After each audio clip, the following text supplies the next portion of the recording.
जय गिरिवरधारी जय गोपीजन वल्लभ जय गिरिवरधारी जय यशोधानंदन जय जगदनंदन जय यशोधानंदन जय ब्रजजनरंजन जय यमुना तीरवनचारी जय कुंज बिहारी जय यमुना तीरवनचारी जय कुंज बिहारी जय राधा माधव जय कुंज बिहारी हरे कृष्णा कृष्ण कृष्ण हरे हरे हरे राम राम राम हरे हरे जय राधा माधव राधा माधव श्री राधे कृष्ण बलराम जय वृंदावन जय प्रभुपदा जय प्रभुपदा हरिनाम संकीर्तन की जय श्री प्रभुपाद की जय समवेत गौर भक्तवृंद की जय निताय गौर प्रेमानंदे ओम अज्ञानतिमिरन्धस्य ज्ञानाञ्जनशलाकया चक्षुरुन्मिलितं येन तस्मै श्रीगुरुवे नमः श्रीचैतन्यमनोभीष्टं स्थापितं येन भूतले स्वयं रूपकदा मह्यं ददाति स्वपदान्तिकं वन्देऽहं श्रीगुरो श्रीयुतापदकमलं श्रीगुरुन् वैष्णवांश श्रीरूपं साग्रजातं सहगण रघुनाथान्वितं तं सजीवं साद्वैतं सावधूतं परिजनसहितं कृष्ण चैतन्य देवं श्री राधा कृष्ण पादान् सगन ललिता श्री विशाखान्वितं च नमो विष्णुपादाय कृष्ण पृष्ठाय भूतले श्रीमते भक्तिवेदांत स्वामिन्निति नामिने नमस्ते सारस्वती देवे गौरवाणी प्रचारिणी निर्विशेष शून्यवादी पाश्चात्य देशतारिणी नमो महावदन्याय कृष्ण प्रेम प्रदायते कृष्णाय कृष्ण चैतन्य नामने गौरत्विषे नमः हे कृष्ण करुणा सिंधु दीनबंधु जगत्पते गोपेश गोपिका कांत राधा कांत नमस्तुते तप्त कांचन गौरांगी राधे वृंदावनेश्वरी रसभानुसुत देवी प्रणमामि हरिप्रिये वाञ्छाकल्पतरुभ्यश्च कृपा सिन्धुभ्य एव च पतितानां पावनेभ्यो वैष्णवेभ्यो नमो नमः जय श्री कृष्ण चैतन्य प्रभु नित्यानंद श्री अद्वैत गदाधर श्रीवासादि गौर भक्तवृंद हरे कृष्ण कृष्ण कृष्ण हरे हरे हरे राम राम राम हरे हरे हरे कृष्ण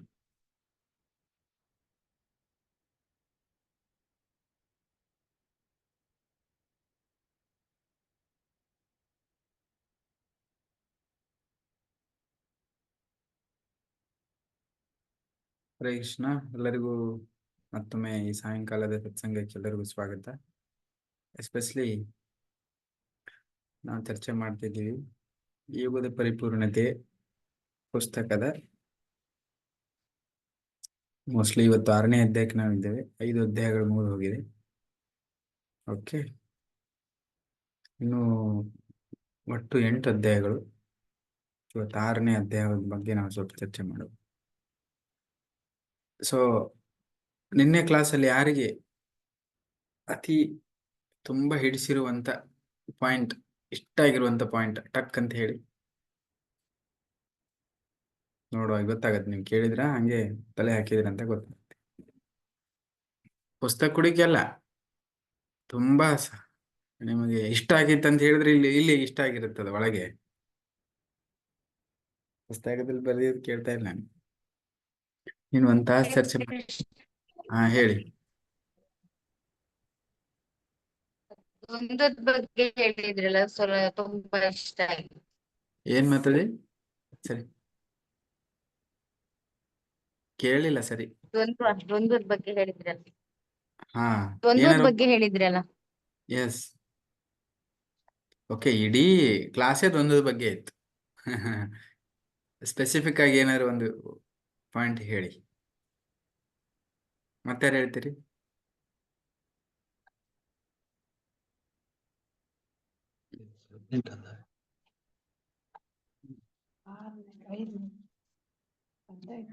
ಹೇಳಿ ಶುಭಾ ಪ್ರಭು.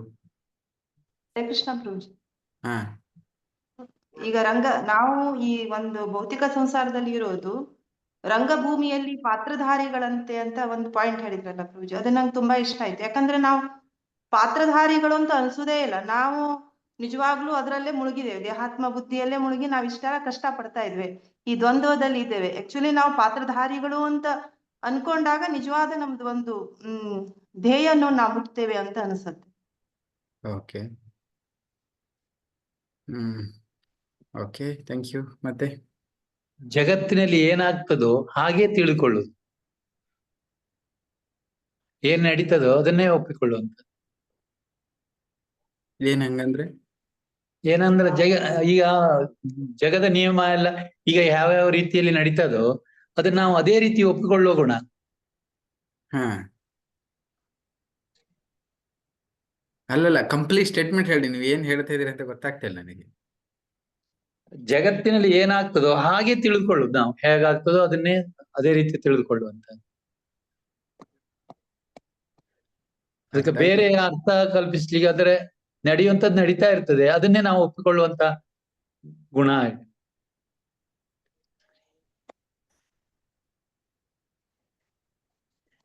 ಓಕೆ,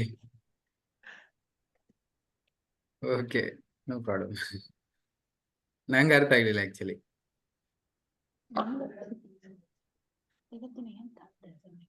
ಎಲ್ಲ ಜೀವಿಗಳನ್ನು ಸಮಾನವಾಗಿ ಕಾಣುವುದು. ಅದೇನು? ಎಲ್ಲ ಜೀವಿಗಳನ್ನು ಸಮಾನವಾಗಿ ಕಾಣುವುದು ಅದೇನು? ಅಲ್ಲ, ನೀವೇನಾರ ಯಾರು ಹೇಳ್ತಿರಲ್ವಾ, ಕಂಪ್ಲೀಟ್ ಆಗಿ ಹೇಳಿ. ಈಗ ಶುಭ ಮತ್ತದ್ ಹೇಳಿದ್ರು ನೋಡಿ, ಏನದು ರಂಗಭೂಮಿಯಲ್ಲಿ ನಾವು ಪಾತ್ರಧಾರಿಯಾಗಿದ್ದೇವೆ, ನಮಗೆ ಅನ್ಕೊಳ್ತದೆ ನಾವು ಹಾಗೆ ಇರ್ತೀವಿ ಅಂದ್ರೆ ಹಾಗಲ್ಲ, ನಾವ್ ಎಷ್ಟು ಮುಳುಗಿದೀವಿ ಅಂತ. ಅಂದ್ರೆ ಕಂಪ್ಲೀಟ್ ಸ್ಟೇಟ್ಮೆಂಟ್ ಅದು. ನೀವು ಏನಾರು ಒಂದು ಸ್ಟೇಟ್ಮೆಂಟ್ ತೆಗೆದು ಎಲ್ಲಿದಾರ ಹೇಳಿದ್ರೆ ಅಂದ್ರೆ ಅದು ಎಲ್ಲೂ ಅರ್ಥ ಆಗೋದಿಲ್ಲ. ಅದು ನಾವು ಕ್ವಶನ್ ಕೇಳಿದ್ರೆ ಅದಕ್ಕೆ ಉತ್ತರ ಹೇಳಿದ್ರೆ ಇದು ಸ್ಟೇಟ್ಮೆಂಟ್ ಸರಿ ಆಗತ್ತೆ. ಕರೆಕ್ಟ್ ಹೇಳಿ, ಅಂದ್ರೆ ಏನು? ಯಾವುದೇ ಅನ್ಯ ಜೀವಿಗಳಲ್ಲಿ ಭೇದ ಭಾವ ಮಾಡ್ಲಿಕ್ಕಿಲ್ಲ, ಎಲ್ಲ ಜೀವಿಗಳನ್ನು ಸಮಾನವಾಗಿ ಕಾಣಬೇಕು. ಆದ್ರೆ ಇದು ಪ್ರಾಕ್ಟಿಕಲಿ ನಮ್ಮಿಂದ ಸಾಧ್ಯ ಉಂಟೋ ಇಲ್ವೋ ಡಿಪೆಂಡ್ಸ್. ಸಮೂಹಂ ಸರ್ವಭೂತೇಷು ನೀವು ಹೇಳಿದ್ರಲ್ಲ. Okay, okay, very good, very good. Next. Hare Krishna ಪ್ರಭುಜಿ. ನಾವೆಲ್ಲ ಈ ದ್ವಂದ್ವಗಳಲ್ಲಿ ಸಿಕ್ಕ ದುಃಖ ಸುಖ ಅದಿದ್ರೆಲ್ಲ ನಾವೆಲ್ಲ ಮುಳುಗಿ ಹೋಯ್ತು. ಯಾಕಂದ್ರೆ ನಮ್ಗೆ ಜ್ಞಾನ ಇಲ್ಲ, ಅಜ್ಞಾನದಿಂದ ನಾವೆಲ್ಲದ್ರಿಗೂ ಮುಳುಗಿ ಹೋಯ್ತು. ನಮ್ಗೆ ನಿಜ ಜ್ಞಾನ ಬೇಕಿದ್ರೆ ನಮ್ಗೆ ಇದೆಲ್ಲ ಓದ್ಬೇಕು. ನಮಗೆ ಜ್ಞಾನ ಬಂದ್ರ ಮೇಲೆ ನಾವ್ ಈ ದುಃಖಕ್ಕಿಂತ ಪಾರಾಗ್ಬೋದು. ದುಃಖ ಸುಖ, ಚಳಿ ಉಷ್ಣ, ಹಾನರ್ ಡಿಸಾನರ್ ಇದೆಲ್ಲ ನಮ್ಗೆಲ್ಲ ದುಃಖ. ಯಾಕಂದ್ರೆ ನಾವು ಅಜ್ಞಾನದಾಗಿದ್ವಿ, ನಮ್ಗೆ ಇನ್ನೂ ಜ್ಞಾನದ ಬೆಳಕಾಗ ನಾವು ಬರ್ಲಿಲ್ಲ. ನಮ್ಗೆ ಯಾವಾಗ ಜ್ಞಾನದ ಬೆಳಕ ಬರೋದ್ ಸಿಕ್ಕತ್ತ ನಾವು ಈ ದ್ವಂದ್ವಗಳಿಗಿಂತ ಮ್ಯಾಲ್ ಸ್ವಲ್ಪ ಮ್ಯಾಲ ಹೋಗ್ಬೋದು. Yes, very good. ವಯಸ್ಸಾಗಿದೆ ಕ್ಲಿಯರ್ ಆಯ್ತು ನಂಗೆ, ಕ್ಲಿಯರ್ ಆಗಿ. Yes, very good, thank you. ಮತ್ತೆ ಹೇಳ್ತೀರಿ? ಉಪಾಧಿಗಳೆಂದರೆ ನಮ್ಮನ್ನು ನಾವು ಗುರುತಿಸಿಕೊಳ್ಳುವುದು. ಹಾ, ಏನ್ ಹಂಗಂದ್ರೆ? ಅದ್ಯಾಕೆ ಹೇಳಿದ್? ಏನು ನಿಮ್ಗೆ ಏನ್ ಅರ್ಥ ಆಯ್ತು?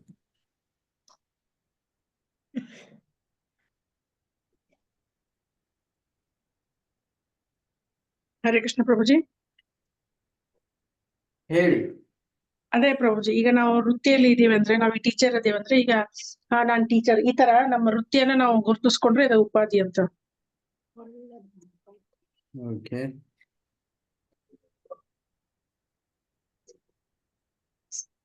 ನಾನ್ ಕೇಳಿಲ್ಲ ಕ್ವಶನ್ ಅಂತ ಹೇಳಿ. ನೀವು ಪಾಯಿಂಟ್ ಹೇಳ್ತಾ ಇದ್ದೀರಲ್ಲ, ನಮ್ಮನ್ನ ನಾವು ಆ ಗುರುತಿಸ್ಬೇಕು. ಮಾತಾಜಿ ಹೇಳಿದ್ರಲ್ಲ, ಅದಕ್ಕೆ ಉಪಾಧಿ ಅಂತ.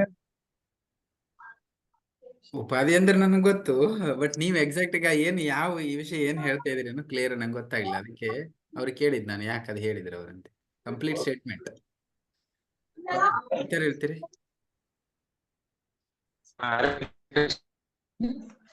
ಹರೇ ಕೃಷ್ಣ ಪ್ರಭುಜಿ.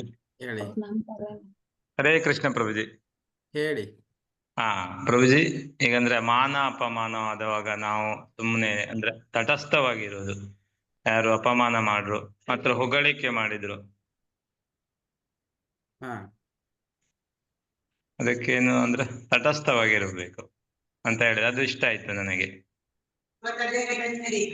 ಹಂಗಿರಕ್ ಸಾಧ್ಯ ಇದೆಯಾ ತಟಸ್ಥವಾಗಿ? ಇರಕ್ಕ ಸಾಧ್ಯ ಇದೆ ಪ್ರಭುಜಿ. ಹೆಂಗೆ? ಇವಾಗ ನಾವೇನಾದ್ರು ಮಾಡ್ತಾ ಇರ್ತೇವೆ, ಏನೋ ಕೆಲಸ, ನಿಮ್ಗೆ ಹಾಗಾಗಿದೆ ಹೀಗಾಗಿದೆ ಅಂತ ಬೈತಾರೆ ಯಾರು, ನೀ ಏನು ಹಿಡಿದಿದ್ಯಾ, ಏನೆಲ್ಲ ಮಾಡ್ತಾ ಇದ್ಯಲ್ಲ ಅಂತ. ಅವು ಸುಮ್ನೆ ಇದ್ರೆ ಆಯ್ತು. ಒಳ್ಳೆ. ಏನು ಕೆಲ್ಸ ಇಲ್ಲ. ಈ ಜ್ಞಾನೋದಯ ಅಂದ್ರೆ ಹಾಗೆ ಅಲ್ಲ, ಇದ್ದದ್ದು ಇದ್ದಂಗೆ ಹಾಗೆ ತಿಳ್ಕೊಳ್ಳುದು ಅಂತೇಳಿ. ಏನ್ ನಡೀತದೋ ಏನ್ ನಡೀತದೋ ಅದನ್ನ ಹಾಗೆ ಒಪ್ಕೊಳ್ಳುವಂಥದ್ದು ಅದೇನು ಜ್ಞಾನೋದಯ. ಈಗ ನಮ್ ಸುತ್ತಮುತ್ತ ನಡೀತದಲ್ಲ, ಅದು ಹೇಗ್ ನಡೀತದೆ ಹಾಗೆ ಅದನ್ನ ಹೆಂಗ ಅದೇ ತಿಳ್ಕೊಂಡ್ಬಿಟ್ರೆ ಅದನ್ನ ಒಪ್ಪಿಕೊಂಡು ನಡಿಬೇಕಾಗ್ತದೆ. ಪ್ರಾಪಂಚಿಕವಾಗಿ ಹೇಗೆ ನಡೀತದೋ ಅದನ್ನೇ ಒಪ್ಪಿಕೊಳ್ಳುವಂತ. ಏನೋ ಟ್ವಿಸ್ಟ್ ಇದೆ ಅಲ್ಲಿ ಆ ಶಬ್ದದಲ್ಲಿ, ಅದಕ್ಕೆ ನಿಮ್ಗೆ ಒಪ್ಕೊಳ್ತಾ ಇಲ್ಲ ನಾನು. ಹೇಗಿದೆ ಹಾಗೆ ಆಗಲ್ಲ ಅದು. ಜಗತ್ತಿನಲ್ಲಿ ಹೇಗೆ ನಡೀತಿದೆ ಹಾಗೆ ನಮ್ ಕಣ್ಣಿಗೆ ಕಾಣೋದು ಒಪ್ಕೊಳ್ಳೋದಲ್ಲ, ಹೇಗೆ ಇದೆಯೋ ಅದನ್ನ ಸ್ವೀಕಾರ ಮಾಡೋದು. ಅದು ಆ ಗುರುಶಾಸ್ತ್ರದಿಂದ ಸಿಗತ್ತೆ. ಹೊರಗಡೆ ಕಣ್ಣಿಗೆ ಏನ್ ಕಾಣ್ತೈತೆ ಅದು ಅಲ್ಲ. ಅರ್ಥ ಆಯ್ತಾ? ಅದಕ್ಕೆ ನೀನು ಹೇಳಿದೆ ಚಸ್ಮಾದಿಂದ, ನಾನು ಆ ಸ್ಟೋರಿ ಹೇಳಿದೆ ನಿಮ್ಗೆ. ಈಗ ಏನ್ ಸ್ಟೋರಿ ಹೇಳಿದ್ವಿ, ಒಬ್ಬ ವ್ಯಕ್ತಿ ನಡ್ಕೊಂಡ್ ಬರ್ತಾನೆ, ಎಲ್ಲರೂ ಬೇರೆ ಬೇರೆ ರೀತಿ ನೋಡಿದ್ರು. ಅವರು ಒಬ್ರು ಏನ್ ನೋಡಿದ್ರು, ನನ್ನ ಪೇಷಂಟ್ ಅಂದ್ರು, ಒಬ್ರು ನನ್ನ ಬಟ್ಟೆ ಅಂಗಡಿಗೆ ಬರ್ತಾ ಇದ್ದೇನೆ ಅಂದ್ರು, ಒಬ್ರು ಎಲ್ಲರೂ ಹಂಗೆ ತಿಳ್ಕೊಂಡ್ರು. ಹಾಗೆ ಎಲ್ಲರೂ ತಿಳ್ಕೊಳ್ಳೋದೇ ಬೇರೆ ಆಯ್ತಲ್ಲ. ಅದು ಹೇಗೆ ಕಾಣಿಸ್ತದೆ ಹಾಗೆ ತಿಳ್ಕೊಂಡ್ಬಿಟ್ರೆ ಅದು ಅಜ್ಞಾನ ಆಗತ್ತೆ. ಶಾಸ್ತ್ರದಲ್ಲಿ ಹೇಗಿದೆಯೋ ಹಾಗೆ ತಿಳಿದುಕೊಳ್ಳುವುದು. ಹಾ, ಅದು ಹೇಳ್ತಾ ಇರೋದು. ಶಾಸ್ತ್ರ ಗುರುಗಳ ಮೂಲಕ ಆ ವಿಷಯವನ್ನ ನೋಡೋದಿದೆಯಲ್ಲ ಜ್ಞಾನೋದಯ. ಇದನ್ನ ನಮ್ಮ ಕಣ್ಣಿಗೆ ಕಾಣೋದೆಲ್ಲ ತಗೊಂಡು ನಾವು ನೋಡಿ ತಿಳ್ಕೊಂಡ್ರೆ ಅದೇ ಜ್ಞಾನೋದಯ ಅಲ್ಲವೇ ಅಲ್ಲ. ಅದನ್ನೇ ನಾವು ನಿನ್ನ ಒತ್ತು ಕೊಟ್ಟು ಹೇಳಿದ್ರು. ಯಾವ ಸನ್ನಿವೇಶದಿಂದ ಯಾವ ದ್ವಂದ್ವ ಬಂದಿದ್ರೆ ಅದಕ್ಕೆ ಕಾರಣ ಏನಂದು ತಿಳ್ಕೊಳ್ಳೋದು. ಹಾ, ಅದ್ ಹೆಂಗ್ ಸಾಧ್ಯ ಆಗತ್ತೆ?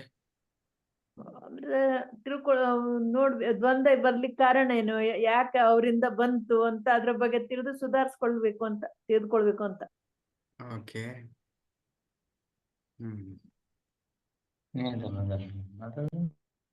ಟೀಕೆ. ಸೊ ಇವತ್ತಿನ ಕ್ಲಾಸಿಗೆ ಹೋಗುವ ನಾವು. ನಾಳೆ ಹೇಳ್ಬೇಕು ನೀವೆಲ್ಲರೂ ಒಂದೊಂದು ಪಾಯಿಂಟ್. ಒಂದೂವರೆ ತಾಸಲ್ಲಿ ಕ್ವಶನ್ ಆನ್ಸರ್ ಕ್ಲಾಸಲ್ಲಿ ಸೇರಿ ಒಂದು ಪಾಯಿಂಟ್ ಆದ್ರೂ, ಒಂದು ದಿನಕ್ಕೆ ಒಂದು ಪಾಯಿಂಟ್ ಆದ್ರೂ ತಗೊಂಡು ಹೋಗ್ಬೇಕು ನೀವು ಸರಿಯಾಗಿ. ಹಾಗೆ ಹೋಗ್ಬಾರ್ದು ಅಂದ್ರೆ ನಿಮ್ದೆ ಟೈಮ್ ವೇಸ್ಟ್. ಒಂದು ಕ್ಲಾಸಲ್ಲಿ ಒಂದಾದ್ರೂ ಪಾಯಿಂಟ್ ಕೇಳಿದ್ರೆ, ಯಾರಾದ್ರೂ ಇವತ್ತಿನ ಒಂದೂವರೆ ತಾಸಲ್ಲಿ ಒಂದು ಪಾಯಿಂಟ್ ಹೇಳಿ ಅಂತ ಹೇಳಿದ್ರೆ ಟಕ್ ಅಂತ ಬಾಯಿ ಹೊರಗೆ ಬಂದ್ಬಿಡ್ಬೇಕು. ನಿಮ್ಗೆ ವಿಚಾರ ಮಾಡ್ಬೇಡ. ಇಡೀ ಬುಕ್ ಹೇಳಿದ್ರೆ ವಿಚಾರ ಮಾಡ್ಬೇಕು. ಯಾವಾಗಾದ್ರೂ ಕೇಳಿದ್ರೆ, ಕುತ್ಕೊಂಡು ಕೇಳಿರ್ತೀರಲ್ವಾ, ಯಾವಾಗಾದ್ರೂ ಕೇಳಿದ್ರೆ ಒಂದಾದ್ರೂ ಪಾಯಿಂಟ್ ತಗೊಂಡು ಹೋಗ್ಬೇಕು. ಅದ್ ನೆನಪಿರ್ಬೇಕು. ಯಾಕಂದ್ರೆ ಈಗ ನೆಕ್ಸ್ಟ್ ಏನು ಹೇಳಿಲ್ಲ ನಾವು ನಿನ್ನಿದು ಇವತ್ತು, ಅಲ್ಲಿವರೆಗಾದ್ರೂ ಒಂದು ಶಬ್ದ ನೆನಪಿರ್ಬೇಕಾಗತ್ತೆ. ಇಲ್ಲಂದ್ರೆ ಇಲ್ಲಿ ಕೇಳೋದು ಇಲ್ಲಿ ಹೋಗೋದಂಗ ಆಗತ್ತೆ, ಅದರಿಂದ ಫಾಯ್ದೆ ಇಲ್ಲ. ಅದಕ್ಕೆ ಹೇಳಿದ್ ನಾನು, ಕ್ವಶನ್ಸ್ ಕೇಳೋದು ಅಟ್ಲೀಸ್ಟ್ ಹೇಳಿದ್ದಾದ್ಮೇಲೆ ಅದರಿಂದ ಏನೇನು ಕೇಳಿದ್ ಅನ್ನೋದು ಮೆಲುಕು ಹಾಕೋದು, ಎರಡು ಬಹಳ ಇಂಪಾರ್ಟೆಂಟ್ ಇದೆ. ಅವೆರಡು ಮಾಡಿಲ್ಲ ನೀವು, ಅದರ್ವೈಸ್ ಅದೇನಾಗತ್ತೆ ಅಂದ್ರೆ ಅದೊಂದು ಎಂಟರ್ಟೈನ್ಮೆಂಟ್ ಪ್ರೋಗ್ರಾಮ್ ಆಗತ್ತೆ. ಎಂಟರ್ಟೈನ್ಮೆಂಟ್ ಪ್ರೋಗ್ರಾಮ್ ಅಂದ್ರೆ ಏನ್ ಗೊತ್ತಾ? ಭೌತಿಕವಾಗಿ ಎಂಟರ್ಟೈನ್ಮೆಂಟ್ ಪ್ರೋಗ್ರಾಮ್ ಏನ್ ಹೇಳಿ, ಮನೋರಂಜನೆ ಕಾರ್ಯಕ್ರಮ ಏನಂದ್ರೆ, ತಮೋ ಮತ್ತು ರಜಗುಣದಲ್ಲಿ ಇನ್ನೊಂದು, ಈ ವಿಷಯ ನೆನ್ಪಿಟ್ಕೊಳ್ಳಿ ಎಲ್ಲರೂ, ಒಳ್ಳೆ ಇಂಪಾರ್ಟೆಂಟ್ ವಿಷಯ ಇದೆ.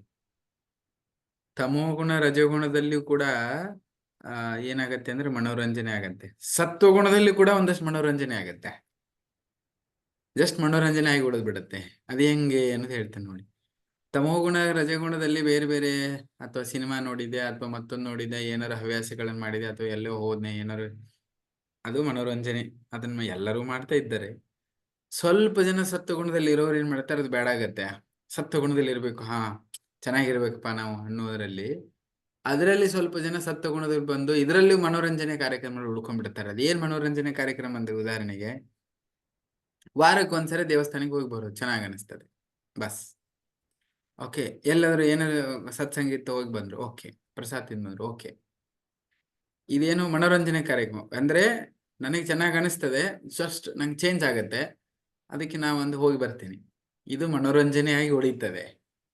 ಇದಾದ ಮೇಲೆ ಮೇಲೆ ಬರ್ತದೆ ಆಧ್ಯಾತ್ಮಿಕ. ಇದು ಮನೋರಂಜನೆ, ಅದು ಪ್ಲಾಟ್ಫಾರ್ಮ್, ಅದು ಅಷ್ಟೇ, ಸಾತ್ವಿಕವಾಗಿ ಮನೋರಂಜನೆ ಅದು.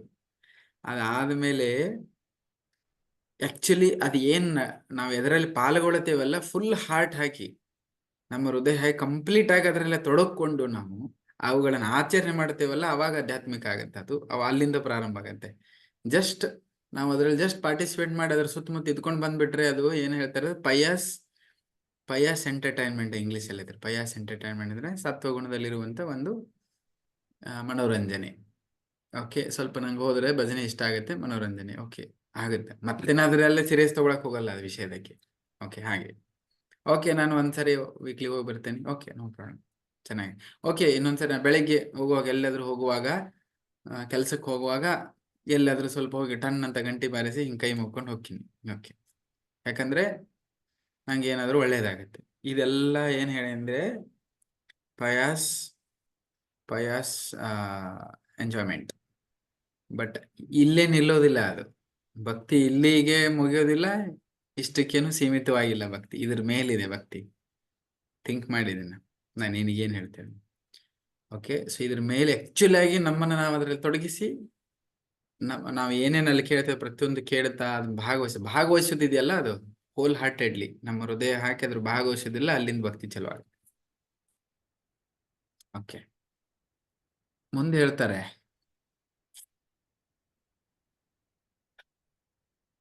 ಏನು,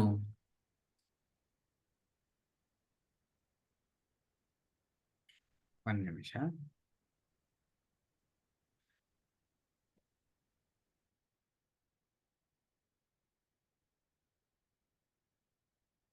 ಯಾರಾದ್ರೂ ಒಂದು ಉದಾಹರಣೆ ಕೊಡಿ. ಈ ಪಯಾಸ್ ಎಂಜಾಯ್ಮೆಂಟ್ ಅಂತ ಹೇಳ್ತಾ ಇದ್ದೇನಲ್ವಾ ನಾನು, ಸತ್ವಗುಣದಲ್ಲಿರುವಂತ ಎಂಜಾಯ್ಮೆಂಟ್, ಅದಕ್ಕೆ ಯಾವ್ದಾರ ಒಂದು ಉದಾಹರಣೆ ಕೊಡಿ. ಪ್ರಭುಜಿ ಕೀರ್ತನೆ ಮಾಡೋದು, ಜ್ಞಾನ ಪಡೆದು ಎಂಜಾಯ್ಮೆಂಟ್ ಹೇಳ್ತಾ ಇದ್ದೀನಿ ನಾನು. ಅಲ್ಲ, ಪ್ರಭು ಪ್ರಸಾದ ತಗೊಳ್ಳೋದು ಪ್ರಭುಜಿ.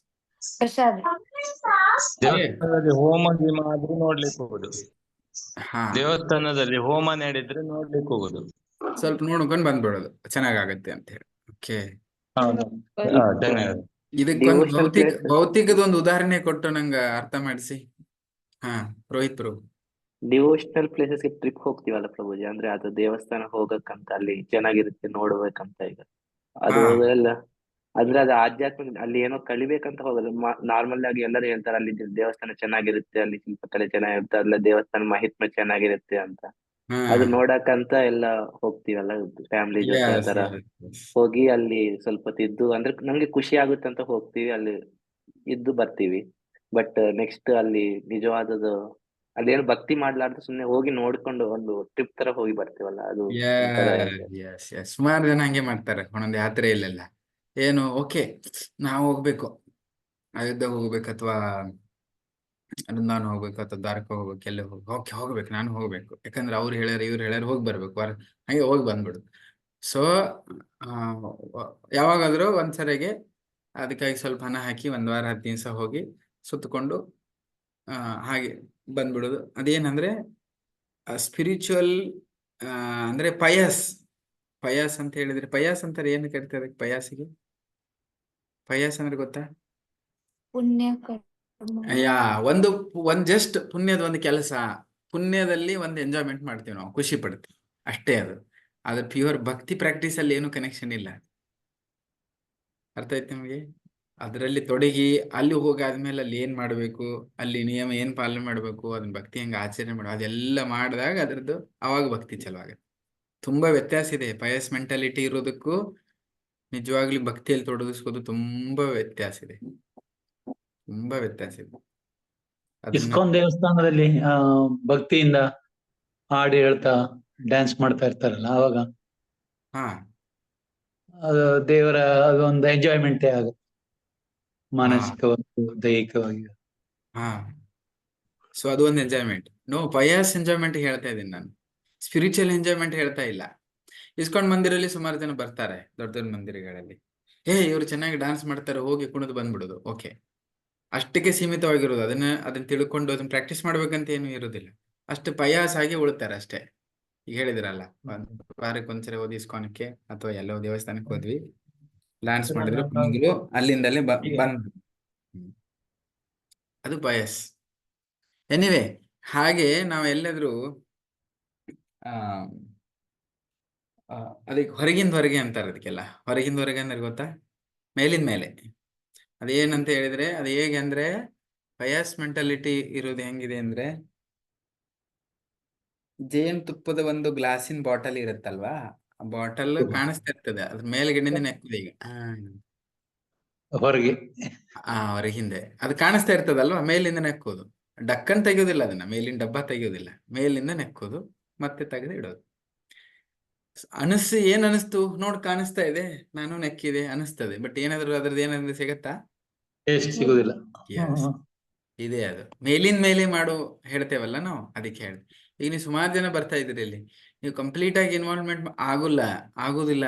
ಓಕೆ, ಇಲ್ಲಿ ರೆಗ್ಯುಲರ್ ಸಿಸ್ಟಮ್ ಇದೆಯಲ್ಲ, ಅದ್ರಲ್ಲಿ ಆಗೋದಿಲ್ಲ. ಓಕೆ, ಚೆನ್ನಾಗಿ ಕೇಳಿಸುತ್ತೆ ಸಾಯಂಕಾಲ ಸ್ವಲ್ಪ. ಓಕೆ, ಅದು ಓಕೆ, ಸಮಥಿಂಗ್ ಬರದೇ ಇರೋದು ಓಕೆ, ಅದು ಓಕೆ. ಬಟ್ ಅಷ್ಟಕ್ಕೆ ಭಕ್ತಿ ಆಗಲ್ಲ, ಅದ್ರ ಮೇಲೆ ಚಲೋ ಆಗತ್ತೆ ಭಕ್ತಿ. ಎಷ್ಟು ಜನಕ್ಕೆ ಅರ್ಥ ಆಗ್ತೀನಿ ನಾ ಹೇಳೋದು?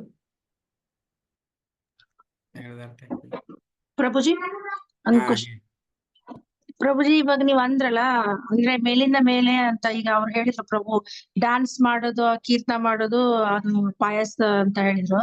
ಇವಾಗ ನಾವು ಫಸ್ಟ್ ಸ್ಟಾರ್ಟಿಂಗ್ ಅಲ್ಲಿ ಹೋದಾಗ ಅವ್ರದ್ದೆಲ್ಲ ನೋಡ್ಬಿಟ್ಟು ನಮಗೂ ಮಾಡ್ಬೇಕು ಅನಿಸ್ತಾ ಇತ್ತು. ಇವಾಗ ಕೀರ್ತನ ಮಾಡೋದಾಗ್ಲಿ, ಈಗ ಭಗವಂತನ ಮುಂದೆ ಹಾಡ್ತಾರಲ್ಲ, ಕೀರ್ತನ ಮಾಡೋದು, ಡ್ಯಾನ್ಸ್ ಮಾಡೋದು, ಅದೆಲ್ಲ ಚೆನ್ನಾಗಿರ್ತದೆ. ಇವಾಗ ನಮ್ಗೆ ಹೋಗ್ತಾ ಹೋಗ್ತಾ ಅದು ರೂಢಿಯಾಗಿದೆ, ನಾವ್ ಮಾಡ್ತೇವಲ್ಲ. ಈ ಆಕ್ಟಿವಿಟಿಗೆ ಏನಂತಾರೆ, ಪಾಯಸ ಅಂತಾರ ಅಥವಾ?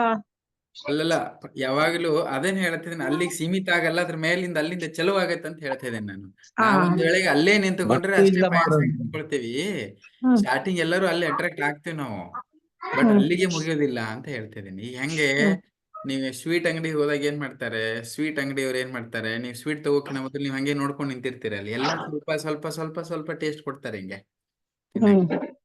ಅಷ್ಟೇ ತಿಂದ್ಕೊಂಡ್ ಬಂದ್ಬಿಟ್ರೆ ಮುಗೀತಾ ಅದು ಫ್ರೀ ಆಗಿ ಕೊಡ್ತಾರೆ. ಅಷ್ಟೇ ತಿಂದ್ಕೊಂಡ್ ಬಂದ್ಬಿಟ್ರೆ ನೀವು ಸ್ವೀಟ್ ಒಂದ್ ತುಣುಕ್ ಇಟ್ಟು ಕೊಟ್ಟಿರ್ತಾರ ಅವ್ರು ಅಷ್ಟೇ, ಅದು ಕೂಡ ಫ್ರೀ ಆಗಿ. ಅಷ್ಟ್ರ ಮೇಲೆ ನಾನು ಸ್ವೀಟ್ ತಿಂದೆ ಅಂತ ಹೇಳಕ್ ಆಗತ್ತಾ? ಮನೆಗೆ ಸ್ವೀಟ್ ತಂದಂಗ ಆಗತ್ತಾ ನೀವು? ಇಲ್ಲ, ಅದಾದ ಮೇಲೆ ಹಣ ಕೊಟ್ಟು ಅರ್ಧ ಕೆಜಿ 1 ಕೆಜಿ ತಗೊಂಡ್ ಬರ್ಬೇಕು. ಅವಾಗ ಅದು ನೀವು ಸ್ವೀಟ್ ಅಂಗಡಿ ಹೋಗಿ ಸ್ವೀಟ್ ತಗೊಂಡ್ ಬಂದಂಗ ಹಾಗೆ. ಅವ್ರು ಸ್ಯಾಂಪಲ್ ಕೊಟ್ಟಿದ್ದೇನಿದೆಲ್ಲ ಅದನ್ನ ತಗೊಂಡ್ ಬಂದ್ಬಿಟ್ರೆ ನೀವು ಸ್ವೀಟ್ ನೀವು ಸ್ಯಾಂಪಲ್ ಯಾರಾದ್ರೂ ಅಂಗಡಿಗೆ ಹೋಗಿ, ನೀವು ಬೇಕರಿಗೋ ಅಥವಾ ಸ್ವೀಟ್ ಅಂಗಡಿಗೆ ಹೋಗಿ ಅವ್ರು ಕೊಟ್ಟಿರೋ ಸ್ಯಾಂಪಲ್ ತಗೊಂಡ್ ತಿಂದ್ಬಿಟ್ಬಿಟ್ಟು ನಾವು ಸ್ವೀಟ್ ತಗೊಂಡ್ ಬಂದು ತಿಂದ್ವಿ ದೀಪಾವಳಿಗೆ ಅಂತೀರಾ? ಅಲ್ಲ, ಅದು ಸ್ಯಾಂಪಲ್ ನೋಡಿ ಬಂದಿದ್ದದಲ್ಲ.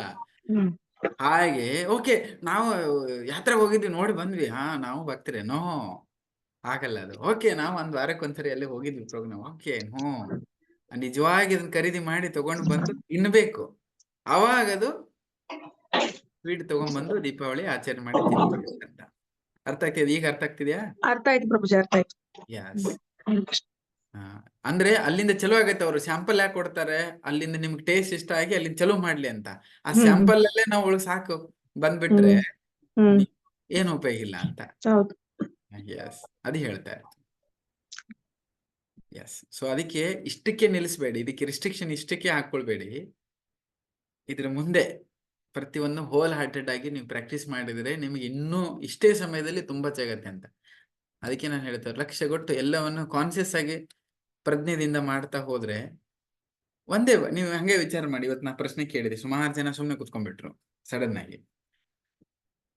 ಅವಾಗ ನೀವು ಹಾರ್ಟ್ ಹಾಕಿ ಮಾಡ್ತಾ ಇಲ್ಲ ಅಂತ ಅನ್ಸ್ತದೆ. ಅದು ಓಕೆ, ಸುಮ್ಮನೆ ಇದ್ದವೆ ಬಂದವೆ ಆಯ್ತು, 1 ತಾಸು ಆಯ್ತು, ಚೆನ್ನಾಗತ್ತೆ, ಓಕೆ, ಸುಮ್ಮನೆ ಕೇಳಕ್ ಚೆನ್ನಾಗತ್ತೆ ಅಂತ ಕೇಳ್ಕೊಂಡು ಅದು ಪಯಸ್ ಅಷ್ಟು ಅಲ್ಲಿಗೆ ಉಳಿದ್ಬಿಡುತ್ತೆ. ಅಲ್ಲಿಂದ ಅದನ್ನ ತಗೊಂಡು ಈಗ ಏನಾರು ಒಂದು ಪಾಯಿಂಟ್ ಬರೆದಿಟ್ಕೊಂಡು ಹೋದ್ರ, ಮನೆಗೆ ಹೋಗಿ ಮೆಲಕ್ ಹಾಕಿದ್ರ, ನಾಳೆವರೆಗೆ ಹೇಳ್ದ ಅಯ್ಯೋ ಇದಿಷ್ಟ ಆಯ್ತು, ನಾಳೆ ಹೇಳಿದ ತಕ್ಷಣ ಇವಾಗ ಹೇಳಿದ್ರ ನೀವು ಅದರಲ್ಲಿ ಹಾರ್ಟ್ ಹಾಕಿದ್ರಿ ಅಂತ ಅರ್ಥ. ಅಷ್ಟೇ ವ್ಯತ್ಯಾಸ. ಅದಕ್ಕೆ ನಾನು ಅದು ಹೇಳಿದ್ದು, ಇವೆರಡು ಯಾವಾಗ್ಲೂ ಇರ್ಬೇಕು. ಯಾವ ಕ್ಲಾಸ್ ಮುಗಿದಾದ್ಮೇಲೆ ಒಂದು 4 ಪಾಯಿಂಟ್ ಆದ್ರೂ ಎಲ್ಲರ ಅಟ್ಲೀಸ್ಟ್ ನಂಗೆ ಹೇಳಕ್ಕಾದ್ರೂ ಬರ್ಬೇಕು. ಓಕೆ, ಈಗ ನೀವು ದ್ವಂದ್ವದಿಂದ ಪಾರ ಹೋಗೋದೇ ಒಂದು ಯೋಗ ಅಂತ ಹೇಳಿದ್ರು, ಅಟ್ಲೀಸ್ಟ್ ಅದ್ರಲ್ಲಿ 1-2-3 ಪಾಯಿಂಟ್ ಆದ್ರೂ ಹೇಳಕ್ ಬರ್ಬೇಕು 1.5 ಕ್ಲಾಸ್ ಆದ್ಮೇಲೆ. ಅದು ಏನು ಬಿಡು, ಅಟ್ಲೀಸ್ಟ್ ಒಂದು ನೋಟ್ಸ್ ಅಲ್ಲಿ ಆದ್ರೂ ಒಂದಷ್ಟು ಪಾಯಿಂಟ್ ಆದ್ರೂ ಎಲ್ಲರೂ ಇರ್ಬೇಕು ನಿಮ್ ಹತ್ರ. ಮುಗಿದಾದ್ಮೇಲೆ ಅಲ್ಲೇ ಇರಬಾರ್ದು, ಅವತ್ತಿಗೆ ಸೀನ್. ಅದಾದ್ಮೇಲೆ ಅಟ್ಲೀಸ್ಟ್ ಏನಿರ್ಬೇಕು, ಎರಡನೇದು ಒಂದು ಕ್ವಶನ್ ಆದರೂ ನಮ್ಮ ತಲೆಯಲ್ಲಿ ಹುಟ್ಟಬೇಕು. ಇವೆರಡು ಆಗ್ತಾ ಇದೆ ಅಂದ್ರೆ ಮಾತ್ರ ನಾವು ಹೋಗ್ತಾ ಇದ್ದೀವಿ ಅಂತ ಅರ್ಥ. ಇಲ್ಲಂದ್ರೆ ಇನ್ನು ಹಂಗೆ ನೋಡ್ಕೊಂಡು ನಿಂತ್ಕೊಂಡಿದ್ದೀವಿ ಇಲ್ಲಿ ಹಂಗೆ. ಎಸ್ ಎಸ್ ಎಸ್ ಹಾಗೆ ಅದು. ಇವೆರಡು ನೆನ್ಪಿಟ್ಕೊಳ್ಳಿ. ಎರಡು ಹೇಳಿದ್ ನಾನು. ಒಂದೇನು ಮೊದಲೇದೇನು ಹೇಳಿದೆ? ಏನ್ ಹೇಳಿದೆ? ಪಾಯಿಂಟ್ಸ್ ಪಾಯಿಂಟ್ ಬರ್ಕೊಳ್ಳೋದು. ಹಾ, ಪಾಯಿಂಟ್ಸ್ ಬರ್ಕೊಳ್ಳಿ, ಏನಾರ ಮಾಡಿ ನೀವು. ಬಟ್ ನಿಮಗೆ ಒಂದೆರಡು ಪಾಯಿಂಟ್ ಈ ಕ್ಲಾಸ್ ಆದ್ಮೇಲೆ ಈ ಟಾಪಿಕ್ ಮೇಲೆ ಒಂದೆರಡು 3 ಪಾಯಿಂಟ್ 4-5-6 ಪಾಯಿಂಟ್ ಅಟ್ಲೀಸ್ಟ್ ಗೊತ್ತಿರಬೇಕು. ಕ್ವಶನ್ ಕೇಳಿ. ಕ್ವಶನ್ ಕೇಳದೆ ಇದ್ರು ನಿಮ್ಗೆ ಹೇಳಕ್ ಗೊತ್ತಬೇಕು. ನಾನು ನಿನ್ನೆ ಕ್ಲಾಸಲ್ಲಿ ಏನ್ ಕೇಳಿದ್ದೆ ಅಂತ ಹೇಳಿ ಗೊತ್ತಿರ್ಬೇಕು ಇವತ್ತಿಗೆ. ಇದು ಪಾಯಿಂಟ್ ಹೇಳಿದ್ರೆ ಈ ಟಾಪಿಕ್ ಇತ್ತು, ಇಷ್ಟರಲ್ಲಿ ನಂಗೆ ಇಷ್ಟು ನೆನಪಿದೆ. ಅಷ್ಟಾದ್ರೂ ಒಂದಷ್ಟು ಪಾಯಿಂಟ್ಸ್ ಆದ್ರೂ ನಿಮಗೆ ಇರ್ಬೇಕು ತಲೆಯಲ್ಲಿ. ಎರಡನೇ ಪಾಯಿಂಟ್ ಏನು?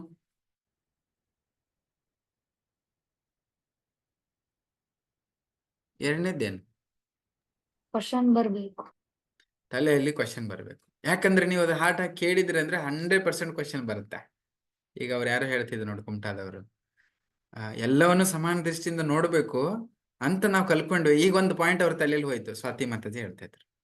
ಅದಾದ್ಮೇಲೆ ಅದು ಎಷ್ಟು ಪ್ರಾಕ್ಟಿಕಲ್ಲು ಇದೆಯೋ ಇಲ್ಲೋ ಅನ್ನೋದು ಅದು ಅವ್ರವ್ರಿಗೆ ಬಿಟ್ಟಿದ್ದು ಡೌಟ್ ಅಲ್ಲಿದ್ದಾರೆ. ಅಂದ್ರೆ ಇದೆರಡು ಬಂತು ನೋಡಿ ಅಲ್ಲಿ.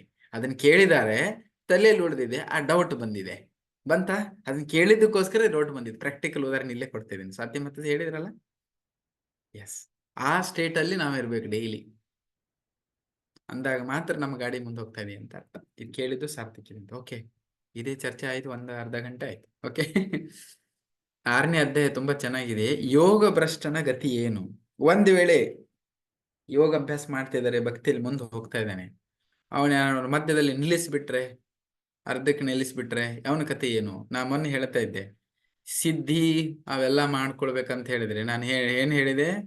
11 ವರ್ಷ 9 ತಿಂಗಳ 29 ದಿನ ಮಾಡಿ ಬಂದಿದ್ದೆ ನಾನು. ಅದನ್ನ ಪಾಲನೆ ಮಾಡ್ಲಿಲ್ಲ ಅಂದ್ರೆ ಏನಾಗುತ್ತೆ? ಮತ್ತೆ ಹೋಯ್ತದು. ಓಕೆ, ಬಟ್ ಇಲ್ಲಿ ಯೋಗ ಭ್ರಷ್ಟ, ಯಾವ ಯೋಗದ ಬಗ್ಗೆ ಮಾತಾಡ್ತೇವೆ? ಭಕ್ತಿ ಯೋಗದ ಬಗ್ಗೆ ಮಾತಾಡ್ತೇವೆ. ಒಂದ್ ವೇಳೆ ಆ ವ್ಯಕ್ತಿಗೆ ಯೋಗ ಭ್ರಷ್ಟ ಮಧ್ಯದಲ್ಲಿ ಬಿಟ್ಟ, ಅಥವಾ ಏನಾದ್ರು ಮಾಡ್ತಾ ಮಾಡ್ತಾ ಮಧ್ಯದಲ್ಲಿ ಏನೋ ಕಾಲ್ ಜಾರಿತು ಅಂದ್ರೆ ಅವನಿಗೆ ಏನಾಗುತ್ತೆ? ಅದಕ್ಕೋಸ್ಕರ ಯಾರಾದ್ರೂ ಸ್ಟಾರ್ಟ್ ಮಾಡೋರು ಇದ್ರೆ ಅವರಿಗೆ ಡಿಸ್ಕರೇಜ್ಮೆಂಟ್ ಆಗಬಾರ್ದು. ಅವರಿಗೂ ಕೂಡ ಪ್ರೇರಣೆ ಸಿಗಬೇಕು, ಅಥವಾ ಅವ್ರಿಗೆ ಗೊತ್ತಾಗಬೇಕು ಇಂಥದ್ದಾದ್ರು ಏನಾದ್ರು ಆದ್ರೆ. ಸ್ವಲ್ಪ ಜನ ನಾನು ಮಾಡೇ ಮಾಡ್ತೀನಿ ಅಂತ ಇದ್ರಲ್ಲಿ ಬರ್ತಾರೆ. ಸ್ವಲ್ಪ ಜನಗೆ ನಾನು ಮಾಡ್ತಾ ಮಾಡ್ತೇನೆ, ನಾವು ತಲುಪ್ತೇನೋ ಇಲ್ಲೋ, ಎಷ್ಟು ಪ್ರಾಕ್ಟೀಸ್ ಮಾಡ್ತೇನೋ ಇಲ್ಲೋ, ಆ ಡೌಟ್ ಅಲ್ಲಿ ಇರ್ತೇವೆ. ಅದಕ್ಕೆ ಅರ್ಜುನ ಇಷ್ಟು ಬುದ್ಧಿವಂತಿಕೆ ಅಂತ ನಮಗೆ ಈ ಪ್ರಶ್ನೆ ಕೇಳ್ತಿದ್ದಾನೆ. ಅಯತಿ ಶ್ರದ್ಧಯೋಪೇತೋ ಯೋಗ ಚಲಿತ ಮಾನಸ ಅಪ್ರಾಪ್ಯ ಯೋಗಿ ಸಂಸಿದ್ಧಿಂ ಕಾಂ ಗತಿಂ ಕೃಷ್ಣ ಗಚ್ಚತಿ. ಶ್ರದ್ಧಾವಂತನು ಮೊದಲು ಆತ್ಮ ಸಾಕ್ಷಾತ್ಕಾರ ಮಾರ್ಗವನ್ನು ಹಿಡಿದು ಪ್ರಯತ್ನವನ್ನು ಮುಂದುವರಿಸದೆ ಪ್ರಾಪಂಚಿಕ ಮನೋಭಾವದಿಂದ ಯೋಗ ಸಿದ್ಧಿಯನ್ನು ತಲುಪುವ ಮುನ್ನ ಅದನ್ನು ಬಿಟ್ಟು ಬಿಟ್ಟರೆ ಯಾವ ನೆಲೆಯಲ್ಲಿ ತಲುಪುತ್ತಾನೆ? ಈಗ ಹೋಗ್ತಾ ಹೋಗ್ತಾ ಮಧ್ಯದಲ್ಲಿ ನಿಲ್ಲಿಸ್ಬಿಟ್ರೆ ಏನಾಗುತ್ತೆ? ಅದನ್ನ ಇಲ್ಲಿ ಹೇಳ್ತಾ ಇದ್ದಾರೆ. ಓಕೆ, ಒಂದ್ ವೇಳೆ ಕಾರಣಾಂತರಗಳಿಂದ ನಾವು ಹೋಗ್ಬೇಕಾದ್ರೆ, ಈಗ ಹೆಂಗ ಸ್ಕೂಲ್ಗಳಲ್ಲಿ ಕಾಲೇಜ್ ಅಥವಾ ಸ್ಕೂಲ್ ಜಾಯಿನ್ ಆದ್ಮೇಲೆ ಫೇಲ್ ಆದ್ರೆ ಏನಾಯ್ತು?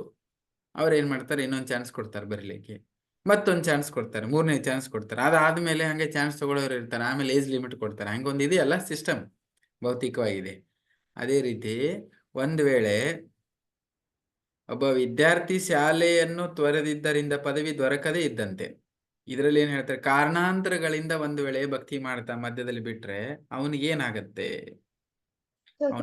ಪರಿಪೂರ್ಣತೆ ಆಗತ್ತಾ ಅವನ ಭಕ್ತಿಯಲ್ಲಿ, ಅಥವಾ ಅಲ್ಲೇ ನಿಂತ್ಕೊಂಡು ಹೋಗ್ಬಿಡತ್ತಾ, ವಿಫಲ ಆಗತಾನ ಅಂತ ಈ ವಿಚಾರವನ್ನ ಯಾರು ಕೇಳ್ತಿದ್ದಾರೆ? ಅರ್ಜುನ ಕೇಳ್ತಿದ್ದಾನೆ. ಮುಂದೆ ಹೇಳ್ತಾನೆ ಏನದು? ಕಚ್ಚಿನ್ನೋ ಭಯ ವಿಭ್ರಷ್ಟ ಚಿನ್ನಾಂ ಭ್ರಂ ಇವ ನಶ್ಯತಿ ಅಪ್ರತಿಷ್ಠೋ ಮಹಾಭಾವೋ ವಿಮೂಢೋ ಬ್ರಾಹ್ಮಣಪತಿ. ಅಂತಹ ಮನುಷ್ಯನು ಪಾರಮಾರ್ಥಿಕ ಮಾರ್ಗದಿಂದ ವಿಚಲಿತನಾಗಿ ಯಾವುದೇ ಲೋಕದಲ್ಲೂ ಸ್ಥಾನವಿಲ್ಲದೆ ಚದುರಿದ ಮೋಡದಂತೆ ನಾಶವಾಗುತ್ತಾನೆ. ಅಲ್ಲಿಂದ ಕಳ್ಕೊಂಡ್ಬಿಟ್ಟು, ದಾರಿ ತಪ್ಕೊಂಡ್ಬಿಟ್ಟು ಎಲ್ಲಾದ್ರೂ ಹೋಗಿ ಸಿಕ್ಕಾಕೊಂಡ್ಬಿಡ್ತಾನೆ, ಎಲ್ಲಾದ್ರೂ ಹೋಗ್ತಾನ ಅವನು ಅಂತ ಕೇಳ್ತಾನೆ. ಓಕೆ, ಹೇಗೆ ಮೋಡಗಳು ಚದರಿ ಹೋದ ಮೇಲೆ ಮತ್ತೆ ಒಟ್ಟಿಗೆ ಸೇರೋದು, ಮೋಡಗಳು ಹೋಗ್ತಾ ಇರ್ತವೆ, ಆಮೇಲೆ ಗಾಳಿಗೆ ಬೀಸಾಕೊಂಡೆಲ್ಲಿ ಹೋದ ಅಂದ್ರೆ ಮತ್ತೆ ಸೇರುದಿಲ್ಲ ಅವು. ಅದನ್ನ ಹೇಳ್ತಾ ಇದ್ರೆ ಆ ಉದಾಹರಣೆ ಕೊಟ್ಟು ಮುಂದೆ ಹೇಳ್ತಾರೆ, ಏ ತನ್ಮೇ ಸಂಶಯ ಕೃಷ್ಣ ಅರ್ರಸಿ ಚೇತುಂ ಹರ್ರಸಿ ಅಶೇಷತಃ ತ್ವಧನ್ಯ ಸಂಶಯಸ್ಯಾಸ್ಯ ಚೇತಾಂ ನಹಿ ಉಪಪದ್ಯತೆ.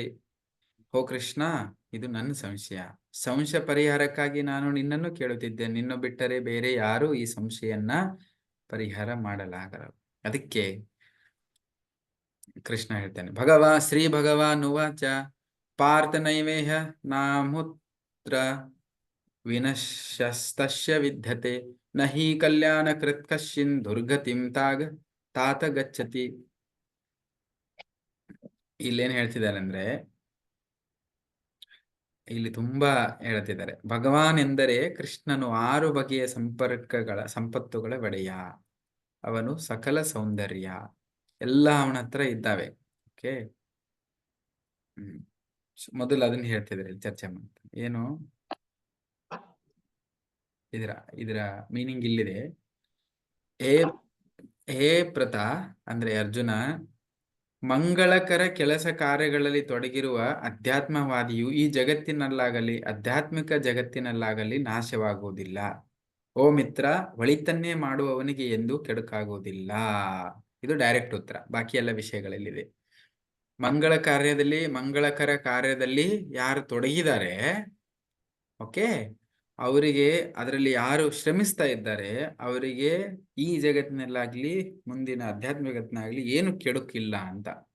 ಸೊ ಈಗ ಅದು ಪಾಯಿಂಟ್ ನಾ ಸ್ಟಾರ್ಟಿಂಗ್ ಅಲ್ಲಿ ಆ ಪಾಯಿಂಟ್ ತೆಗೆದಿದ್ದೆ. ಓಕೆ, ಎಂಟರ್ಟೈನ್ಮೆಂಟ್ ಓಕೆ, ಅದನ್ನ ಮಾಡಿದವ್ರಿಗೆ ಏನಾಗತ್ತೆ, ಅದು ಎಷ್ಟು ಮಾಡಿರ್ತಾರೆ ಆ ಪುಣ್ಯ ಅಷ್ಟು ಅವರಿಗೆ ಲಭಿಸಿರುತ್ತೆ. ಮುಂದೆ ಹೋಗೋದಿಲ್ಲ ಗಾಡಿ.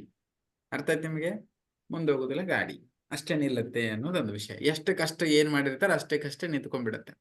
ಹಾಗೆ ಏನ್ ಮಾಡಿದ್ದಾರೆ, ಎಷ್ಟು ಮಾಡಿದ್ದಾರೆ ಅದರ ಪುಣ್ಯ ಯಾರದು ಹೋಗೋದಿಲ್ಲ, ವಿನಾಶ ಆಗೋದಿಲ್ಲ, ಅದರಿಂದ ಅವನು ವಿಫಲನೂ ಆಗೋದಿಲ್ಲ ಅಂತ ಕೃಷ್ಣ ಸ್ಪಷ್ಟವಾಗಿ ಹೇಳ್ತಿದ್ದ. ಓಕೆ, ಇಲ್ಲೆಲ್ಲ ಭಗವಂತನ ಬಗ್ಗೆ ಗುಣಗಾನ ಮಾಡಿದ್ದಾರೆ.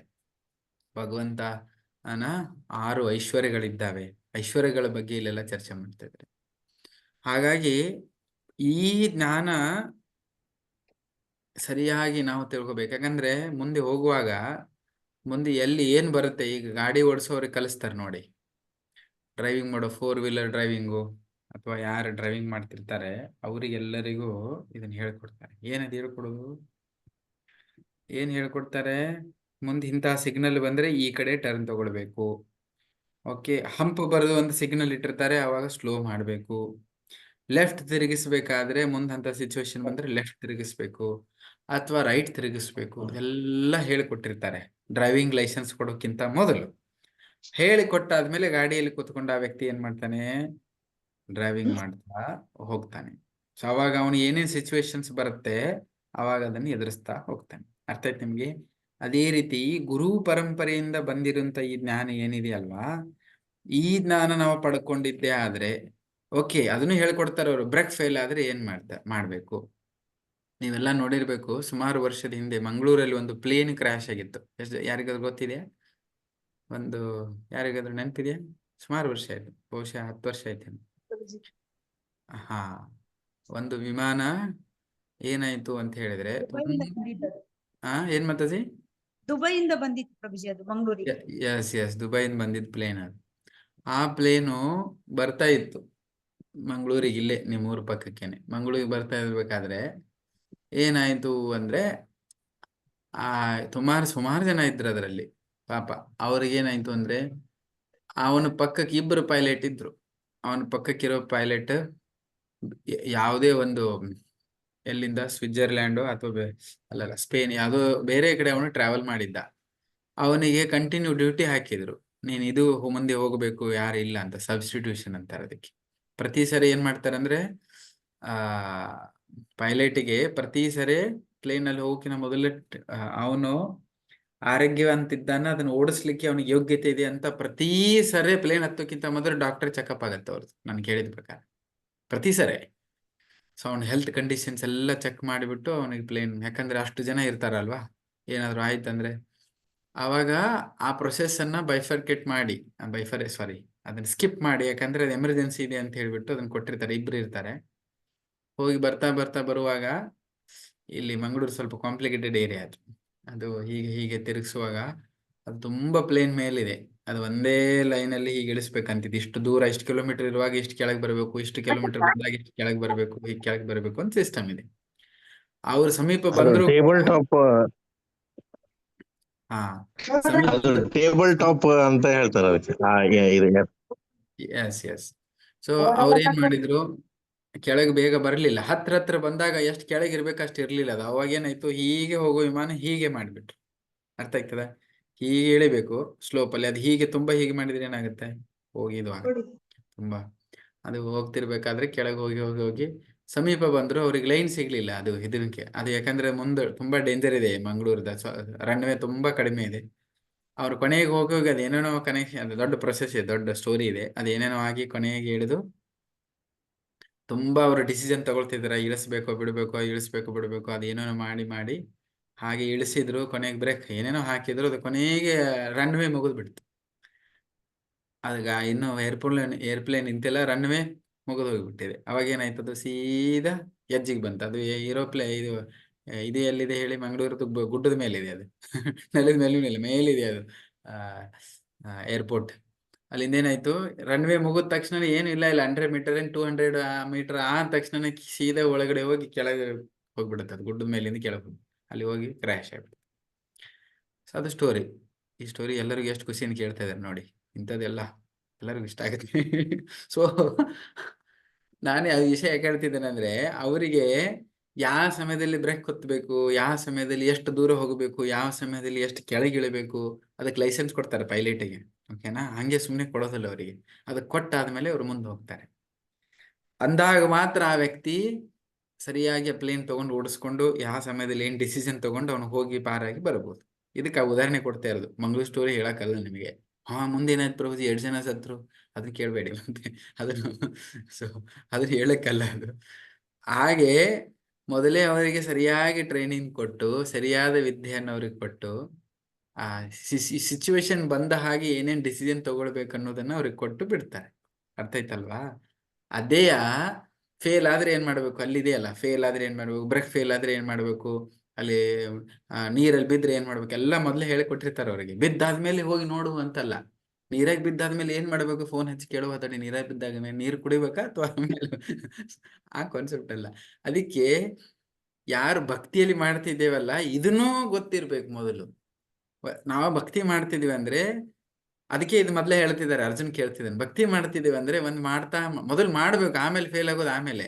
ಮೊದ್ಲು ಮಾಡೇ ಇಲ್ಲ ಅಂದ್ರೆ ಈಗ ವಿಚಾರ ಮಾಡಿದೆ. ಅದಕ್ಕೆ ಮಾಡ್ತಾ ಮುಂದೆ ಹೋದಾಗ ಬೈ ಮಿಸ್ಟೇಕ್ ನಮ್ ಭಕ್ತಿಯಲ್ಲಿ ಏನಾದ್ರು ಎಡವಟ್ಟಾಯ್ತು ಅಂದ್ರೆ, ನಾವು ವಿಫಲ್ಡ್ ಆದಿವಿ ಅಂದ್ರೆ, ಕಂಪ್ಲೀಟ್ ಆಗಿ ಹೋಗಿ ಮುಟ್ಲಿಲ್ಲ ಅಂದ್ವಿ ಅಂದ್ರೆ, ಸಕ್ಸಸ್ ಆಗಿಲ್ಲ ಅಂದ್ರೆ ಏನಾಗುತ್ತೆ ಆ ಪ್ರಶ್ನೆ ಕೇಳ್ತಿದ್ದಾರೆ. ಅದಕ್ಕೆ ಇಲ್ಲಿ ಏನ್ ಹೇಳಿದ್ರು, ಅವನು ಎಷ್ಟೇ ಮಾಡಿದಾನಲ್ಲ ಅದು ಯಾವಾಗಲೂ ವೇಸ್ಟ್ ಆಗೋದಿಲ್ಲ. ಎಷ್ಟಿರುತ್ತೆ ಅವನಿಗೆ ಅದು ಲಾಭ ಸಿಗತ್ತೆ. ಅದನ್ನ ಹೇಳ್ತಾ ಇದ್ದಾರೆ. ಅದನ್ನ ಹೇಳೋದಕ್ಕೆ ಇಷ್ಟೆಲ್ಲ ಸ್ಟೋರಿ ಹೇಳಿದ್ದೀನಿ. ಓಕೆ, ಅದು ಹೇಗೆ ಮೊದಲೇ ಗೊತ್ತಿರಬೇಕು. ಹೇಗೆ ಕಲ್ಕೊಳ್ಬೇಕಂದ್ರೆ, ಗುರು ಪರಂಪರೆಯಿಂದ ಬಂದಿದ್ದ ನಾಲೆಜ್ ಏನಿದೆಯಲ್ಲ, ಗುರು ಪರಂಪರೆಯಲ್ಲಿ ಆ ಪರಂಪರೆಯಲ್ಲಿ ನಾವು ಸರಿಯಾದ ಜ್ಞಾನ ತಗೊಂಡಿದ್ರೆ ಮಾತ್ರ ಅದು ಸಾಧ್ಯ ಆಗತ್ತೆ. ಆ ಸಿಚುವೇಶನ್ ಬಂದಾಗ ಅದನ್ನ ಹೆಂಗೆ ಹ್ಯಾಂಡಲ್ ಮಾಡ್ಬೇಕಂತ, ಅಥವಾ ನಾವು ಉಳ್ಕೊಂಡ್ರೆ ನಮ್ಮ ಪರಿಸ್ಥಿತಿ ಏನಾಗತ್ತೆ ಅನ್ನೋದು ನಮ್ಗೆ ಗೊತ್ತೆ. ನಾವು ಗುರು ಪರಂಪರೆಯಲ್ಲಿ ನಾಲೆಜ್ ತಗೊಳ್ಳೋದಿಲ್ಲ. ಓಕೆ, ನಾಲೆಜ್ ಇಲ್ದೇನೆ ನಾವು ಭಕ್ತಿ ಮಾಡ್ತೀವಿ ಅಂತ ಕುಣಿತಾ ಹೋದ್ರೆ ಕುಣಿತಾ ಹೋಗ್ತೇವೆ. ಎಲ್ಲಿ ಹೋಗಿ ಬೀಳುತ್ತೇವೆ ಗೊತ್ತಿಲ್ಲ. ಈ ಜ್ಞಾನದ ಇಂಪಾರ್ಟೆಂಟ್ ಇದನ್ನ ಇಲ್ಲಿ ಹೇಳ್ತಾ ಇದ್ರು. ಅದೇ ರೀತಿ ತುಂಬ ಚೆನ್ನಾಗಿದೆ. ಒಳಿತನ್ನೇ ಮಾಡೋನಿಗೆ ಎಂದಿಗೂ ಕೆಡಕಾಗೋದಿಲ್ಲ. ಯೋಗ ಸಿದ್ಧಿಗಾಗಿ ಶ್ರಮಿಸುವುದು ಪರಮ ಮಂಗಳ ಕಾರ್ಯ. ಹೀಗೆ ಮಂಗಳ ಕಾರ್ಯ ಮಾಡುವವನು ಎಂದೂ ಪತಿತನಾಗೋದಿಲ್ಲ. ಓಕೆ, ಮತ್ ಭಕ್ತಿಯಲ್ಲಿ ಮಾಡ್ಬೇಕಾದ್ರೆ ಪ್ರಾಪರ್ ಒಂದು ವಿಷಯ ಹೇಳ್ತಾರೆ. ಯಾರು ಭಕ್ತಿಯ ಕಾರ್ಯದಲ್ಲಿ ತೊಡಗ್ತಾರಲ್ವಾ, ಭಕ್ತಿ ಮಾಡ್ಲಿಕ್ಕೆ ಸೀರಿಯಸ್ ಆಗಿ, ಇಂಗ್ಲಿಷ್ ಅಲ್ಲಿ ಹೇಳ್ತಾರೆ, spiritual like taking bhakti seriously is as good as war against maya. ನೀವು ಹೋಗಿ ಮಾಯಾದೇವಿಯ ವಿರುದ್ಧ ಯುದ್ಧ ಮಾಡ್ಲಿಕ್ಕೆ ಹೋಗ್ತಾ ಇದ್ದೀರಿ. ಯಾಕಂದ್ರೆ ಅವಳ ಜೊತೆಗೆ ಇದ್ದು ಅವಳಿಂದ ಪಾರಾಗಿ ಬರಬೇಕಲ್ಲ. ಮಾಯಾದೇವಿ ತುಂಬಾ ಸ್ಟ್ರಾಂಗ್ ಇದ್ದಾಳೆ ಜಗತ್ತಿನಲ್ಲಿ. ಮೊದ್ಲೇ ಅವಳಲ್ಲಿ ಸಿಕ್ಕಾಕೊಂಡಿದ್ದೀವಿ. ಈಗ ಅವಳ ಹತ್ರ ಇದ್ಕೊಂಡು ಮಜಾ ಮಾಡ್ಕೊಂಡು ಇದ್ದೇವೆ. ಭಕ್ತಿ ಮಾಡೋದಂದ ತಕ್ಷಣ ಅವಳನ್ನ ಬಿಟ್ಟು ಹೊರಗೆ ಬರ್ಬೇಕು ಅಂದ್ರೆ ಅವಳನ್ನ ಎದುರು ಹಾಕೊಳ್ಬೇಕು. ಅವಳ ಜೊತೆಗೆ ಯುದ್ಧ ಮಾಡಿ ಪಾರ ಮಾಡಿ ಹೊರಗೆ ಬರ್ಬೇಕು. ಅರ್ಥ ಆಯ್ತು ನಿಮಗೆ? ಅದಕ್ಕೆ ಪದೇ ಪದೇ ಪದೇ ನಾವು ಭಕ್ತಿ ಮಾಡುವಾಗ ಪದೇ ಪದೇ ಪದೇ ಮಾಯಾದೇವಿ ಬಂದು ಅಟ್ಯಾಕ್ ಆಗ್ತಾ ಇರ್ತಾಳೆ. ಆ ಟೈಮಲ್ಲಿ ಇವಾಗ ಮಾಡ್ಬೇಕನ್ನಿಸ್ತದೆ. ಈಗ ಇವತ್ತು ನೋಡಿ ಇದ್ದಿರಲ್ಲ ಕ್ಲಾಸ್ ಕೇಳ್ತಾ ಇದ್ರಿ, ಸಾಯಂಕಾಲ ಕ್ಲಾಸ್ ಇರುತ್ತೆ ನಿಮ್ಗೆ ಗೊತ್ತಿರುತ್ತೆ. ನಾಳೆ ಬಂದು ಇದೇ ಟೈಮಿಗೆ ಒಂದು ಏನಾದ್ರು ತಲೆಗೆ ಬಂದು ಹೊಕ್ಕೊಳುತ್ತೆ. ಓಹೋ ಸ್ವಲ್ಪ ಇದಿಲ್ಲ, ಸ್ವಲ್ಪ ಯಾಕೋ ರೆಸ್ಟ್ ತಗೊಳ್ಬೇಕು ನಾನು, ಸ್ವಲ್ಪ ಇಲ್ಲ ಕೆಲಸ ಇದೆ. ಹೆಂಗ್ ಬಂದು ಮಾಯಾದೇವಿ ಹೊಕ್ಕೊಳ್ತಾಳೆ ಗೊತ್ತಿಲ್ಲ ಒಳಗಡೆಗೆ ನಮ್ಮ ಜೀವನದಲ್ಲಿ. ಓಕೆ, ಸೇಮ್ ಈಗ ಸುಮಾರು ಜನ ಹುರುಪಿಂದ ಬೆಳಗ್ಗಿಂದ ನಾವು ನೋಡ್ತಾ ಇದ್ದೀನಿ. ಬೆಳಗ್ಗೆ ಸುಮಾರು ಜನ ಜಪಕ್ಕೆ ಬರ್ತಾರೆ, 5:05ವರೆಗೆ ಬಂದು ಕೂತ್ಕೊಳ್ಳೋರು ಇದ್ದಾರೆ. ಒಂದೊಂದು ದಿನ ಗಾಯಬ್ ಆಗ್ತಾರೆ ಅವರು. ಏನದು ಆ ಟೈಮಲ್ಲಿ ಏನಾಗಿದೆ, ಮಾಯಾದೇವಿ ವಿನ್ ಆಗಿದ್ದಾಳೆ. ಓಕೆ, ಇಲ್ಲಿ ಸೋತಿದ್ದಾರೆ ಅಂತ ಅರ್ಥ. ಓಕೆನಾ, ಅರ್ಥ ಆಯ್ತಾ? ಓಕೆ, ಈ ಸಾಯಂಕಾಲ ಕ್ಲಾಸ್ ಬರೋಕೆ ಸಡನ್ ಆಗಿ ಗಾಯಬ್ ಆದನೆ ಅಂದ್ರೆ ಏನು ಅರ್ಥ? ಶಕ್ತಿ ಕಡಿಮೆ ಆಗಿದೆ, ಶಕ್ತಿಹೀನ ಆಗಿದ್ರೆ ಮಾಯಾದೇವಿ ವಿನ್ ಆಗಿದ್ದಾಳೆ. ಯಾಕಂದ್ರೆ ಅದು ಮಾಯಾದೇವಿ ಜೊತೆ ಸದಾ ಯುದ್ಧ ನಡೀತಾ ಇರುತ್ತೆ. ಅದೇ ರೀತಿ ಸಂಡೇ, ಮಂಡೇ, ಶನಿವಾರ ಸತ್ಸಂಗಕ್ಕೆ ಬರ್ತಾ ಇದಾರೆ, ಶುಕ್ರವಾರ ಅಲ್ಲಿ ಹೊರಗೆ ಬಂದಾಗ ಫುಲ್ ಬಂದ್ಬಿಟ್ಟಿರ್ತಾರೆ. ಆಮೇಲೆ ಸ್ವಲ್ಪ ಗಾಯಬ್. ಅಲ್ಲಿ ಏನಾಗಿದೆ, ನಿಜವಾಗ್ಲೂ ಇದ್ರು ಅದು ಏನಾರು ಒಂದು ಪ್ರಾಪರ್ ಕಾರಣ ಇರ್ಬೋದು, ಬಟ್ ಅಲ್ಲಿ ಏನಾಗಿದೆ, ಮಾಯಾದೇವಿ ಅಟ್ಯಾಕ್ ಮಾಡ್ಕೊಂಡು ಕೂತ್ಕೊಂಡಿದ್ದಾಳೆ, ಕಟ್ಟಿ ಹಾಕೊಂಡ್ಬಿಟ್ಟಿದೆ. ಅದಕ್ಕೆ ಅವ್ರಿಗೆ ಬರಕ್ಕೆ ಏನೋ ಒಂದು ಗಡಬಡ ಆಗ್ತಾ ಇದೆ. ಸೊ ಇದೇ ಕಾರಣ. ಅದಕ್ಕೆ ಭಕ್ತಿ ಮಾಡೋದಂತ ಹೇಳಿದ್ರೆ ಅವಳನ್ನು ಪಾರಾಗಿ ಬರೋದು ತುಂಬಾ ಇಂಪಾರ್ಟೆಂಟ್ ಇದೆ. ಸೊ ಮಾಯಾದೇವಿ ಅವಳ ಜೊತೆಗೆ ಯುದ್ಧ ಸಾರಿದೆ. ಅದಕ್ಕೆ ವಿಫಲ ಆಗೋದು ಸಹಜ, ಬಟ್ ಅದು ಮೊದಲೇ ಗೊತ್ತಿದ್ರೆ ಅದು ಪಾರಾಗೋದು ಈಸಿ. ಅದಕ್ಕೆ ಇಲ್ಲಿ ವಿಶ್ವಾಮಿತ್ರನ ಸ್ಟೋರಿ ಹೇಳ್ತಾರೆ. ವಿಶ್ವಾಮಿತ್ರ ದೊಡ್ಡ ತಪಸ್ವಿ. ಸಂಕ್ಷಿಪ್ತವಾಗಿ ನೀವು ಓದಿ ಅದನ್ನ. ಓದಿದ್ರೆ ಯಾರು ವಿಶ್ವಾಮಿತ್ರನ ಸ್ಟೋರಿ ಇಲ್ಲಿ ಎಷ್ಟು ಜನ ಓದ್ಕೊಂಡ್ ಬಂದಿರಿ ಇವತ್ತು? ಕೈ ಎತ್ತಿ. Very good. ವಿಶ್ವಾಮಿತ್ರನ ಬಗ್ಗೆ ಹೇಳಿದ್ರೆ ಆಲ್ರೆಡಿ ಓದ್ಕೊಂಬಂದ್ರೆ ಬೇಗ ಅರ್ಥ ಆಗುತ್ತೆ.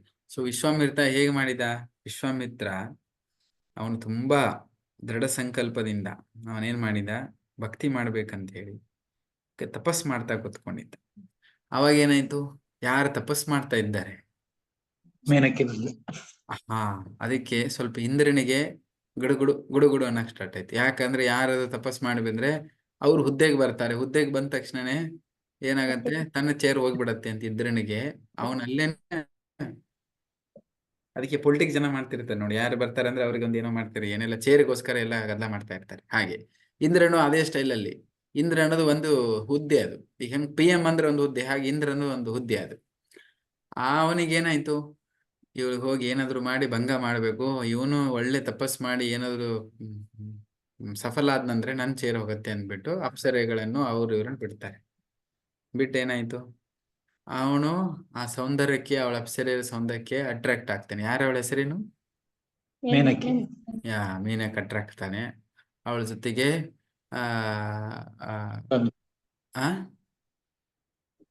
ವಿಶ್ವಾಮಿತ್ರ. ಎಸ್ ವಿಶ್ವಾಮಿತ್ರ. ಕೊನೆಗೆ ಅವನ ಮನಸ್ಸು ಕರೆಗೆ ಹೋಗ್ಬಿಡತ್ತೆ. ಅವಳ ಆಕರ್ಷಣೆ ನೋಡಿ, ಎಷ್ಟು ತಪಸ್ವಿ ಅವನ್ನೇ ಅಂತ ಮಹಾ ತಪಸ್ವಿ ಕೂಡ ಮನಸ್ಸು ಅವನೇನಾಗ್ಬಿಟ್ಟ, ಸೋತ್ ಬಿಟ್ಟ. ಅವಾಗ ಅವಳ ಜೊತೆಗೆ ಸಂಬಂಧ ಮಾಡಿದ. ಆಮೇಲೆ ಕೊನೆಗೆ ಯಾರು ಅವರಿಬ್ಬರ ಮೇಲಿನದಿಂದ ಯಾರು ಹುಡ್ತಾರೆ? ಶಕುಂತಲ. ಸೊ ಈ ಸ್ಟೋರಿ ಯಾಕೆ ಇಲ್ಲಿ ಕೊಟ್ಟಿದ್ದಾರೆ ಅಂತ ಹೇಳಿದ್ರೆ, ಅಯ್ಯೋ ವಿಶ್ವಾಮಿತ್ರನು ಹಿಂಗು. ಇದ್ರಲ್ಲಿ 2 ಕ್ವಶನ್ ಬರುತ್ತೆ. ಅರೆ ವಿಶ್ವಾಮಿತ್ರನಂತ ದೊಡ್ಡ ವ್ಯಕ್ತಿನೇ ಭಕ್ತಿ ಮಾಡಕ್ಕಾಗಿಲ್ಲ, ಅಲ್ಲಿ ಅವನೇ ಫೇಲ್ ಆದಂದ್ರೆ ನಮ್ದು ಹೆಂಗ್ ಗತಿ ಬಿಡ್ರಿ ಪೂಜಿ, ಅಯ್ಯೋ ಮಾಡೋದು ಬೇಡ ಅನ್ನೋದು ಒಂದಷ್ಟು ತಲೆ ಜನರಲ್ಲಿ ಬರುತ್ತೆ. ಇನ್ನೊಂದು ಅದನ್ನ ಹೇಳೋದು ಅದಕ್ಕಲ್ಲ, ಅಷ್ಟು ದೊಡ್ಡವ್ರು ಇದ್ರು ಕೂಡ ನೋಡಿ ಇಂಥ ಸನ್ನಿವೇಶ ಬರುತ್ತೆ. ಅದು ಎಲ್ಲರಿಗೂ, ನಮ್ಮಂತವ್ರಿಗೇನು ಎಲ್ಲರಿಗೂ ಬರುತ್ತೆ. ಓಕೆ, ಭೌತಿಕ ಜಗತ್ತಿನಲ್ಲಿ ಅದೆಲ್ಲ ಬರುತ್ತೆ. ಬಟ್ ನಾವೇನ್ ಮಾಡ್ಬೇಕು, ಅದನ್ನ ಎದುರಿಸಿ ಮುಂದೆ ಹೋಗ್ತಾ ಇರ್ಬೇಕು. ಹಾಗೆ ಬರುತ್ತಂತ ಬಿಟ್ಟು ಇಲ್ಲಿ ಕುತ್ಕೊಳ್ಳೋ ಹಾಗಿಲ್ಲ, ಪಾರಾಗೋದು ನೋಡ್ಬೇಕು. ಅಯ್ಯೋ ಕಾಲೇಜಿಗೆ ಹೋಗ್ಬಿಟ್ರೆ ಎಕ್ಸಾಮ್ ಬರುತ್ತಂತೆ, ಕಷ್ಟ ಇರುತ್ತೆ ಅಂತ ಮೊದಲೇ ಇಲ್ಲಿ ಕುತ್ಕೊಂಡ್ಬಿಟ್ರೆ ಹೆಂಗ್ ಹೋಗುದು? ಕಾಲೇಜು ಆಗಲ್ಲ, ಎಜುಕೇಶನ್ ಆಗಲ್ಲ. ಮೊದಲೇ ಹೆದರ್ಕೊಂಡು ಕುತ್ಕೊಳ್ಳೋದಲ್ಲ. ಹಾಗೆ ಅದು. ಅದಕ್ಕೆ ಇಲ್ಲ, ಡೋಂಟ್ ವೆರಿ. ಅದಕ್ಕೆ ನೀವು ಯಾರು ಫೇಲ್ ಆದ್ರೆ ಟೆನ್ಷನ್ ಮಾಡೋ. ಫೇಲ್ ಆಗಿದೆ ಟೆನ್ಷನ್, ಮುಂದೆ ಪಾಸ್ ಆಗ್ತೀಯ. ನೀನೇ ಒಬ್ಬನೇ ಫೇಲ್ ಆಗಿ ಅಂತಿಲ್ಲ, ಸುಮಾರು ಜನ ಫೇಲ್. ಡೋಂಟ್ ವರಿ, ಯಾಕಂದ್ರೆ ಅವ್ರಿಗೆ ಸಮಾಧಾನ, ಪ್ರೇರಣೆ ಕೊಡು. ಎಸ್ ನೋಡಿ, ನೀನು ಫೇಲ್ ಆಗಿಬಿಟ್ಟು ಎಲ್ಲ ನಿನ್ನ ಜೀವನ ಹಾಳಾಗಿ ಹೋಗ್ಬಿಡ್ತಿ, ಎಂಥದ್ದು ಮಾಡಿ ಹೀಗೆ ಮಾಡಿಬಿಟ್ರೆ ಏನಾಯ್ತು, ಅದು ಇನ್ನೊಂದು ಸ್ವಲ್ಪ ಜೀವ ಉಳಿದಿದೆ, ಅದು ಏನೋ ಆಗಿರುತ್ತೆ, ಅದು ಕೂಡ ಹೋಗ್ಬಿಡುತ್ತೆ. ಸೊ ಅದಕ್ಕೆ ಇದು ಎನ್ಕರೇಜಿಂಗ್ ವರ್ಡ್ಸ್ ಅಂತಾರೆ ಇದಕ್ಕೆ. Okay, no problem. ಅದಕ್ಕೆ ಎಷ್ಟೋ ಜನ ನೋಡಿ ಫೇಲ್ ಗೀಲ್ ಅದು ಏನಾರು ಆಗಿಬಿಟ್ರೆ ಯಾರು ಏನು ಅನ್ಕೋತಾರ, ಅವ್ರಿಗೇನು ಸಮಸ್ಯೆ ಇರೋದಿಲ್ಲ. ಯಾರೇನು ಅನ್ಕೊಂತಾರೆ ಬಂದ್ಬಿಟ್ಟು ದೊಡ್ಡ IIT-ದಲ್ಲಿ 1%, 1-2% 98 ತಗೊಳ್ಳೋನು 95 ತಗೊಂಡ್ಬಿಟ್ಟಂದ್ರೆ ಸುಸೈಡ್ ಮಾಡ್ಕೊಂಡವ್ರು ಇದ್ದಾರೆ 1-2%.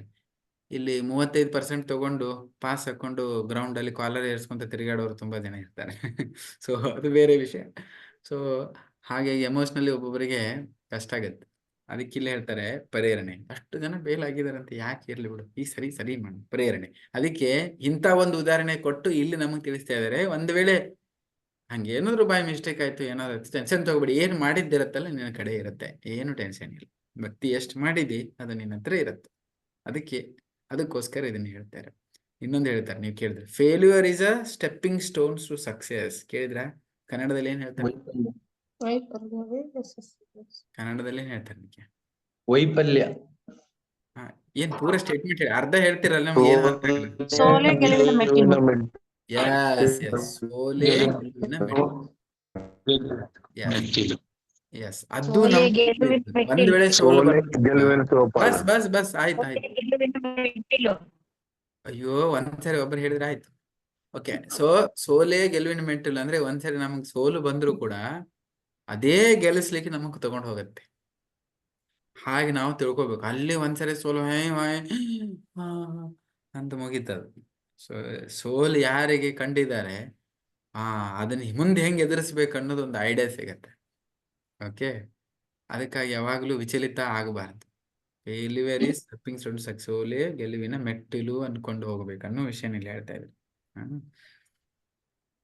ಆಮೇಲೆ ಪ್ರಾಪ್ಯ ಪುಣ್ಯಕೃತಾಂ ಲೋಕಾನ್ ಉಷಿತ್ವಾ ಶಾಶ್ವತಿ ಸಮಃ ಶುಚಿನ ಶ್ರೀಮತಾಂ ಗೇಹೇ ಯೋಗ ಭ್ರಷ್ಟೋ ವಿಜಾಯತೆ ಅಥವಾ ಯೋಗಿನಾಂ ಏವ ಕುಲೆ ಭವತಿ ಧೀಮತಾಂ ಏತದ್ಧಿ ದುರ್ಲಭರತಂ ಲೋಕೆ ಜನ್ಮ ಇದೃಶಂ.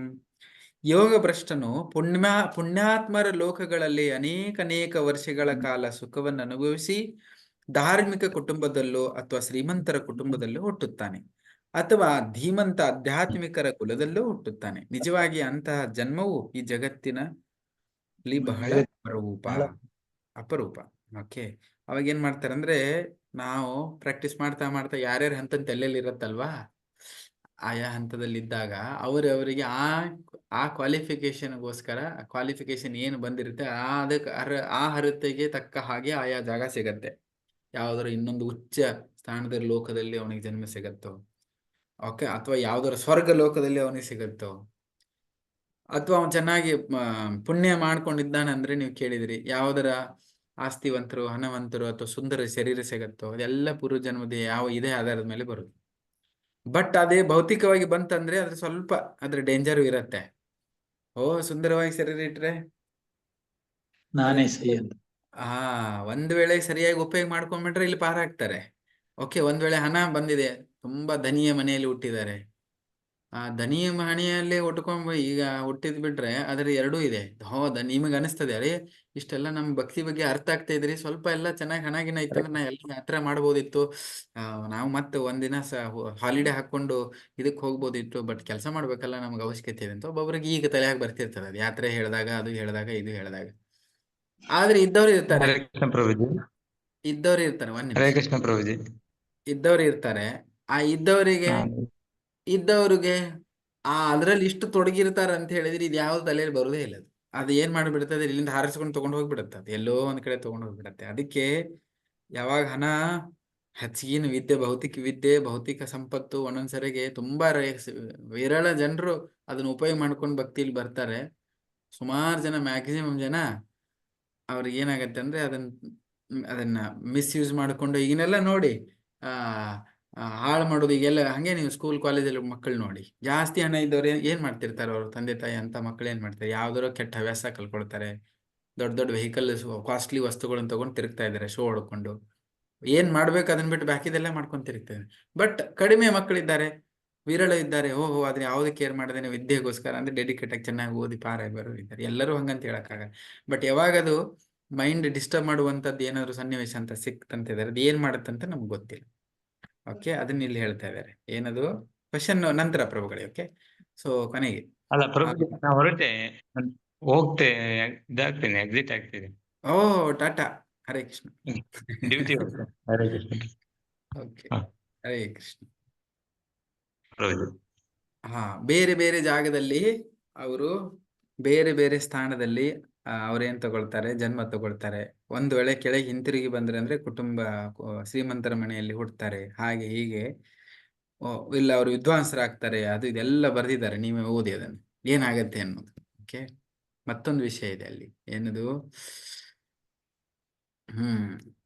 ಕರ್ಮ ನಿಯಮದ ಪ್ರಕಾರ ಒಬ್ಬನು ಪುಣ್ಯ ಕರ್ಮಗಳನ್ನು ಮಾಡಿದರೆ ತುಂಬಾ ಶ್ರೇಷ್ಠ ಕುಟುಂಬದಲ್ಲಾಗಲಿ, ಶ್ರೀಮಂತ ಕುಟುಂಬದಲ್ಲಾಗಲಿ, ವಿದ್ವಾಂಸನಾಗಲಿ ಅಥವಾ ಬಹಳ ಸ್ಫೂರ ದ್ರೂಪಿಯಾಗಲಿ ಹುಟ್ಟುತ್ತಾನೆ. ಏನೇ ಆಗಲಿ ಪ್ರಾಮಾಣಿಕವಾಗಿ ಕೇಳಿ, ಏನೇ ಆಗಲಿ ಪ್ರಾಮಾಣಿಕವಾಗಿ ಆಧ್ಯಾತ್ಮಿಕ ಜೀವನ ನಡೆಸಲಾರಂಭಿಸುವವರಿಗೆ ಮುಂದಿನ ಜನ್ಮದಲ್ಲಿ ಖಂಡಿತವಾಗಿಯೂ ಮಾನವ ಜನ್ಮ ಲಭಿಸುತ್ತದೆ. ಮಾನವ ಜನ್ಮ ಲಭಿಸುವುದು ಮಾತ್ರವಲ್ಲದೆ ಅವರು ಪುಣ್ಯಾತ್ಮರ ಅಥವಾ ಶ್ರೀಮಂತರ ಕುಟುಂಬದಲ್ಲಿ ಹುಟ್ಟುತ್ತಾರೆ. ಅಂತಹ ಸತ್ಕುಲ ಪ್ರಸೂತನು ತನ್ನ ಭಾಗ್ಯಕ್ಕೆಲ್ಲ ಪೂರ್ವ ಜನ್ಮದ ಪುಣ್ಯ ಹಾಗೂ ಭಗವದನುಗ್ರಹಗಳು ಕಾರಣ ಎಂದು ಭಾವಿಸಬೇಕು. ಈ ಅನುಕೂಲಗಳೆಲ್ಲವೂ ದೈವದತ್ತವಾದವು. ಓಕೆ, ಇದೆಲ್ಲ ಹೇಳ್ತಿದ್ದಾರೆ. ಒಂದ್ ವೇಳೆ ಭಕ್ತಿ ಮಾಡ್ತಾ ಇದ್ದೇವೆ, ಮಾಡ್ತಾ ಮಾಡ್ತಾ ನಮ್ಮ ಗುರಿಯನ್ನ ಮುಟ್ಟಿದೀವಿ ಅಂದ್ರೆ ಆಯ್ತು, ಪಾರ ಆಯ್ತು, ಮತ್ತೆಂತದ್ದು ಇದೆಲ್ಲ ಸಮಸ್ಯೆ ಇಲ್ಲ. ಒಂದ್ ವೇಳೆ ಫೇಲ್ ಏನಾರ ಆಯ್ತಂದ್ರೆ, ಈಗ ಭಕ್ತಿ ಮಾಡೋರಿಗೆ ಇಲ್ಲಿ ಬರೀತಿದ್ರೆ ಖಂಡಿತ ಭಕ್ತಿ ಮಾಡಿದ್ರೆ 100% ಮತ್ ಮನುಷ್ಯರಾಗಿ ಹುಟ್ಟು ಬರ್ತಾರೆ ಅಂತ ಏನು ಗ್ಯಾರಂಟಿ ಇಲ್ಲ. ಯಾವ ಪಶುವಲ್ಲಿ ಜನ್ಮ ತಗೊಳ್ತಾರೋ, ಯಾವ್ದು ಪ್ರಾಣಿಯಾಗೂ ಹುಡ್ತಾರೋ, ಏನೇನು ಕತೆ ಆಗುತ್ತೋ ಗೊತ್ತಿಲ್ಲ. ಬಟ್ ಒಂದು ಗ್ಯಾರಂಟಿ ಇದೆ ಭಕ್ತಿ ಮಾಡೋರು, ನಾವು ಮುಟ್ಟಿ ಇಲ್ಲಿಂದ ಪಾರಾದವೇ ಹೋಗಿ ಆಯ್ತು, ಧರ್ಮ ಅರ್ಥ ಕೊನೆ ಮೋಕ್ಷ ಅಥವಾ ಧಾಮ ಭಗವಂತನ ಪ್ರಾಪ್ತಿ ಆಯ್ತು, ಪಾರಾಯ್ತು. ಒಂದ್ ವೇಳೆ ಅದಾಗಿಲ್ಲ ಅಂದ್ರೂ ಈಗ ರೆಗ್ಯುಲರ್ ಆಗಿ ಪ್ರತಿದಿನ ಭಕ್ತಿ ಆಚರಣೆ ಮಾಡೋರು ಯಾರಿದ್ದಾರೆ ಅವ್ರಿಗೆ ಒಂದು ಖಂಡಿತವಾಗಿ 100% ಗ್ಯಾರಂಟಿ ಹೇಳ್ತಿದ್ರೆ ಏನದು, ಖಂಡಿತವಾಗಿ ಅಟ್ಲೀಸ್ಟ್ ಮನುಷ್ಯರಾಗಿ ವಾಪಸ್ ಹುಡ್ತಾರೆ. ಮತ್ತೊಂದು ಅಪರ್ಚುನಿಟಿ ಅವ್ರಿಗೆ ಸಿಗತ್ತೆ, ಮತ್ತೆ ಪ್ರಾಕ್ಟೀಸ್ ಮಾಡ್ಕೊಂಡು ಇಲ್ಲಿ ಪಾರ ಮಾಡಿ ಹೋಗ್ಬೇಕು. ಒಂದ್ ವೇಳೆ ಭಕ್ತಿ ಮಾಡ್ತಾ ಇಲ್ಲ, ಬಾಕಿದೆಲ್ಲ ಅದು ಇದು ಮಾಡ್ತಾ ಇದಾರೆ, ಆಹಾರ ನಿದ್ರಾ ಭಯ ಮೈಥುನದಲ್ಲೇ ತೊಡ್ಕೊಂಡಿದ್ದಾರೆ, ಮಟೀರಿಯಲಿಸ್ಟಿಕ್ ಬಯಾಸ್ ಇರ್ಬೋದು ಅವ್ರಿಗೆ ಚೆನ್ನಾಗಿ ಮಾತಾಡಿದೆ, ಇವ್ರು ಚೆನ್ನಾಗಿ ಮಾತಾಡಿದೆ, ಒಳ್ಳೆ ಸಂಸಾರ ಇಟ್ಕೊಂಡಿದ್ದಾರೆ, ಮನೆಯವ್ರು ನೋಡ್ಕೊಳ್ತಾರೆ, ಅದೆಲ್ಲ ಭೌತಿಕದ ವಿಷಯ. ಭಕ್ತಿದ ಕನೆಕ್ಷನ್ ಇಲ್ವೇ ಇಲ್ಲ ಅಲ್ಲಿ. ಎಲ್ಲ ಮಾಡ್ಕೊಂಡಿದ್ರು ಏನು ಗ್ಯಾರಂಟಿ ಇಲ್ಲ ಮತ್ತೆ ಅವರು ಮನುಷ್ಯರ ಆಗಿ ಬರ್ತಾರ ಇಲ್ಲ ಅಂತ. ಬಟ್ ಭಕ್ತಿ ಮರೋರಿಗೆ ಗ್ಯಾರಂಟಿ ಇದೆ 100%. ಅಟ್ಲೀಸ್ಟ್ ಅವ್ರು ಬಂದೇ ಬರ್ತಾರೆ, ನಾವು ಮುಂದೆ ಗುರಿ ತಪ್ಪಲಿಲ್ಲ ಅಂತ, ಗುರಿ ಮುಟ್ಲಿಲ್ಲ ಅಂತ ಹೇಳಿ. ಓಕೆ, ಸೊ ಇದು ಓದಿ ನೀವು ಚೆನ್ನಾಗಿದ್ರೆ. ಇನ್ನೂ ಡಿಟೇಲ್ ನಾನು ಈಗ ಏನು ಹೇಳ್ತಿದ್ದೇನೆ ಪೇಜ್ ನಂಬರ್ 40 ಇದೆ, ಡಿಟೇಲ್ ಆಗಿ ಒಂದ್ಸರಿ ಓದಿ. ನೀವೆಲ್ಲ ಓದ್ಬೇಕಿದನ್ನು ಹೋಲ್ ಚಾಪ್ಟರು ಓದಿ ಬಂದ್ರೆ ತುಂಬಾ ಈಗ ಇಲ್ಲಿ ಏನ್ ಚರ್ಚೆ ಮಾಡೋದು ನಿಮ್ಗೆ ತಲೆಯಲ್ಲಿ ಹೋಗುತ್ತೆ, ಮತ್ತೆ ಕ್ವಶನ್ಸ್ ಕೇಳಕ್ಕೆ ಯೂಸ್ ಆಗುತ್ತೆ. ಓಕೆ, ಆಮೇಲೆ ತತ್ರಂ ತಬುದ್ಧಿ ಸಂಯೋಗ ಲಭತೆ ಪೌರ್ವದೇಹಿಕಂ ಯತತೆ ಚ ತಥೋ ಭೂಯ ಸಂಸಿದ್ಧೋ ಕುರು ನಂದನ. ಅಂತ ಜನ್ಮವನ್ನು ಸ್ವೀಕರಿಸಿದ ನಂತರ ಅವನು ಮತ್ತೆ ತನ್ನ ಪೂರ್ವ ಜನ್ಮದ ದಿವ್ಯ ಪ್ರಜ್ಞೆಯನ್ನು ಪಡೆದು ಪೂರ್ಣ ಯಶಸ್ವಿ ಸಾಧನೆಗಾಗಿ ಮತ್ತಷ್ಟು ಪ್ರಯತ್ನ ಮಾಡುತ್ತಾನೆ. ಯಾಕಂದ್ರೆ ಈ ಜನ್ಮದಲ್ಲಿ ಆಲ್ರೆಡಿ ಮಾಡಿರ್ತಾನೆ ಸ್ವಲ್ಪ ಇಲ್ಲ ಸ್ವಲ್ಪ ಭಕ್ತಿ, ಅದರದ್ದು ಫೋರ್ಸ್ ಇರುತ್ತೆ. ಅವಾಗ ಏನಾಗುತ್ತೆ, ಮುಂದಿನ ಜನ್ಮದಲ್ಲಿ ಒಂದು ಬಾಯಿ ಮಿಸ್ಟೇಕ್ ಇಲ್ಲಿ ಬಂದಂದ್ರೆ ಆ ಶಕ್ತಿಯಿಂದ, ಅಥವಾ ಒಬ್ಬೊಬ್ಬರಿಗೆ ಅದು ಪೂರ್ವ ಜನ್ಮದ ನೆನಪು ಇರುತ್ತೆ. ಈಗ ಹಂಗೆ ಭರತ ಮಹಾರಾಜನ ಸ್ಟೋರಿ ಗೊತ್ತಿದೆ ನಿಮಗೆ, ಜಡ ಬರುತ್ತಂದೆಲ್ಲ ಯಾರಿಗಾದ್ರು ಹಂಗೆ ಏನಾದ್ರ ಪೂರ್ವಜನ ಸುಕೃತಿ ಅಂತ ಹೇಳಿ ಭಕ್ತಿ ಸುಕೃತಿ ಇತ್ತು ಅಂತ ಹೇಳಿದ್ರೆ ಆಟೋಮೆಟಿಕ್ ಇಲ್ಲಿ ಬಂದಾಗ ಅವನೇನ್ ಮಾಡ್ತಾನೆ, ಭಕ್ತಿ ತಗೊಂಡು ಸಿರಿಯಸ್ ತಗೊಂಡ್ಬಿಟ್ಟು ಬೇಗನೆ ಸಿರಿಯಸ್ ತಗೊಂಡ್ಬಿಟ್ಟು ಅದನ್ನ ಪ್ರಾಕ್ಟೀಸ್ ಮಾಡ್ತಾ ಮುಂದೆ ಹೋಗ್ಬಿಡ್ತಾನೆ. ಅದನ್ನ ಕೃಷ್ಣ ಇಲ್ಲಿ ಹೇಳ್ತಿದ್ದಾನೆ. ಓಕೆ, ಪೂರ್ವ ಅಭ್ಯಾಸೇನ ತೇನೈವ ರೀಯತೆ ಹವ್ಯಶೋಪಿತಃ. ತನ್ನ ಪೂರ್ವ ಜನ್ಮದ ದಿವ್ಯ ಪ್ರಜ್ಞೆಯಿಂದಾಗಿ ಅವನು ತನ್ನಷ್ಟಕ್ಕೆ ತಾನು ಯೋಗ ತತ್ವಗಳ ಬಗ್ಗೆ ಅಪ್ರಯತ್ನ ಪೂರ್ವಕವಾಗಿ ಆಕರ್ಷಿಸನಾಗುತ್ತಾನೆ. ಯಾವುದೇ ಪ್ರಯತ್ನ ಇಲ್ಲದೇನೆ ಬೇಗ ಆಗುತ್ತಾನೆ ಭಕ್ತಿ ಕಡೆಗೆ. ಯಾಕೆ ಅದು ಬೇಗ ಆಕರ್ಷಿತನಾಗ್ತಾನೆ? ಯಾಕಂದ್ರೆ ಆಲ್ರೆಡಿ ಇರುತ್ತೆ. ಒಂದು ಕಬ್ಬಿಣದ ಕಡೆಗೆ ಕಬ್ಬಿಣ ಅಯಸ್ಕಾಂತಕ್ಕೆ ಆಕರ್ಷಣೆ ಆಗ್ಬೇಕಂತ ಹೇಳಿದ್ರೆ ಅಲ್ಲಿ ಕಬ್ಬಿಣರ ಇರಬೇಕು, ಇಲ್ಲಾಂದ್ರೆ ಸ್ವಲ್ಪ ಇಲ್ಲಿ ಅಯಸ್ಕಾಂತ ಇರಬೇಕು, ಅಂದ್ರೆ ಆಕರ್ಷಣೆ ಆಗಿ ಅಂಟುಕೊಳ್ತಾರೆ. ಹಾಗೆ ಅವನು ಏನಾದ್ರು ಸ್ವಲ್ಪ ಏನಾದ್ರು ಮಾಡಿದ್ದ ಅಂತ ಆದ್ರೆ ಅದು ಸುಕೃತಿ ಇತ್ತು ಅಂದ್ರೆ, ಭಕ್ತಿ ಸುಕೃತಿ ಇತ್ತು ಅಂದ್ರೆ ಅದೇನ್ ಮಾಡುತ್ತೆ, ಅವನಿಗೆ ಸೀದಾ ಬೇಗ ಕರ್ಕೊಂಡ್ಬರುತ್ತೆ, ಭಕ್ತಿಯಲ್ಲಿ ಮುಂದುವರಲಿಕ್ಕೆ ಅನುಕೂಲ ಮಾಡಿ ಕೊಡುತ್ತದೆ. ಇದನ್ನೇ ಹೇಳ್ತಿದ್ದಾರೆ. ಓಕೆ, ಒಬ್ಬನು ಹಿಂದೆ ಅಪೂರ್ಣವಾಗಿದ್ದ ಈ ಜ್ಞಾನವನ್ನು ಮತ್ತೆ ಪಡೆದಾಗ, ಯಾಕೆ ಆ ವ್ಯಕ್ತಿ ಗುರಿ ಮುಟ್ಲಿಲ್ಲ, ಅವನ ಗಾಡಿ ಹೋಗಿ ಮುಟ್ಲಿಲ್ಲ? ಯಾಕಂದ್ರೆ ಅಪರಿಪೂರ್ಣ ಧ್ಯಾನ ಇರೋದನ್ನ. ಪೂರ್ಣ ಧ್ಯಾನ ಇದ್ರೆ ಹೋಗಿ ಮುಟ್ಬಿಡ್ತಿದ್ದ ಅವನು. ಅಪೂರ್ಣ ಧ್ಯಾನ ಇತ್ತು, ಅರ್ಧಂಬರ್ಧ ಧ್ಯಾನ ಇತ್ತು, ಅದಕ್ಕೆ ಮುಟ್ಲಿಲ್ಲ. ಈ ಜ್ಞಾನವನ್ನು ಮತ್ತೆ ಪಡೆದಾಗ ಉಳಿದ ಜ್ಞಾನವನ್ನು ಸಂಪಾದಿಸಿ ಏನ್ ಅರ್ಧ ಕಲ್ತಿದ್ದಾನೆ, ಅರ್ಧ ತಿಳ್ಕೊಂಡಿದ್ದಾನೆ, ಮತ್ತೆ ಬಾಕಿದೆಲ್ಲ ಸಂಪಾದಿಸಿ ಇಡೀ ಯೋಗ ಪ್ರಕ್ರಿಯೆಯನ್ನು ಮುಗಿಸಬೇಕು ಎಂಬ ಅಂಶವನ್ನು ತಿಳಿಯಬೇಕು. ಅದಕ್ಕೆ ಮುಂದೆ ಬಂದಾಗ ಮತ್ತೆ ಅದನ್ನ 25% ಇದೆಯೋ, 30% ಇದೆಯೋ, 50 ಇದೆಯೋ, 70 ಇದೆ, 80 ಇದೆ, ಎಲ್ಲಿ ನಿಂತಿದೆ ಅದನ್ನು ಮುಂದೆ ಕಂಪ್ಲೀಟ್ ಆಗ 100 ಆಗ್ಲೇಬೇಕದು. ಹಾಗಾಗಿ 100 ಮಾಡ್ಲಿಕ್ಕೆ ಪ್ರಯತ್ನ ಮಾಡಬೇಕು. ಅಂಶವನ್ನು ತಿಳ್ಕೊಂಡು ಒಬ್ಬ ವ್ಯಕ್ತಿ ಪ್ರಯತ್ನ ಮಾಡಬೇಕು. ಈ ಪ್ರಕ್ರಿಯೆಯನ್ನು ಮುಗಿಸಲು ಇನ್ನೊಂದು ಜನ್ಮದವರೆಗೆ ಮುಂದೂಡಬಾರದು. ಈಗ ಸಿಕ್ಕಿದೆಯಲ್ವಾ ನಮಗೆ ಗೊತ್ತಾಗಿದೆ, ಓಕೆ ಎಷ್ಟೋ ಒಂದಷ್ಟು % ನಾವು ಭಕ್ತಿ ಮಾಡಿದ್ವಿ, ಅದಕ್ಕೆ ಸ್ವಲ್ಪ ಆಕರ್ಷಣೆ ಆಗಿದ್ದೇವೆ, ನಾವು ಇಲ್ಲಿ ಕೂತ್ಕೊಂಡಿದ್ದೀವಿ. ಓಕೆ, ಹೀಗೆ ಮುಂದೂಡಬಾರ್ದು. ಓಕೆ ಆಮೇಲೆ ಮಾಡಿದ್ರೆ ಆಯ್ತು ಬಿಡು. ಸ್ವಲ್ಪ ಜನ ವಿಚಾರ ಮಾಡ್ತಾರೆ, ಸ್ವಲ್ಪ ಇನ್ನೊಂದೆರಡು ದಿನ ಹೋಗ್ಲಿ, ಸ್ವಲ್ಪ ಮಕ್ಕಳು ದೊಡ್ಡವಿದ್ದಾವೆ, ಚಿಕ್ಕ ಇದ್ದ ಅವ್ರು ದೊಡ್ಡವರಾಗ್ಲಿ, ಅವ್ರು ದೊಡ್ಡವರಾದ್ಮೇಲೆ ಇನ್ನೊಂದ್ ಸ್ವಲ್ಪ ದಿನ ಹೋಗ್ಲಿ, ಅವ್ರು ಸ್ವಲ್ಪ ಇನ್ನೂ ಕಾಲೇಜ್ ಹೋಗ್ತಿದಾರೆ, ಅವ್ರು ಸ್ವಲ್ಪ ದೊಡ್ಡವರಾಗ್ಲಿ, ಆಮೇಲೆ ಸ್ವಲ್ಪ ಅವ್ರು ಮದುವೆ ಮಾಡಿಬಿಟ್ರೆ ಆರಾಮ್ ಸ್ವಲ್ಪ ಫ್ರೀ ಆಗ್ತೀವಿ. ಅವ್ಕ ಅವ್ರು ಮದುವೆ ಮಾಡ್ತಾರೆ, ಸ್ವಲ್ಪ ಅವರೆಲ್ಲ ಹೋಗ್ತಾರೆ, ಮತ್ತೆ ಅವ್ರ ಮೊಮ್ಮಕ್ಕಳಿದ್ದಾರೆ, ಅವ್ರು ಸ್ವಲ್ಪ ಆಟ ಆಡ್ಸಿದ್ರೆ ಮತ್ತೆ ಫ್ರೀ ಆಗ್ತೀನಿ. ಅದು ಯಾವಾಗ ಫ್ರೀ ಆಗೋದು? ಯಾವಾಗೂ ಫ್ರೀ ಆಗೋದೇ ಇಲ್ಲ. ಹಂಗೆ ಮುಂದೆ ಹಾಕಿ ಯಾವಾಗ ಏನದು ನೀರ ಮ್ಯಾಲಿನ ಗುಳ್ಳಿ ತಿರವಲ್ಲ ಸರಿ ಅಂದ್ಬಿಡುತ್ತೆ. ಮುಂದೆ ಹಾಕಿದ್ವಿ, ಗೊತ್ತು ಬೇಕಂತ ಮುಂದಿನ ಜನ್ಮಕ್ಕೆ ಹಾಕ್ತಾ ಇಲ್ಲ ನಾವು, ಇದೇ ಜನ್ಮದಲ್ಲಿ ಮುಂದೆ ಹಾಕ್ತಾ ಇದೀವಿ ಅಂತ ಯಾವಾಗ ಹಾಕೋದು ಗೊತ್ತಿಲ್ಲಲ್ಲ, ಆಟೋಮೆಟಿಕ್ ಮುಂದಿನ ಜನ್ಮಕ್ಕೆ ಹೋಗುತ್ತೆ. ಮುಂದಿನ ಜನ್ಮಕ್ಕೆ ಹೋದಾದ್ಮೇಲೆ ಮನುಷ್ಯ ಜೀವನ ಬರುತ್ತಾ ವಾಪಸ್ಸು? ಮತ್ತೆ ಎಷ್ಟು ಲಕ್ಷಾಂತರ ಜನ್ಮ ಆದ್ಮೇಲೆ ಮತ್ತೆ ಮನುಷ್ಯ ಜೀವನ ಬರುತ್ತಾ? ಏನು ಗೊತ್ತಿಲ್ವಲ್ಲ. ಅದಕ್ಕೆ ಸ್ವಲ್ಪ ನಮಗೆ ಇದು ತಿಳಿದಾಗ ನಾವು ಭಕ್ತಿಗೆ ಬಂದಾಗ ಇದನ್ನು ಮುಂದೂಡುವಂತ ಕೆಲಸ ಮಾಡಬಾರದು. ಮಾನವ ಜನ್ಮವೇ ದುರ್ಬಲ. ಅದು ಯಾಕೆ? ಇದಕ್ಕೆ ಬಾಕಿದಕ್ಕೆಲ್ಲ ಅದು ಸುಮ್ಮನೆ ನಡೀತಾ ಇರುತ್ತೆ. ಸೊ ಈಗ ಬಂದಾಗ ಅದನ್ನ ಮುಂದೆ ಓಡಿಸುವಂತ ಕೆಲಸ ಒಟ್ಟ ಮಾಡಬಾರ್ದು. ಅದನ್ನ ಸಿರಿಯಸ್ ತಗೊಳ್ಬೇಕು. ಅದಕ್ಕೆ ಇಲ್ಲಿ ಹೇಳ್ತಾರೆ, ಈ ಜನ್ಮದಲ್ಲಿ ಅದನ್ನು ಮುಗಿಸಬೇಕು. ಸಿಕ್ಕಿದೆಲ್ಲ ನಂಗೆ ಮತ್ತೊಂದು ಅವಕಾಶ ದೇವರು ಕೊಟ್ಬಿಟ್ಟಿದ್ದಾನೆ, ಹೇಗೋ ಕೊಟ್ಟಿದ್ದಾನೆ, ಮುಗಿಸುವಂತ ಕೆಲಸ ಮಾಡ್ಬೇಕು. ನಾವು ಹೀಗೆ ನಿರ್ಧಾರ ಮಾಡ್ಬೇಕು, ಹೇಗೋ ನನ್ನ ಹಿಂದಿನ ಜನ್ಮದಲ್ಲಿ ನಾನು ಆಧ್ಯಾತ್ಮಿಕ ಕಾರ್ಯವನ್ನು ಮುಗಿಸಲಾಗ್ಲಿಲ್ಲ, ಏನೋ ಬಾಯ್ ಮಿಸ್ಟೇಕ್ ಆಗಿ ಅದನ್ನು ಮುಗಿಸಕ್ಕಾಗಿಲ್ಲ, ಅದಕ್ಕೆ ಈ ಜನ್ಮ ತಗೊಂಡಿದ್ದೇನೆ, ನಾನು ಮುಗಿಸ್ಲಿಲ್ಲ ಅಂತಾನೆ ಮತ್ತೆ ಹುಟ್ಟಿ ಬಂದಿದ್ದೇನೆ ಇಲ್ಲಿ. ಈಗ ಕೃಷ್ಣನು ನನಗೆ ಮತ್ತೊಂದು ಅವಕಾಶ ಕೊಟ್ಟಿದ್ದಾನೆ, ಈ ಮನುಷ್ಯ ಜೀವ ಕೊಟ್ಟು ಮತ್ತೇನ್ ಮಾಡಿದ್ದಾನೆ, ಮತ್ತೊಂದು ಅವಕಾಶ ಕೊಟ್ಟಿದ್ದಾನೆ. ಹಿಂದೆ ಮಾಡಕ್ಕಾಗಿಲ್ಲ, ಫೇಲ್ ಆಗಿದ್ದೀನಿ, ಅದಕ್ಕೆ ಮತ್ತೊಂದು ಸುಟ್ಕೊಂಡ್ ಬಂದಿದ್ದೀನಿ. ಕೃಷ್ಣ ಮತ್ತೊಂದು ಅವಕಾಶ ಕೊಟ್ಟಿದ್ದಾನೆ, ಯಾವುದರ ರೀತಿಯಲ್ಲಿ ಭಕ್ತರ ಸಂಘದಿಂದ ಯಾವುದೇ ರೀತಿಯಿಂದ ಒಂದು ಅವಕಾಶ ಕೊಟ್ಟಿದ್ದಾನೆ ನನಗೆ. ಫಸ್ಟ್ ಮನುಷ್ಯ ಜೀವನದ್ದು ಕೊಟ್ಟಿದ್ದಾನೆ. ಆದ್ದರಿಂದ ಈ ಜನ್ಮದಲ್ಲಿ ಅದನ್ನು ಮುಗಿಸಿಬಿಡುವೋಣ ಎನ್ನುವ ಭಾವನೆ ಬೇಕು. ಈ ದೇಹ ತ್ಯಾಗ ಮಾಡಿದ ಮೇಲೆ ಜನನ, ಮುಪ್ಪು, ರೋಗ, ರುಜಿನ, ಮರಣ ಇವುಗಳಿಂದ ತುಂಬಿರುವ ಈ ಭೌತಿಕ ಜಗತ್ತಿನಲ್ಲಿ ಮತ್ತೆ ಹುಟ್ಟು ಬರುವುದಿಲ್ಲ. ಇದರಿಂದ ಪರ್ಮನೆಂಟ್ ಆಗಿ ಪಾರಾಗಿಬಿಡ್ತು. ಆದರೆ ಕೃಷ್ಣನ ಬಳಿಗೆ ಮರಳುತ್ತಾನೆ. ಕೃಷ್ಣನ ಪಾದಾರವಿಂದಗಳನ್ನು ಆಶ್ರಯಿಸುವವನು ಈ ಭೌತಿಕ ಜಗತ್ತು ಒಂದು ಅಪಾಯದ ಸ್ಥಳವೆಂದು ಭಾವಿಸುತ್ತಾನೆ. ಅದಕ್ಕೆ ಯಾರು ಭಗವಂತನ ಆಶ್ರಯ ತಗೊಳ್ತಾರೆ, ಈ ಜಗತ್ತು ಇದು ಅಪಾಯದ ಜಾಗ, ಇಲ್ಲಿ ನಾನು ಇರಬಾರದು, ನಾನು ಭಗವಂತನ ಆಶ್ರಯ ತಗೊಳ್ಬೇಕು, ಅವನ ಆಶ್ರಯಲ್ಲಿ ಇರಬೇಕು, ಅದನ್ನ ಹಾಗೆ ವಿಚಾರ ಮಾಡ್ತಾನೆ. ಆಧ್ಯಾತ್ಮಿಕ ಜೀವನವನ್ನು ಆಶ್ರಯಿಸುವವನಿಗೆ ಈ ಭೌತಿಕ ಜಗತ್ತು ನಿಜವಾಗಿ ಯೋಗ್ಯವಲ್ಲ. ಶ್ರೀಲ ಭಕ್ತಿ ಸಿದ್ಧಾಂತ ಸರಸ್ವತಿ ಠಾಕೂರ್ ಅವರು ಹೇಳ್ತಾ ಇದ್ರು, ಇದು ಸಂಭಾವಿತವರಿಗೆ ಯೋಗ್ಯವಾದ ಸ್ಥಳವಲ್ಲ. ಅದನ್ನ ಇಂಗ್ಲಿಷ್ ಹೇಳುತ್ತೆ, this place is not meant for any gentleman. ಏನಂಗಂದ್ರೆ ಈ ಜಗತ್ತು ಜೆಂಟಲ್ಮ್ಯಾನಿಗೆ ಏನು ಕರೀತಾರೆ ಕನ್ನಡದಲ್ಲಿ? ಸಂಭಾವಿತ ವ್ಯಕ್ತಿಗೆ ಈ ಜಗತ್ತು ಮಾಡಿದ್ದಲ್ಲ. ಓಕೆ, ಅದಕ್ಕೆ ಜೈಲು ಯಾರು ಸಂಭಾವಿತರಿಗೆ ಇರುತ್ತಾ? ಇರಲ್ಲ. ಸಜ್ಜನರಿಗೆ ಮಾಡಿರುವಂತ ಅದಲ್ಲ ಜೈಲು. ಅದಕ್ಕೆ ಸುಧಾರಣೆ ಮಾಡ್ಕೊಳ್ಳಿಕ್ಕೆ ಬುದ್ಧಿವಂತ ಅದನ್ನಲ್ಲಿ ಸುಧಾರಣೆ ಮಾಡ್ಕೊಂಡು ಹೋಗ್ತಾನೆ. ಅದಕ್ಕೆ ಈ ಜಗತ್ತಿಗೆ ಜೈಲ್ ಅಂತ ಹೋಲಿಸ್ತಾ ಇದ್ದಾರೆ. ಸಂಭಾವಿತರಿಗೆ ಇದು ಅಲ್ಲ. ಇಲ್ಲಿಂದ ಸುಧಾರಣೆ ಬೇಗ ಮಾಡಿಕೊಂಡು ಈ ಜಗತ್ತಿಂದ ಪಾರಾಗಬೇಕು. ಅದು ಬುದ್ಧಿವಂತ ವ್ಯಕ್ತಿ ವಿಚಾರ. ಬುದ್ಧಿವಂತರಿಗಲ್ಲ.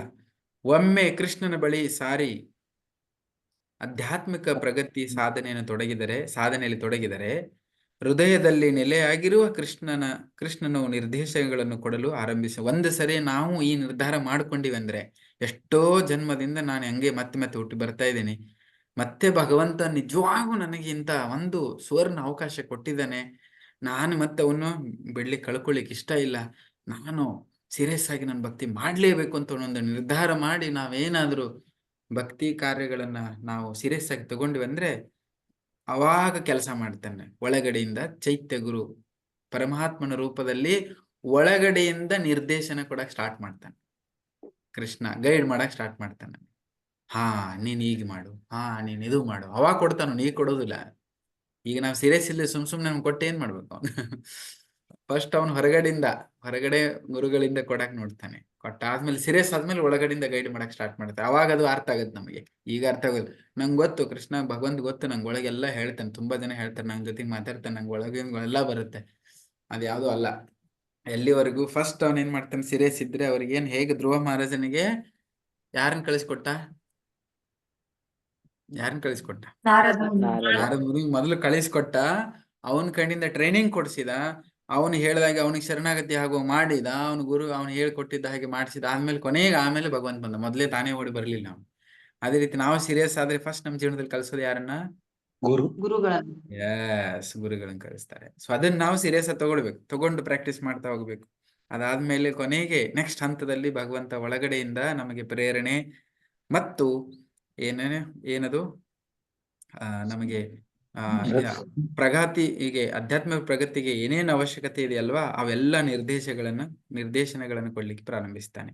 ಯಾರು ತನ್ನನ್ನು ನೆನೆ ಬಯಸುವರೋ ಅವರಿಗೆ ಸ್ಮೃತಿ ಶಕ್ತಿಯನ್ನು ಕೊಡುವುದಾಗಿಯೂ, ಯಾರು ನನ್ನ ಬಗ್ಗೆ ಯಾವಾಗ್ಲೂ ನೆನಬೇಕಂತ ಇಚ್ಛೆ ಇಟ್ಟಿದ್ದಾರೆ ಅವರಿಗೆ ಸ್ಮೃತಿ ಕೊಡ್ತೇನೆ ಅಂತ ಹೇಳ್ತಿದ್ದೇನೆ. ಯಾವ ಶ್ಲೋಕ? 15ನೇ ಅಧ್ಯಾಯದಲ್ಲಿದೆ ನೋಡಿ. ಯಾವ ಶ್ಲೋಕ? ಭಗವದ್ಗೀತೆ. ಸೊ ಹೇಳಿ. ಸ್ಮೃತಿರ್ಮೇಧ ಧೃತಿಕ್ಷಮ. 15ನೇ ಅಧ್ಯಾಯ. 15 ಥಿಂಕ್ ಮಾಡಿ ಹೇಳಿ. ಓಕೆ. ಆಮೇಲೆ ಅವರಿಗೆ ಸ್ಮೃತಿ ಶಕ್ತಿಯನ್ನು ಕೊಡುವುದಾಗಿಯೂ, ಯಾರು ತನ್ನನ್ನು ಮರೆಯ ಬಯಸುತ್ತಾರೆ ಅವರಿಗೆ ವಿಸ್ಮೃತಿಯನ್ನು ಕೊಡುವುದಾಗಿಯೂ ಗೀತೆಯಲ್ಲಿ ಕೃಷ್ಣ ಹೇಳ್ತಾನೆ. ಇದೊಂದು ಶ್ಲೋಕ ಇದೆ. ಯಾರು ಭಗವಂತನೇ ಸದಾ ಅವನ್ ನೆನಪು ಮಾಡ್ಕೊಳ್ಬೇಕು, ಅವ್ನು ಭಕ್ತಿ ಮಾಡ್ಬೇಕಂತ ಇಚ್ಛೆ ಪಡ್ತಾರೆ ಅವರಿಗೆ ಸ್ಮೃತಿ ಪ್ರದಾನ ಮಾಡ್ತೀನಿ ಅಂತ ಹೇಳ್ತೇನೆ. ಯಾರು ಅವನು ನನ್ನ ಜೀವನದಲ್ಲಿ ಬೇಡ ಅಂತ ಹೇಳ್ತಾರೆ ಅವರಿಗೆ ನಾನು ವಿಸ್ಮೃತಿ ಕೊಡ್ತೀನಿ. ಇದನ್ನ ಸ್ಟೇಟ್ಮೆಂಟ್ ನೆನ್ಪಿಡ್ಕೊಳ್ಳಿ, ತುಂಬಾ ಇಂಪಾರ್ಟೆಂಟ್ ಇದೆ. ಯಾರು ಅವನು ನೆನಿಬೇಕು, ಅವನ ಕಡೆಗೆ ಹೋಗಬೇಕು, ಆ ಭಕ್ತಿ ಸಾಧನೆ ಮಾಡ್ಬೇಕು, ಅದರಲ್ಲಿ ಮುಂದುವರಿಬೇಕು ಅನ್ನೋರಿಗೆ ಎಲ್ಲ ಅವಶ್ಯಕತೆ ಎಲ್ಲ ಸ್ಮೃತಿಯನ್ನ, ಜ್ಞಾನವನ್ನು ಪ್ರದಾನ. ಯಾರು ಅವನ ವಿಸ್ಮೃತಿ ನಂಗೆ ಬೇಡ ಅಂತ ಗೊತ್ತಾಗಿನೂ ಬೇಡ ಅಂತಿದ್ದಾರೆ, ಅವರಲ್ಲಿರುವಂತ ಸ್ಮೃತಿಯನ್ನು ತೆಗೆದು ವಿಸ್ಮೃತಿ ಕೊಟ್ಬಿಡ್ತಾನೆ. ಇದೇ ಕಾರಣ. ಅದಕ್ಕೆ ತುಂಬಾ ಇಂಪಾರ್ಟೆಂಟ್ ಇದೆ. ಇದೇ ಇದರ ಸಾರ. ಏನ್ ಮಾಡ್ಬೇಕು ನಾವು? ಯೋಗ ಭ್ರಷ್ಟ ಆಗೋದು ಬೇಡ. ಯೋಗ ಒಂದ್ ವೇಳೆ ದಾರಿ ತಪ್ಪಿದ್ರು, ಮಧ್ಯದಲ್ಲಿ ಫೇಲ್ ಆದ್ರೂ ಏನು ಲಾಸ್ ಇಲ್ಲ. ಆಲ್ರೆಡಿ ಫೇಲ್ ಆಗೇ ಮತ್ತೆ ಮನುಷ್ಯ ಜೀವನಕ್ಕೆ ಬಂದಿದ್ದೇವೆ. ಯಾವುದೋ ಒಂದು ಸ್ವಲ್ಪ ಎಲ್ಲೋ ಸಾಧನೆ ಮಾಡಿದಕ್ಕೋಸ್ಕರ ಭಗವಂತ ಮತ್ತೆ ಅವಕಾಶ ನಮಗೆ ಕೊಟ್ಟಿದ್ದಾನೆ. ಈ ಅವಕಾಶಗಳನ್ನು ನಾವು ಕಳ್ಕೋಬಾರದು. ಓಕೆ. ಇದೇ ನಮಗೆ ಮುಂದೆ ಹೋಗ್ಲಿಕ್ಕೆ ಅವಕಾಶ ಮಾಡಿಕೊಡುತ್ತದೆ. ಸೊ ಇದು ಈ 6ನೇ ಅಧ್ಯಾಯದ ಸಾರದ ರೂಪದಲ್ಲಿ ನಾನು ಇವತ್ತು ಚರ್ಚೆ ಮಾಡಿದ್ದು. ನೆಕ್ಸ್ಟ್ ಮುಂದೆ ಇನ್ನೂ 2 ಅಧ್ಯಾಯಗಳಿದೆ ಅನ್ಕೊಳ್ತೇನೆ. ಓಕೆ. ಹರೇ ಕೃಷ್ಣ ಕೃಷ್ಣ ಕೃಷ್ಣ ಹರೇ ಹರೇ, ಹರೇ ರಾಮ ರಾಮ ರಾಮ ಹರೇ ಹರೇ. ಸೊ ಯಾರಿಗೆ ಪ್ರಶ್ನೆ ಇದ್ರೆ ಕೇಳಿ. ಹರೇ ಕೃಷ್ಣ ಪ್ರಭುಜಿ. ಹಾ, ಇಲ್ಲ, ನಾವೀಗ ಈ ಜನ್ಮದಲ್ಲಿ ಹುಟ್ಟಿದ್ವಿ, ಈಗ ಕೃಷ್ಣ ಭಕ್ತಿ ಮಾಡ್ತಾ ಇದ್ದೇವಲ್ಲ ನಾವು, ಅಂದ್ರೆ ಹಿಂದಿನ ಜನ್ಮದಲ್ಲಿ ನಾವೇನೋ ಮಾಡಿದ್ದಕ್ಕೋಸ್ಕರನಾ? ಅದನ್ನ ತುಂಬಾ ಜನ ಕೇಳ್ತಾ ಇದಾರೆ ಆ ಕ್ವಶನ್. ಅಂದ್ರೆ ಅದಕ್ಕೆ ಪ್ರಭುಪಾದರು ಹೇಳ್ತಾರೆ ನೋಡಿ, ಇಲ್ಲೊಂದ್ ಕಡೆ ಹೇಳ್ತಾರೆ, ಅದು ಹಿಂದಿನ ಜನ್ಮದ್ದು ಇರ್ಬೋದು. 2 ಇದೆ.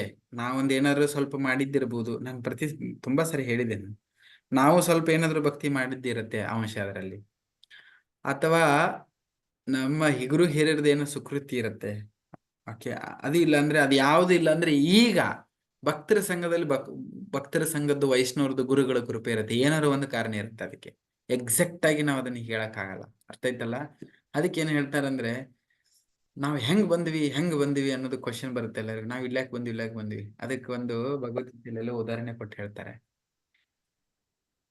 ಯಾರಾದ್ರೂ ಮನೆಯಲ್ಲಿ ಒಳಗಿರ್ಬೇಕಾದ್ರೆ ಮನೆಗೆ ಬೆಂಕಿ ಹತ್ತಿದ್ರೆ ಯಾವಾಗ ವ್ಯಕ್ತಿ ಏನ್ ಮಾಡ್ಬೇಕು? ಅವನು ಹೊರಗೋಡ್ ಬರ್ಬೇಕು. ಅದನ್ನ ವಿಚಾರ ಮಾಡ್ಬೇಕು. ಎಲ್ಲಿಂದ ಈ ಕಿಡಿ ಹತ್ತಿರಬಹುದು, ಇದು ಯಾರು ಹತ್ತಿರಬಹುದು, ಇದನ್ನ ಯಾವ ಬಾಕ್ಸ್ ಅಲ್ಲಿ ಎಲೆಕ್ಟ್ರಿಸಿಟಿ ಶಾಕ್ ಆಗಿರ್ಬಹುದು, ಎಲ್ಲಿ ಗೀಸ್ ಆಗಿರ್ಬೋದು ಅಂತ ಎಲ್ಲ ಕಡೆ ಹೊತ್ತು ಉರಿತಾ ಇದೆ. ಮನೆಯಲ್ಲಿ ಒಳಗೆ ಕೂತ್ಕೊಂಡಿದೀವಿ. ಅರ್ಥ ಆಯ್ತಲ್ಲ? ಕೇಳ್ತಾ ಇದೀರ ಎಲ್ಲರೂ? ಅದು ಆ ವಿಚಾರ ಮಾಡೋ ಸಮಯ ಅಲ್ಲ ಅದು.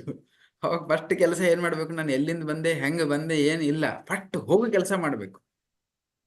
ಎಲ್ಲಿದ್ದ ಬೆಂಕಿ ಹತ್ತಿ ಉರಿಯಿತು ಕೆಲಸ. ಅದಕ್ಕೆ ಈ ಭೌತಿಕ ಜಗತ್ತಿನಲ್ಲಿ ಹೆಂಗ್ ಬಂದಿಯೋ ಅಥವಾ ಹೇಗ ಅದಕ್ಕೆ ಕೇಳೋದೊಳ ಜ್ಞಾನ ಗೊತ್ತಿರ್ಬೇಕು. ಇದೆಲ್ಲ ಅದರಲ್ಲಿ ಇದೆ.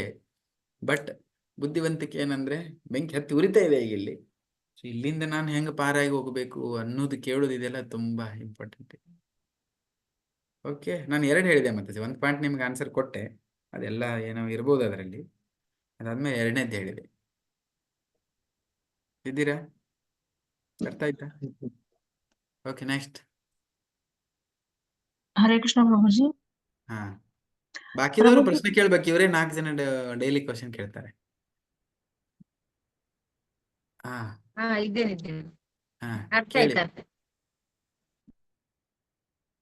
ಪ್ರಭುಜಿ, ಇವಾಗ ನಾವು ಭಕ್ತಿ ಮಾಡ್ತಾ ಇರ್ತೀವಲ್ಲ, ಭಕ್ತಿ ಮಾಡ್ತಾ ಇರುವಾಗ ಹರೇ ಕೃಷ್ಣ ಕೇಳ್ತಾ ಇದೆ, ಹೇಳಿ. ಹಾ ಪ್ರಭುಜಿ, ಈ ಮಾಯಾದೇವಿ ಯಾಕೆ ಭಕ್ತಿಗೆ ಅದು ಭಕ್ತಿ ಮಾಡಕ್ ಬಿಡಲ್ಲ ಅಂತ? ಮಾಯಾದೇವಿ ಅವಳು ಯಾರಂದ್ರೆ ಭಗವಂತನ ಸೇವಕಳು, ಅವಳು ಭಕ್ತಳೆ. ಓಕೆ, ಅವನ ಹತ್ರ ನೀವು ಹೋಗ್ಲಿಕ್ಕೆ ಇವಳನ್ನ ಬಿಟ್ಟು ಅಲ್ಲಿ ಹೋಗ್ಲಿಕ್ಕೆ ಪ್ರಯತ್ನ ಮಾಡ್ತಿದ್ದೀವಿ. ಅವಳು ಟೆಸ್ಟ್ ಮಾಡ್ತಾಳೆ. ನೀವು ಭಕ್ತಿ ಮಾಡಿ ಮಾಡ್ತೇನೆ ಅಂತ ನಾಟಕ ಮಾಡಿ ಏನಾದ್ರು ಕೃಷ್ಣ ಹತ್ರ ಹೋಗಿ ಡಿಸ್ಟರ್ಬ್ ಮಾಡಕ್ ಹೊಂಟಿಯಾ, ಅಥವಾ ನಿಜವಾಗ್ಲೂ ಭಕ್ತಿ ಮಾಡಿ ಅವನ ಸೇವೆ ಮಾಡಕ್ ಹೊಂಟಿ ಅನ್ನೋದು ಟೆಸ್ಟ್ ಮಾಡ್ತಾಳೆ. ಇನ್ನೊಮ್ಮೆ ಹೇಳ ನಿಮಗೆ, ಯಾರಾಗಿ ಅವಳಿಗೆ ಆಸೆನೇ ಇದೆ. ಈಗ ನೀವು ಅದಕ್ಕೆ ನೀವು ನೋಡಿ, ದೊಡ್ಡ PM ಅಥವಾ ಯಾವ ದೊಡ್ಡ ವ್ಯಕ್ತಿ ಹತ್ರ ನೀವು ಬೆಟ್ಟ ಆಗ್ಬೇಕು ಅಂತ ಹೇಳಿ ತುಂಬಾ ಪ್ರೊಸೆಸ್ ಇದೆ ಅದಕ್ಕೆ. ಸುಮ್ನೆ ನಿಮಗೆ ನಾ PM ಮೋದಿಗೆ ಬೆಟ್ಟ ಆಗ್ಬೇಕಂತ ಅವ್ರು ಇರೋ ಜಾಗದಲ್ಲಿ ಎದುರುಗಡೆ ಹೋಗ್ಬಿಟ್ರೆ ಒಳಗ್ ಬಿಟ್ಬಿಡ್ತಾರ? ನಿಮಗೆ ಬಿಡಲ್ಲ. ಯಾಕೆ ಬರ್ತಾ ಇದ್ದಾರೆ, ಏನ್ ಬರ್ತಾ ಇದ್ದಾರೆ, ಎಲ್ಲಿಂದ ಬರ್ತಾ ಇದ್ದಾರೆ, ನಿಮ್ ಬಯೋಡೇಟಾ ಕೇಳ್ತಾರೆ, ನಿಮ್ಗೆ ಇಂಟರ್ವ್ಯೂ ಮಾಡ್ತಾರೆ, ಅದು ಚೆಕ್ ಮಾಡ್ತಾರೆ. ಅವ್ರ ಹತ್ರ ಹೋಗುವ ಕಾರಣ ವ್ಯಾಲಿಡ್ ಇದ್ದರೆ ಮಾತ್ರ ನಿಮಗೆ ಅವಕಾಶ ಕೊಡ್ತಾರೆ. ಅವ್ರು ಅದೆಲ್ಲ ಟೆಸ್ಟ್ ಮಾಡಿದಾದ್ಮೇಲೆ ಸುಮ್ನೆ ಅವಕಾಶ ಕೊಡಲ್ಲ ಅವರು. ಅರ್ಥ ಆಯ್ತಲ್ಲ? ಸೆಕ್ಯೂರಿಟಿ ಅವ್ರು ಏನು ಗಾರ್ಡ್, ಸೆಕ್ಯೂರಿಟಿ ಏನೇನು ಬೇರೆ ಬೇರೆ ಹೆಸರಿಂದ ಕರೀತಾರೆ. ತುಂಬಾ ಜನ ವೆರೈಟಿ ಜನ ಇರ್ತಾರೆ ಅಲ್ಲಿ, ಅಲ್ವಾ? ಅದಕ್ಕೆ ಬೇಡ ಅನ್ನೋದಿಲ್ಲ, ಅವರು ಸರಿಯಾದ ಕಾರಣ ಇಟ್ಟುಕೊಂಡು ಹೋದ್ರೆ ಕಳಿಸ್ತಾರೆ. ಅದೇ ರೀತಿ ನಾವು ಭಕ್ತಿ ಮಾಡ್ತಿದೀವಿ, ಯಾಕೆ ಮಾಯಾದೇವಿ ಕಾಟ ಕೊಡ್ತಾಳೆ ಅದು ಕ್ವಶನ್ ಕೇಳ್ತಿದ್ರಲ್ಲ. ಮಾಯಾದೇವಿ ಏನ್ ಮಾಡ್ತಾಳೆ ಅಂದ್ರೆ, PM ಸುತ್ತಮುತ್ತಿರೋ ಸೆಕ್ಯೂರಿಟಿ ಗಾರ್ಡ್, ಪೊಲೀಸರು ಏನೇನು ವೆರೈಟಿ ಡಿಫೆನ್ಸ್ ಏನಿರುತ್ತೆ ಹಾಗಿದ್ದಾಗೆ ಅವಳೇನ್ ಮಾಡ್ತಾಳೆ ಅಂದ್ರೆ, ನಾವು ನಿಜವಾಗ್ಲೂ ಒಳಗೆ ಏನ್ ಗೊತ್ತು, ಇವ್ರು ಯಾಕೆ ಇಷ್ಟು ಟೆಸ್ಟ್ ಮಾಡ್ತಾರೆ, ಮೋದಿ ಹೆಸರು ಹೇಳ್ಕೊಂಡ್ರೆ ಯಾಕೆ ಬಿಡುದಿಲ್ಲ, ಹೋಗಿ ಅಲ್ಲಿ ಏನಾದ್ರು ಗಡಬಡ ಮಾಡ್ತಾನ, ನಿಜವಾಗ್ಲೂ ಎದಕ್ಕಾರ ಹೋಗ್ತಾ ಏನಾದ್ರು ಟೆಸ್ಟ್ ಮಾಡಿ ಆಮೇಲೆ ಪ್ರೊಸೆಸ್ ಮಾಡಿ ಕಳಿಸ್ತಾರೆ.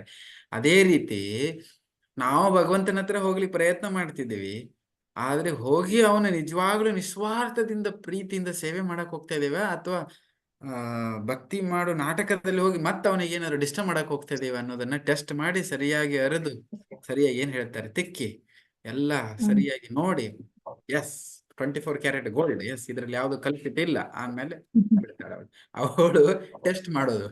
ನಿಮಗೆ ತೊಂದರೆ ಕೊಡ್ಬೇಕಂತಲ್ಲ, ಟೆಸ್ಟ್ ಮಾಡೋದು. ಪ್ರತಿಯೊಂದು ಹಂತದಲ್ಲಿ ಟೆಸ್ಟ್ ಕೆಲಸ ಅವಳು. Yes, very good question. Hare Krishna ಪ್ರಭುಜಿ, ಒಂದ್ ಕ್ವಶನ್ ಇದೆ ನಂಗೆ. ಹಾ, ಈಗ ತುಂಬಾ ಮೆಟೀರಿಯಲ್ ವರ್ಲ್ಡ್ ತುಂಬಾ ಲೋಕ ಐತೆ, ಯಕ್ಷ ಲೋಕ, ಗಂಧರ್ವ ಲೋಕ, ಕಿನ್ನರ ಲೋಕ. ಅವರಿಗೆಲ್ಲ ಡಿವೈನ್ ಪವರ್ಸ್ ಇದೆಯಲ್ಲ, ಅವ್ರ ಮುಂಚೆ ಯಾವಾರು ಮನುಷ್ಯ ಅವರು ಹಿಂಗೆ ಭಕ್ತಿ ಮಾಡ್ರ ಮೇಲೆ ಅವ್ರಿಗೆ ಹಂಗಿನ ಡೆಸ್ಟಿನೇಷನ್ ಸಿಕ್ಕಿದ್ಯಾ? ಹೌದೌದು, ಸುತ್ತಾ ಇದ್ದಾರೆ ಎಲ್ಲರೂ, ಎಲ್ಲರ ಕಡೆ ಸುಮಾರು ಜನ ಸುತ್ತಾ ಇದ್ದಾರೆ. ಅವ್ರವ್ರಿಗೆ ತಕ್ಕ ಹಾಗೆ ಅವ್ರವ್ರು ಏನ್ ಬಯಸಿದ್ದಾರೆ, ಅವ್ರವ್ರು ಏನ್ ಮಾಡಿದ್ದಾರೆ, ಎಲ್ಲ ಕೆಟಗರಿ ಸ್ಥಾನಗಳಿದ್ದಾವೆ ಇವೆಲ್ಲ. ಅವರ ಪಾಪಕ್ಕನುಸಾರವಾಗಿ ಮ್ಲೇಚ್ಛಾಜ್ ಇದ್ದಾರೆ, ಯಾವನ ಲೋಕಗಳಿದ್ದಾವೆ ಆ ಲೋಕಗಳಿದ್ದಾವೆ. ಅದಕ್ಕೆ ಇದು ತುಂಬಾ ಅದು ಚಿತ್ರಗುಪ್ತನಿಗೆ, ಧರ್ಮರಾಜನಿಗೆ ಅಥವಾ ಯಮರಾಜನಿಗೆ ಗೊತ್ತದು ಯಾವ್ಯಾವ ಕೆಟಗರಿ, ಎಷ್ಟು ಕೆಟಗರಿ ಮಾಡಿ ಇಟ್ಟಿದ್ದಾರೆ, ಯಾವ್ಯಾವ ಕೆಟಗರಿ ಮೇಲೆ ಎಲ್ಲೆಲ್ಲಿ ಯಾರನ್ನ ಹಾಕ್ತಾರೆ ಅವ್ರಿಗೆ ಗೊತ್ತದು. ಬಟ್ ನಿಮಗೆ ಫಾರ್ ಯುವರ್ ಗುಡ್ ಇನ್ಫಾರ್ಮೇಶನ್, ನೀವು ಹೇಳ್ತಾ ಇದ್ರಲ್ಲ ತುಂಬಾ ಲೋಕಗಳಿದಾವಂತ, ಅವು ಎಲ್ಲಾ ಎಷ್ಟು ಲೋಕಗಳನ್ನು ನೀವು ಇಲ್ಲಿ ಕಾಣ್ಕೊಳ್ತಿರಲ್ಲ ಭೌತಿಕ ಜಗತ್ತಿನಲ್ಲಿ, ಅವೆಲ್ಲಾ ಲೋಕಗಳು ಇಡೀ ಒಟ್ಟು ಸೃಷ್ಟಿಯಲ್ಲಿ ಬರೀ 25% ಅಷ್ಟೇ. ಅದು 75% ಆಧ್ಯಾತ್ಮಿಕ ಲೋಕ ಇದೆ. ಜಾಸ್ತಿ ಜನರು ಅಲ್ಲಿದ್ದಾರೆ.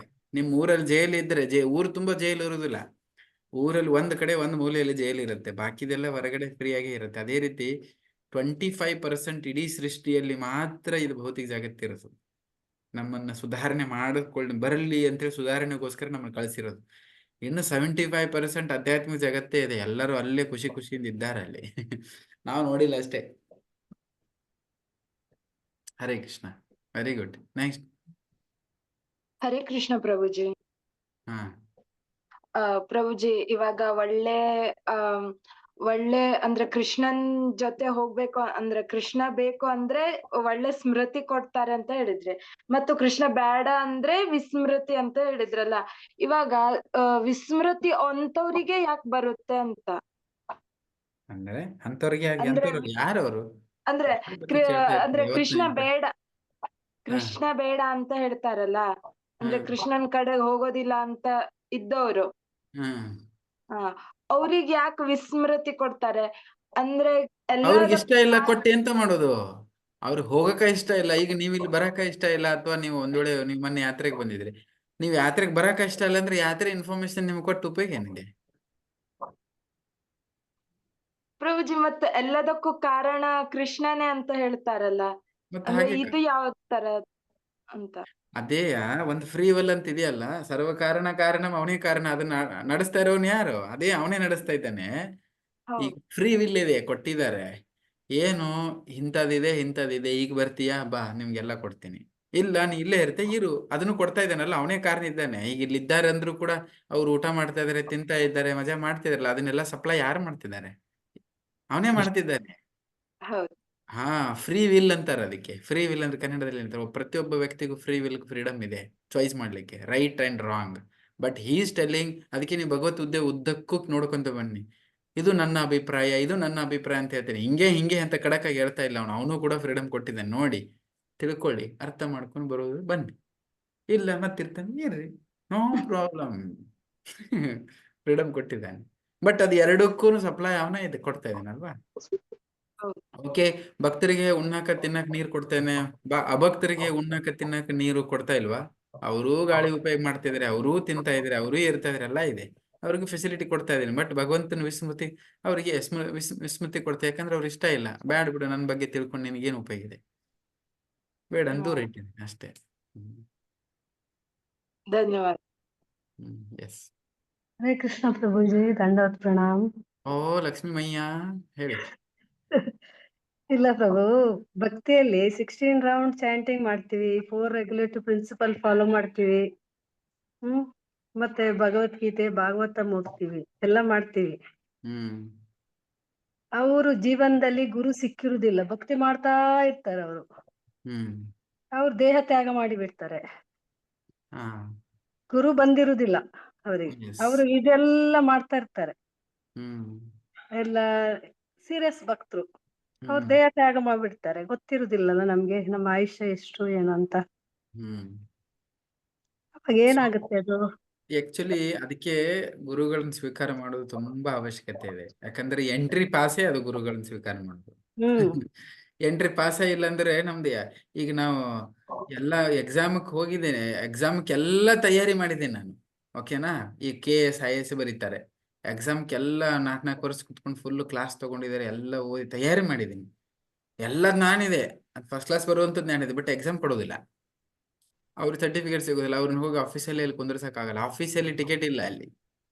ಅದಕ್ಕೆ ತಯಾರಿ ಎಲ್ಲ ಆಗಿರುತ್ತೆ, ಆದ್ರೆ ಗುರುಗಳ ಸ್ವೀಕಾರ ಮಾಡೋದು ತುಂಬಾ ಅವಶ್ಯಕತೆ ಇದೆ. ಅದೇ ಅದು ಏನದು ಟಿಕೆಟ್ ತಗೊಳ್ಳೇಬೇಕು. ಒಂದ್ ವೇಳೆ ತಗೊಂಡಿಲ್ಲ, ಓಕೆ, ಈಗ ಅದೇ ಏನಾಯ್ತು, ಉಳ್ಕೊಂಡ್ರು, ಅದು ಒಂದು ಕಾರಣದಿಂದ ಉಳ್ಕೊಂಡ್ರು, ಮತ್ತೆ ಅಂಥದ್ದೇ ಜನ್ಮ ಸಿಗತ್ತೆ ಅವರಿಗೆ, ಎಲ್ಲರೊಂದು ಅವಕಾಶ ಸಿಗತ್ತೆ, ಮತ್ತೆ ಕಂಟಿನ್ಯೂ ಮಾಡಿ, ಮತ್ತೆ ಪ್ರೊಸೆಸ್ ಸೇಮ್ ಅಲ್ಲಿಂದನೇ ಬರ್ಬೇಕದು.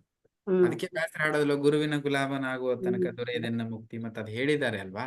ಅದೇ ಮತ್ತೊಂದು ಜನ್ಮ ತಗೊಳ್ಬೇಕು.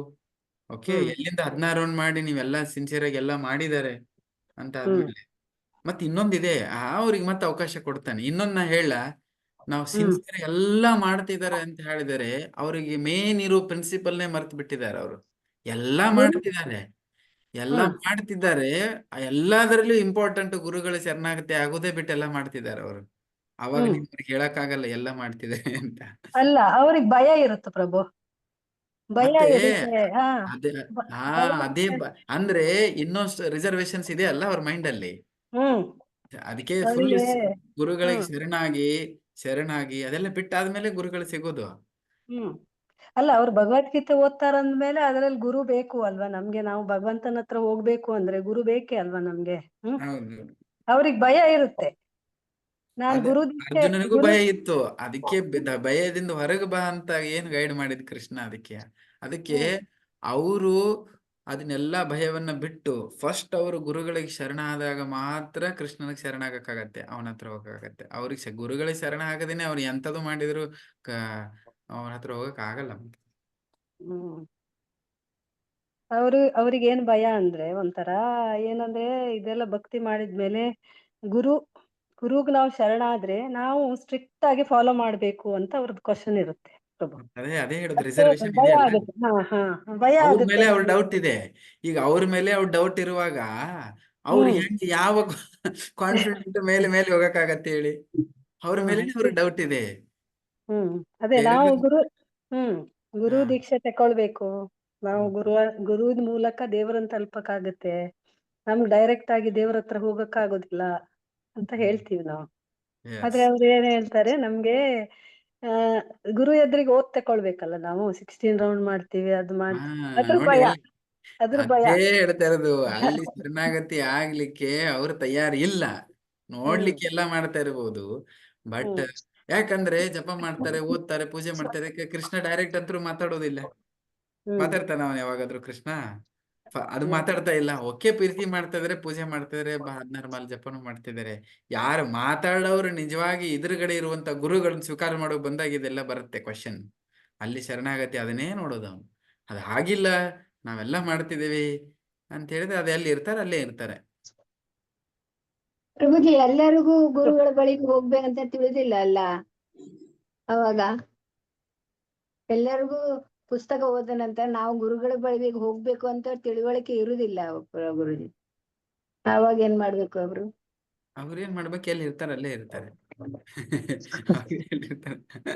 ಅವ್ರು ಶ್ರವಣಂ ಮಾಡ್ಬೇಕಲ್ವಾ? ಶ್ರವಣಂ ಮಾಡಿದ್ರೆ ಎಲ್ಲ ತಿಳಿಯುತ್ತಲ್ವಾ? ಅದಕ್ಕೆ ಭಕ್ತಿ ಸ್ಟಾರ್ಟ್ ಆಗೋದು ಎಲ್ಲಿಂದ ಹೇಳಿ? ಶ್ರವಣಮ್ಮಿಂದ. ಶ್ರವಣಂ ನೀವು ನೋಡಿ, ಗೊತ್ತೇ ಇಲ್ಲ ಅಂದ್ರೆ ಭಕ್ತಿ ಮಾಡ್ತಿದೆ ಗೊತ್ತೇ ಇಲ್ಲ ಅಂತ ಕಾನ್ಸೆಪ್ಟ್ ಇಲ್ಲ. ಅದು ಭಕ್ತಿ ಅಂತ ವಿಷಯ ಬಂದಾಗ ಗುರುಗಳದ್ದು ಬಂದೇ ಬರುತ್ತೆ ಅಲ್ಲಿ. ಎಲ್ಲ ಒಂದಕ್ಕೊಂದು ಪರಂಪರೆ ಬರುತ್ತೆ.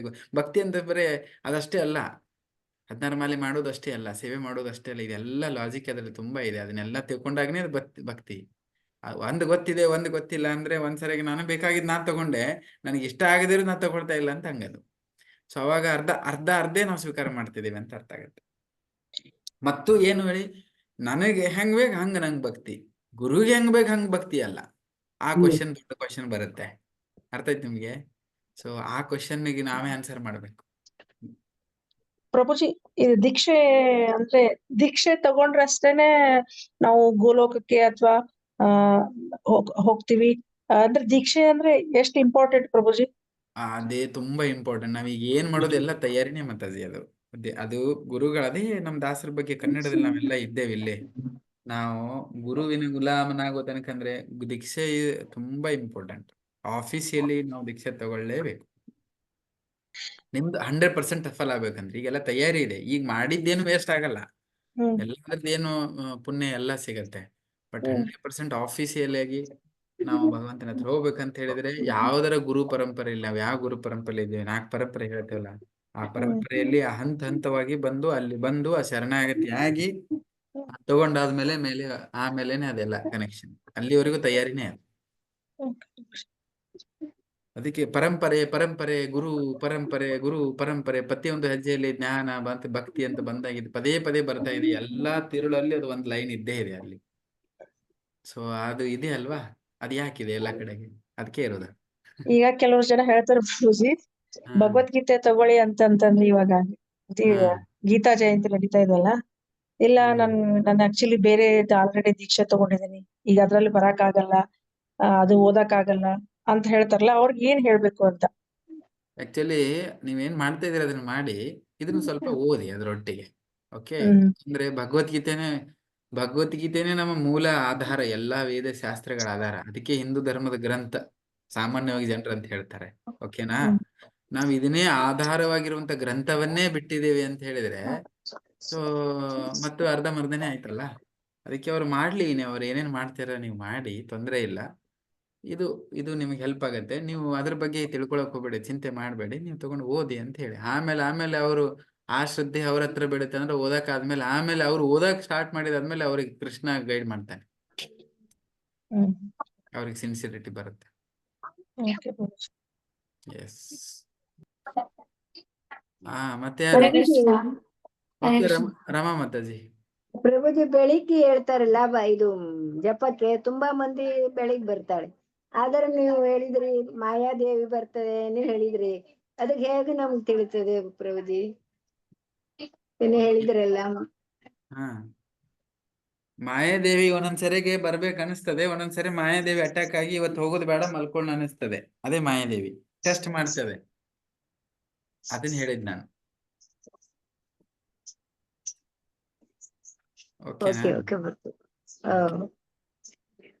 ಎಸ್ ಐಶ್ವರ್ಯ ಮಾತಾಜಿ. ಹರೇ ಕೃಷ್ಣ. ಅದು ಮಟೀರಿಯಲ್ ರಿಲೇಶನ್ಶಿಪ್ಸ್ ಅಲ್ಲಿ ಪ್ರಭುಜಿ ನಮ್ದು ಲವ್ಡ್ ಒನ್ಸ್ ಏನಾದ್ರು ಆದ್ರೆ ನಮ್ಗೆ ಬೇಜಾರಾಗ್ತದೆ ತುಂಬಾ, ಯಾಕಂದ್ರೆ ಅಲ್ಲಿ ಅಟ್ಯಾಚ್ಮೆಂಟ್ ಇರ್ತದೆ.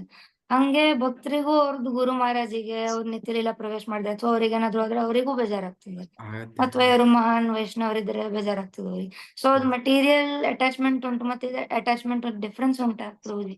ಯಾಕಂದ್ರೆ ನೋಡ್ಲಿಕ್ಕೆ ಅದು ಇಮೋಷನ್ಸ್ ಎಲ್ಲ ಸೇಮ್ ಕಾಣ್ತದೆ, ಆದ್ರೆ ನಾಲೆಜ್ ಇವರಿಗಿದೆ ಭಕ್ತರಿಗೆ, ಇವರಿಗಿಲ್ಲ. ಆದ್ರೆ ಏನಾದ್ರು ಡಿಫ್ರೆನ್ಸ್ ಉಂಟಾ ಅದರಲ್ಲಿ? ಇದೆ, ಬಟ್ ಅದ್ರಲ್ಲಿ ಯಾರಿದ್ದಾರೆ ಅವ್ರಿಗೆ ಗೊತ್ತಾಗತ್ತೆ ಅದು. ಈಗ ಯಾವುದು ಆ ರಿಲೇಶನ್ಶಿಪ್ ಅಂತ ಹೇಳ್ತಾರೆ, ಆ ರಿಲೇಶನ್ಶಿಪ್ ಯಾವ್ದರ ಭಕ್ತಿ ಯಾವ ಒಬ್ಬ ವ್ಯಕ್ತಿ ಜೊತೆಗೆ ರಿಲೇಶನ್ಶಿಪ್ ಇದೆ ಅಂದ್ಮೇಲೆ ಆ ರಿಲೇಶನ್ಶಿಪ್ ಇರೋವನ ಬಗ್ಗೆ ಗೊತ್ತದು ಅವ್ನು ಎಷ್ಟು ಯಾವ್ಯಾವ ರೀತಿ ಅವನಿಗೆ ಸಂಬಂಧ ಇದೆ ಅಂತ. ಬಾಕಿದವ್ರು ಹೊರಗಿಂದ ನೋಡಕ್ ಅದನ್ನ ಟೆಸ್ಟ್ ಮಾಡಕ್ ಆಗಲ್ಲ. ಏನಾದ್ರು ಒಂದು ಕ್ಯಾಲ್ಕುಲೇಷನ್ ಮಾಡಿ ಎಷ್ಟಿದೆ ಶುಗರ್ ಇದೆ, ಎಷ್ಟು ಬಿಟರ್ ಇದೆ, ಎಷ್ಟು ಸಚ್ಚ ಇದೆ, ಜು ಇದೆ, ಅದನ್ನ ಹೊರಗಡೆ ಹೋಗಿ ಚಸ್ಮಾ ಹಾಕಿ ನೋಡಕ್ ಆಗಲ್ಲ. ಅದು ಅವ್ರವ್ರಿಗಿದೆ ಅವ್ರವ್ರಿಗಿದೆ. ಅದೇ ರೀತಿ that relationship with Lord, they knows and Krishna knows that they only have it, but we cannot. But there will be difference. How, what difference and all, they only know. Okay, yes, Rohit Prabhu. ಪ್ರಭು, ಈಗ ನಮ್ಮ ಸೇವೆ ನಿಸ್ವಾರ್ಥವಾಗಿರ್ಬೇಕು ಅಂತ ಹೇಳ್ತಾರಲ್ಲ, ಯಾವ್ದಾದ್ರು ದೇವರು ಮಾಡೋದು ಭಕ್ತಿ ಸೇವಾ ಅದು. ಆದ್ರೆ ಒಂದೊಂದ್ಸರಿ ಏನಾಗುತ್ತೆ ಅಂದ್ರೆ ನಾವು ಬೇರೆಯವ್ರ ಸೇವೆ ಮಾಡ್ತಿರ್ತೀವಿ, ಆದ್ರೆ ಏನಾದ್ರು ಭಕ್ತಿ ಸೇವೆಯಲ್ಲಿ ತೊಡ್ಕೊಂಡಿರ್ತೀವಿ. ಬಟ್ ಅಲ್ಲಿ ನಮ್ಮ ಉದ್ದೇಶ ಏನಿರುತ್ತೆ ಅಂದ್ರೆ ಈ ಸೇವೆ ಮಾಡೋದ್ರಿಂದ ದೇವ್ರು ನಮ್ಗೆ ಒಳ್ಳೇದ್ ಮಾಡ್ತಾನೆ ಅಥವಾ ಆ ತರ ಇರುತ್ತೆ. ಈಗ ನೀವು ಅದು ಹೇಳಿದ್ರಲ್ಲ, ಒಂದು ವರದರಾಜನ ಕತೆ ಇರುತ್ತೆ, ಅದ್ರಲ್ಲಿ ಅವನು ಎಲ್ಲ ಮಾಡಿದ್ದಾನೆ, ಆದ್ರೆ ಒಂದು ಸೇವೆ ನೀವು ಮಾಡಿಲ್ಲ, ಅದಕ್ಕೆ ನಿಮ್ಗೆ ಗೋಲೋಕಧಾಮ ಸಿಕ್ಕಿಲ್ಲ. ಅಂದ್ರೆ ನೀವು ಭಕ್ತರ ಸೇವೆ ಮಾಡಿದ. ಅವ್ರ ಭಕ್ತರ ಧಾಮ ಸೇವಕ್ ಹೋಗಿದ್ದು ಅವನಿಗೆ ಸಿಗ್ಬೇಕು, ಅವನಿಗೆ ಗೋಲೋಕ ಸಿಗ್ಬೇಕಂತ ಆ ಉದ್ದೇಶದಿಂದ ಅಲ್ಲಿಗೆ ಹೋಗಿರ್ತಾನೆ. ಸೊ ಅದು ನಿಸ್ವಾರ್ಥ ಸೇವೆ ಆಗುತ್ತಾ ಅಥವಾ ಸ್ವಾರ್ಥದ ಸೇವೆ ಆಗುತ್ತಾ? ಅದಕ್ಕೆ that starts with selfishness only.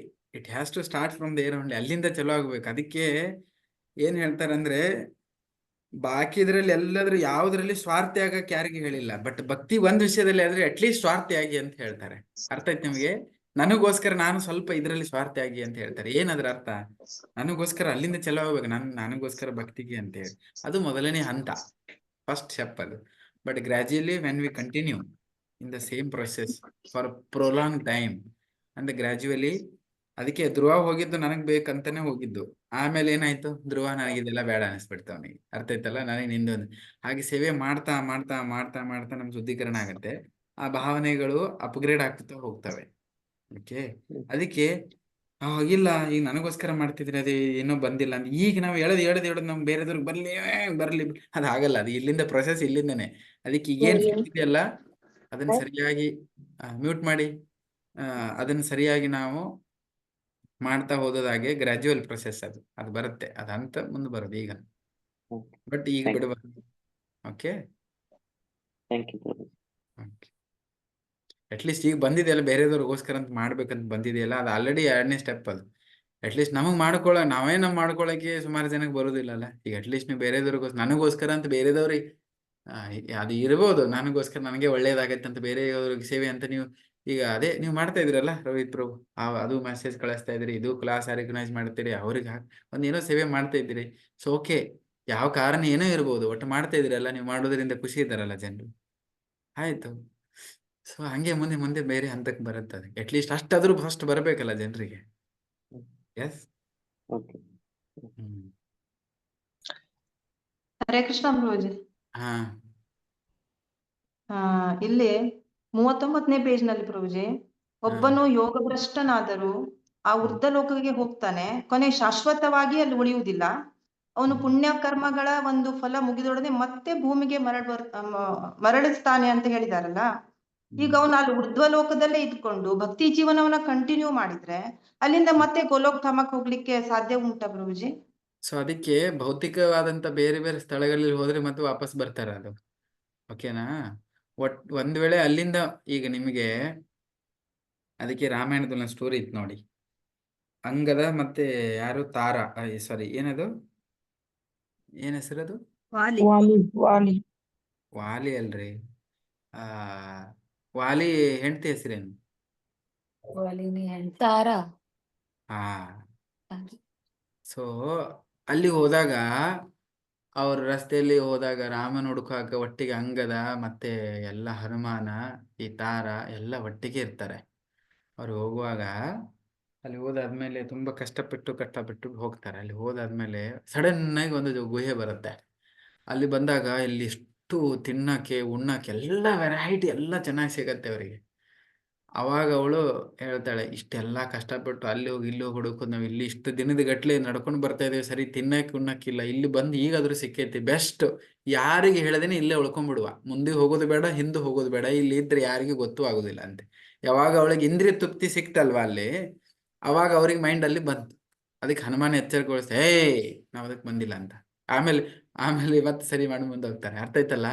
ಹಾಗೆ ಊರ್ಧ್ವ ಲೋಕಗಳಲ್ಲಿ ಯಾವಾಗಾದ್ರೂ ಹೋದಾಗ ಇಲ್ಲಿಕ್ಕಿಂತ ಹೆಚ್ಚಿಗೆ ಫೆಸಿಲಿಟಿ ಇದಾವಲ್ಲಿ.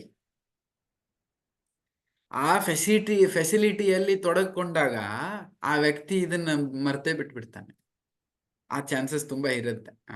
ಹಾಗಾಗಿ ಅವನ ಮತ್ತೆ ಎಂಜಾಯ್ ಮಾಡಿ ಖಾಲಿ ಆದ್ಮೇಲೆ ಮತ್ತೆ ಎಲ್ಲಿ ಬರೋದು, ಇಲ್ಲೇ ಬರೋದು. ಕೈಯಾಗ ತುಂಬಾ ಹಣ ಸಿಕ್ತು, ATM ಅಲ್ಲಿ ತುಂಬಾ ಹಣ ಇದೆ ಅಂದ್ರೆ ಖಾಲಿಯಾಗಿ ಹೋಗಿ ಡ್ರಾಪ್ ಮಾಡೋದು, ಡ್ರಾ ಮಾಡಿ ಎಂಜಾಯ್ ಮಾಡಿ ಮುಗಿದಾದ್ಮೇಲೆ ಮತ್ತೆ ಎಲ್ಲಿ ಹೋಗೋದು, ವಾಪಸ್ ಇಲ್ಲೇ ಬರೋದು. ಹಂಗೆ ಅದು ಪುಣ್ಯ ಇನ್ನೂ ಭೌತಿಕದಲ್ಲೇ ಇರುತ್ತಲ್ವಾ. ಹಾಗಾಗಿ ಓಕೆ, ಅದನ್ನ ಇಟ್ಕೊಂಡು ಮಾಡಿದವರಿದ್ರೆ ಮುಂದೆ ಹೋಗ್ತಾರೆ, ಇದ್ರೂ ಇರ್ಬೋದು. ಆ ದೃಷ್ಟಿಯಲ್ಲಿ ಅದನ್ನ ಹೇಳ್ತಾ ಇತ್ತು. ಪ್ರಭುಜಿ ಮತ್ತೊಂದು ಪ್ರಶ್ನೆ ಇತ್ತು.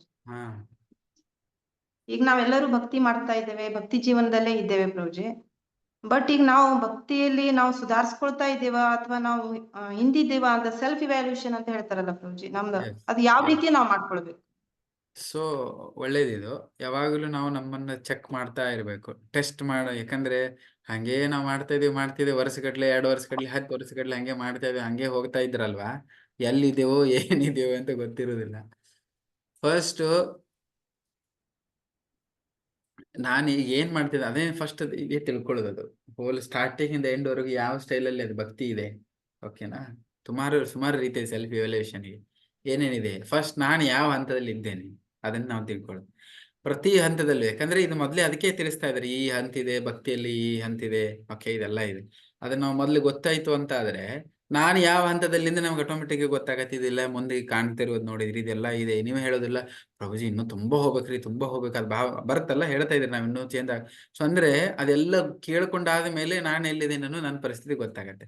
ಅವಾಗ ಓಕೆ ನಾನು ಇಲ್ಲೇ ಇದ್ದೀನಿ, ಇನ್ನೂ ಇಂಪ್ರೂವ್ಮೆಂಟ್ ಆಗ್ಬೇಕನ್ನೋದು ಒಂದು ಬರುತ್ತೆ. ಇನ್ನೊಂದು ರೀತಿ ಇವ್ಯಾಲ್ಯೂಯೇಷನ್ ಏನಂದ್ರೆ, ನನಗೆ ಈಗ ಹೋದ 1 ತಿಂಗಳ ಅಥವಾ ಹೋದ 1 ವರ್ಷದಲ್ಲಿ ಹಿಂದೆ ತಿರುಗಿ ನೋಡಿದಾಗ ಒಂದಷ್ಟು ಭೌತಿಕ ವಿಚಾರವಾಗಿ ಅಥವಾ ಭಕ್ತಿ ಅಲ್ಲದ ವಿಷಯಗಳಲ್ಲಿ ಯಾವ ವಿಷಯ ರುಚಿ ಇತ್ತು, ಅದರಲ್ಲಿ ಅಂತ ವಿಷಯಗಳ ರುಚಿ ಹೋಗ್ತಾ ಇದೆಯಾ, ಅಥವಾ ಎಷ್ಟು ಕಡಿಮೆ ಆಗಿದೆ ಅಂತ ರುಚಿಗಳು. ಆಕ್ಚುಲಿ ಭಕ್ತಿ ಬೇರೆ ಬೇರೆ ವಿಷಯಗಳಲ್ಲಿ ಯಾವ್ಯಾವ ರೀತಿಯಲ್ಲಿ ನನಗೆ ಮತ್ತೆ ರುಚಿ ಹೆಚ್ಚಿಗೆ ಆಗ್ತಾ ಇದೆಯಾ, ಅದು ಸೆಲ್ಫ್ ಇವ್ಯಾಲ್ಯೂಯೇಷನ್. ಓಕೆನಾ? ಇದು ಒಂದು ಕೂಡ ಸೆಲ್ಫ್ ಇವ್ಯಾಲ್ಯೂಯೇಷನ್.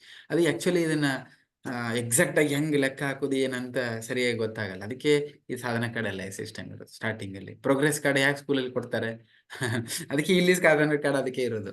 ಓಕೆ, ರೆಗ್ಯುಲರ್ ಆಗಿ ಹೋದಾಗ ಸ್ಕೋರ್ ಎಷ್ಟು ಬರ್ತಾ ಇದೆ, ಓಕೆ ನನ್ನ ಸಾಧನೆ ಹೆಂಗಾಗ್ತದೆ, ಕ್ವಾಲಿಟಿ ಆಗ್ತಾ ಇದೆಯಲ್ಲ, ಲೇಟ್ ಆಗಿ ಮುಗಿತಿದೆ, ಬೇಗ ಮುಗಿಸ್ಬೇಕು, 7 ಗಂಟೆ ಒಳಗೆ ಜಪ ಮುಗಿಬೇಕು. ಓಕೆ, ಕನ್ಸಿಸ್ಟೆನ್ಸಿ ಇದೆ ಅಲ್ವಾ ಅದು. ಸೊ ಅದಕ್ಕೆ ಈ ಸಾಧನೆ ಕಾರ್ಡ್ ರಿಪೋರ್ಟ್ ಕಾರ್ಡ್ ಇದ್ದಂಗೆ ಅದು ಬಾಹ್ಯವಾಗಿ. ಯಾಕೆ ಬೇಕ್ರಿ ಎಲ್ಲ ನಾವು ಒಳಗೆ ಮನಸ್ಸಲ್ಲಿ ಮಾಡ್ತೇವೆ, ಇದೆಲ್ಲ ಯಾಕೆ ಬೇಕಂದ್ರೆ ಇದೇ ಆಗಿಲ್ಲ ಅಂದ್ರೆ ಒಳಗಲ್ಲಿ ಹೆಂಗಾಗತ್ತೆ ಅದು. ಅದಕ್ಕೆ ಇದು ಒಂದು ಸಿಸ್ಟಮ್. ಅದಕ್ಕೆ ಇದು ಸಿಸ್ಟಮ್ ಅಲ್ಲಿ ಇದನ್ನ ಅದಕ್ಕೆ ಮಾಡಿರ್ತಾರೆ. ಸೊ ಅದರಲ್ಲಿ ಆ ಇವ್ಯಾಲ್ಯೂಯೇಷನ್ ಎಲ್ಲ ನೋಡ್ತಾ ಹೋಗ್ಬೇಕು. ಅದು ಹೌದು, ಅದನ್ನೇನೋ ಸರಿಯಾಗಿ ತುಂಬ್ತಾನೆ ಇಲ್ಲ, ಓಕೆ ಸರಿಯಾಗಿ ಸಬ್ಮಿಟ್ ಮಾಡ್ತಾ ಇಲ್ಲ, ಅಥವಾ ಮಾರ್ಕ್ಸ್ ಏನೇನೋ ವಿಚಿತ್ರ ಮಾರ್ಕ್ ಬರ್ತಾ ಇದೆ, ನಮ್ಮ ಸ್ಕೋರ್ ಎಲ್ಲೆಲ್ಲೂ ಹೋಗ್ತಾ ಇದೆ ಅಂದ್ರೆ ಅದ್ರಲ್ಲಿ ಗಡಬಡಿ ಇದೆ, ಸ್ಟೇಬಲ್ ಇಲ್ಲ ಅಂತ ನಾವು ಅದನ್ನ ನಮ್ಮ ಸಾಧನ ಕಾರ್ಡು ನಮ್ಮ ತಿಂಗಳದ್ದು 2 ತಿಂಗಳದ್ದು ಹೋಗಿ ವ್ಯಾಲ್ಯೂಯೇಷನ್ ನಾವೇ ಮಾಡ್ಕೊಂಡ್ರೆ ಗೊತ್ತಾಗುತ್ತೆ. ಅದು ನಮ್ಮ ಇವ್ಯಾಲ್ಯೂಯೇಷನ್ಗೆ ಅಷ್ಟೇ. ಬಟ್ ಅದು ಯಾಕೆ ನಾವು ಇಸ್ಕೊಂಡು ಗ್ರೂಪಲ್ಲಿ ಎಲ್ಲ ಹಾಕ್ತೀವಿ ಅಂತ ಹೇಳಿದ್ರೆ, ಈ ಮಂಕಿ ತರ ನಮ್ಮ ಮೈಂಡ್ ಇದೆಯಲ್ಲ ಸ್ವಲ್ಪ ಅಲರ್ಟ್ ಆಗಲಿ ಅಂತೇಳಿ. ಓಕೆ, ಯಾರಾದ್ರೂ ನನ್ನ ಸ್ಕೋರ್ ನೋಡ್ತಾರಪ್ಪ, ಅದಕ್ಕೋಸ್ಕರ ನಾವು ಮಾಡಲಿ, ಅದಕ್ಕೋಸ್ಕರ ನಾವು ಮಾಡಲಿ, ಆ ಭಾವ ಬರಲಿ. ಯಾಕಂದ್ರೆ ಮೈಂಡ್ ಹಂಗೆ ಇದೆ ನಮ್ದು. ನಾವ್ ಯಾಕೆ ಹಾಕ್ತೀವಿ, ನಾವ್ ಯಾಕೆ ಕೇಳ್ತೀವಿ, ಅದು ಯಾರಿಗೆ ಕೇಳೋದಲ್ಲ, ಅದು ಭಗವಂತ ಜೊತೆಗೆ ಸಂಬಂಧ ಅವ್ರದ್ದು ಯಾವುದೇ. ಬಟ್ ಸ್ಟಾರ್ಟಿಂಗ್ ಅಲ್ಲಿ ಇದೆಲ್ಲ ಯಾಕೆ ಇರುತ್ತೆ ಅಂತ ಹೇಳಿದ್ರೆ, ಸ್ವಲ್ಪ ಮೈಂಡ್ ಅಲರ್ಟ್ ಆಗಲಿ ಅಂತ ಹೇಳಿ. ಮೈಂಡ್ ಯಾಕಂದ್ರೆ ಏನೇನೋ ಮಾಡ್ಕೊಂಡು, ಇದೆಲ್ಲ ಇರ್ಲಿಲ್ಲ ಅಂದ್ರೆ ಏನೇನೋ ಮಾಡ್ಕೊಂಡಿರುತ್ತೆ.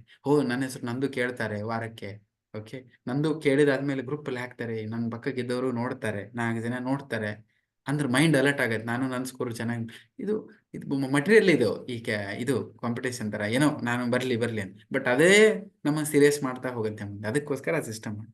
ಸುಮಾರು ಜನ ನೋಡಿ ಅದನ್ನ ಕೊಡಾಕವಲ್ಲೆ ಅಂತಾರೆ. ಅಂದ್ರೆ ಅವ್ರಿಗೆ ಇಂಟ್ರೆಸ್ಟ್ ಇಲ್ಲ ನಾನು ಅದ್ರಲ್ಲಿ ಹೋಗ್ಬೇಕಂತೇಳಿ. ಇನ್ನು ಬಾಕಿದವ್ರು ಏನ್ ಮಾಡ್ಬೇಕು, ಸಿಸ್ಟಮ್ ಇದೆ, ಎಲ್ಲ ಇದೆ, ನಾನು ಕೊಡಕ್ಕಾಗಲ್ಲ. ಯಾಕೆ ಯಾರು ಏನ್ ತಿಳ್ಕೊತಾರೆ, ಏನ್ ತಿಳ್ಕೊತಾರೆ ಅಂದ್ರೆ ಅವ್ರಿಗೆ ನಾನು ಏನು ಮಾಡ್ತೀವಿ. ಸ್ವಲ್ಪ ಜನ ಏನ್ ಮಾಡ್ತಾರೆ ಅಂದ್ರೆ, ಎಲ್ಲ ಚೆನ್ನಾಗಿ ಮಾಡಿದ್ರೆ ಸಾಧನೆ ಕಳಿಸ್ತಾರೆ, ಮಾಡಿಲ್ಲ ಅಂದ್ರೆ ಕಳ್ಸೋದಿಲ್ಲ. ಅದೇ ಡೇಂಜರ್.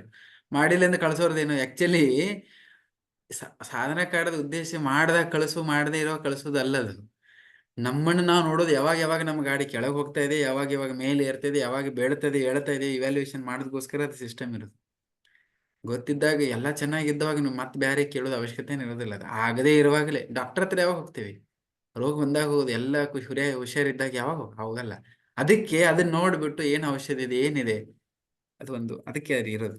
ಸುಮಾರು ಜನ ಹಂಗೂ ಸ್ವಲ್ಪ ಮಾಡ್ತಾರೆ. ಅದು ಅವ್ರನ್ನೇ ಚೀಟಿಂಗ್ ಮಾಡ್ಕೊಳ್ತಾರೆ. ಮತ್ತೆ ಸುಮಾರು ಜನ ಇನ್ನು ಏನೇನೋ ಮಾಡ್ತಾರೆ, ಅದು ಸ್ಕೋರಿಗೋಸ್ಕರ ಏನೇನೋ ಬರೆದು ಕಳಿಸ್ತಾ ಇರ್ತಾರೆ, ಹಂಗೂ ಇರ್ತಾರೆ. ಸೊ ಇದೆಲ್ಲ ಇದೆ. ಸ್ವಲ್ಪ ಅಲ್ಲಿಂದಲ್ಲೇ ನಾವು ನಮ್ಮನ್ನೇ ಚೀಟಿಂಗ್ ಮಾಡ್ಕೊಳ್ತೇವೆ. ಸೊ ಇದು ಕೂಡ ಇವ್ಯಾಲ್ಯೂಯೇಷನ್ ಮಾಡ್ಲಿಕ್ಕೆ ಒಂದು ಅವಕಾಶ. Okay, done.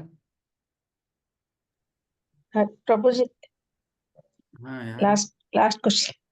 ಶಿಲ್ಪಾ ಮಾತಾಜಿದು ಸುರಿಮಳಿ ಪ್ರಶ್ನೆ ಎಲ್ಲರದ್ದು ನೀವೇ ಕೇಳ್ತಾ ಇದ್ದೀರಿ ಅನ್ಕೊಳ್ತೇನೆ. ಕೇಳಿ. ಪ್ರಭುಜಿ ತುಂಬಾ ದ್ವಂದ್ವದಲ್ಲಿದ್ದೀನಿ ಅದಕ್ಕೆ. ಏನದು ದ್ವಂದ್ವ ಮೋಹ?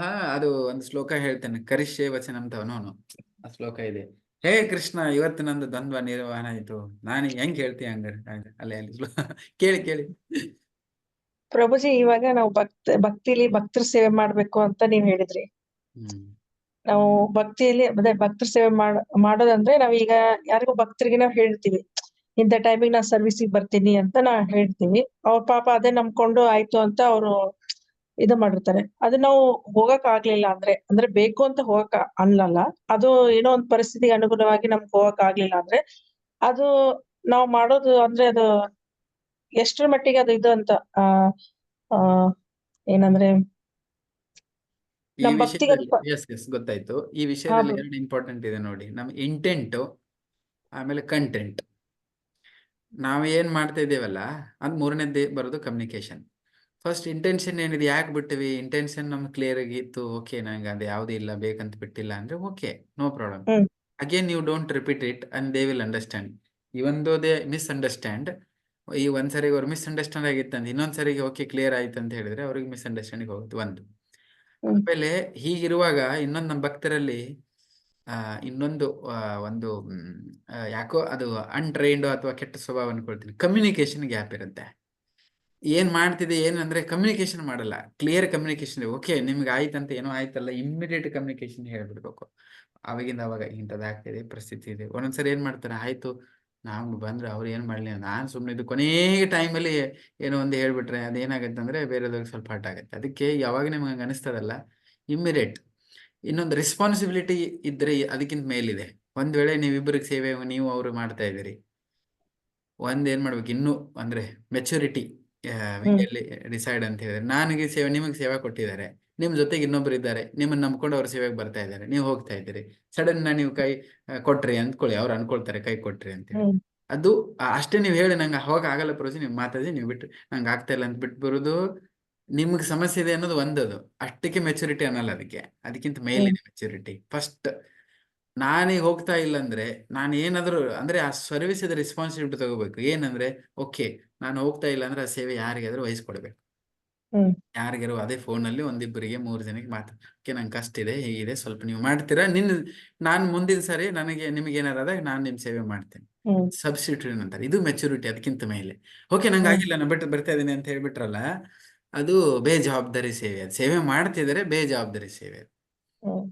ಅದನ್ನ ನಾವು ರೆಸ್ಪಾನ್ಸಿಬಿಲಿಟಿ ತಗೊಳ್ಬೇಕು, ಅವ್ರಲ್ಲ.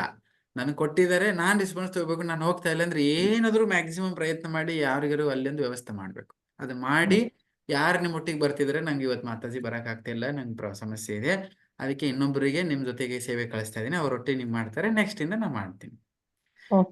ಒಬ್ರಿಲ್ಲ ಇಬ್ಬರಿಗೆ ನೀವು ಹಾಗೆ ಮಾಡುದ್ರೆ ಅದಕ್ಕೆ ಜವಾಬ್ದಾರಿ ಸೇವೆ ಅಂತಾರೆ. ಅದಕ್ಕೆ ನಾವು ಹೋಗಿಲ್ಲ ಅಂದ್ಬಿಟ್ಟು ನಾ ಬರಕ್ಕಾಗಿಲ್ಲ, ನಂಗೆ ಕೆಲಸದ ಪ್ರಾಬ್ಲಮ್ ಇತ್ತು ಹಂಗೆ ಹೇಳ್ಬಿಟ್ರಲ್ಲ, ಅದು ಹೋಯ್ತಲ್ಲಿ, ಸರಿ ಸೇವೆ ಆಗಲ್ಲ. ಅದು ಜವಾಬ್ದಾರಿ ಅಲ್ಲ, ಅದೇ ಬೇಜವಾಬ್ದಾರಿ.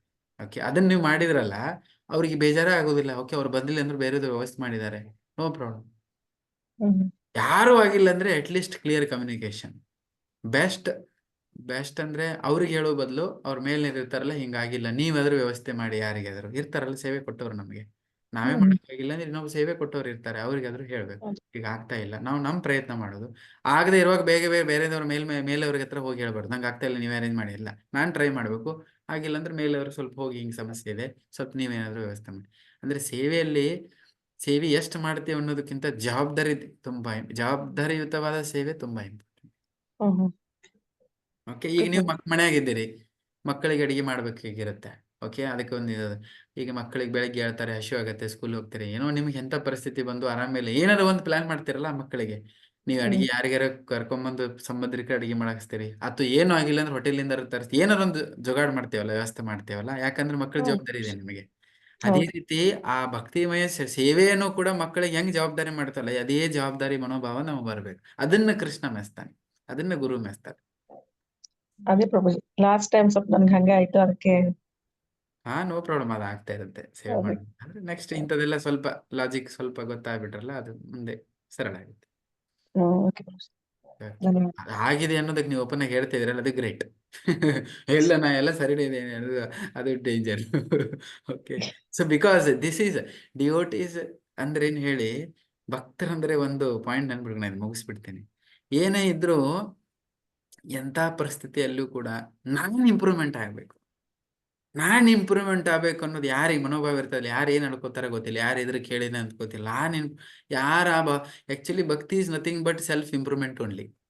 ಭಕ್ತಿ ಅಂದ್ರೆ ಏನು, ಅದೇ. ನೀವೆಲ್ಲ ಪರ್ಫೆಕ್ಟ್ ಇದ್ಬಿಟ್ರೆ ಅದೇ ಹೆಂಗ್ ಭಕ್ತಿ ಆಗುತ್ತೆ? ಆಲ್ರೆಡಿ ಪರ್ಫೆಕ್ಟ್ ಇದ್ರೆ ಇಲ್ಲಿ ಇರೋದು ಅವಶ್ಯಕತೆನೇ ಇಲ್ಲ. ಪ್ರತಿಯೊಂದು ವಿಷಯದಲ್ಲಿ ನಾನ್ ಹೆಂಗ್ ಇಂಪ್ರೂವ್ ಆಗಲಿ, ನಾನ್ ಹೆಂಗ್ ಸುಧಾರಣೆ ಆಗಲಿ, ಅದಕ್ಕೆ ಏನೇನು ಸ್ಟೆಪ್ ತಗೊಳ್ಳಿ ಅಂತ ಪ್ರತಿ ಸಾರಿ ನಾವು ವಿಚಾರ ಮಾಡಿ ನಮ್ಮ ಮಿಸ್ಟೇಕ್ಗಳನ್ನ ನಾವು ಇವ್ಯಾಲ್ಯೂಯೇಟ್ ಮಾಡ್ಕೊಂಡು ಸುಧಾರಣೆ ಮಾಡ್ಕೊತಾ ಹೋಗ್ತೇವಲ್ಲ, ಅದೇ improvement. Okay, bhakti is nothing but self improvement, contemplation. Yes, wonderful.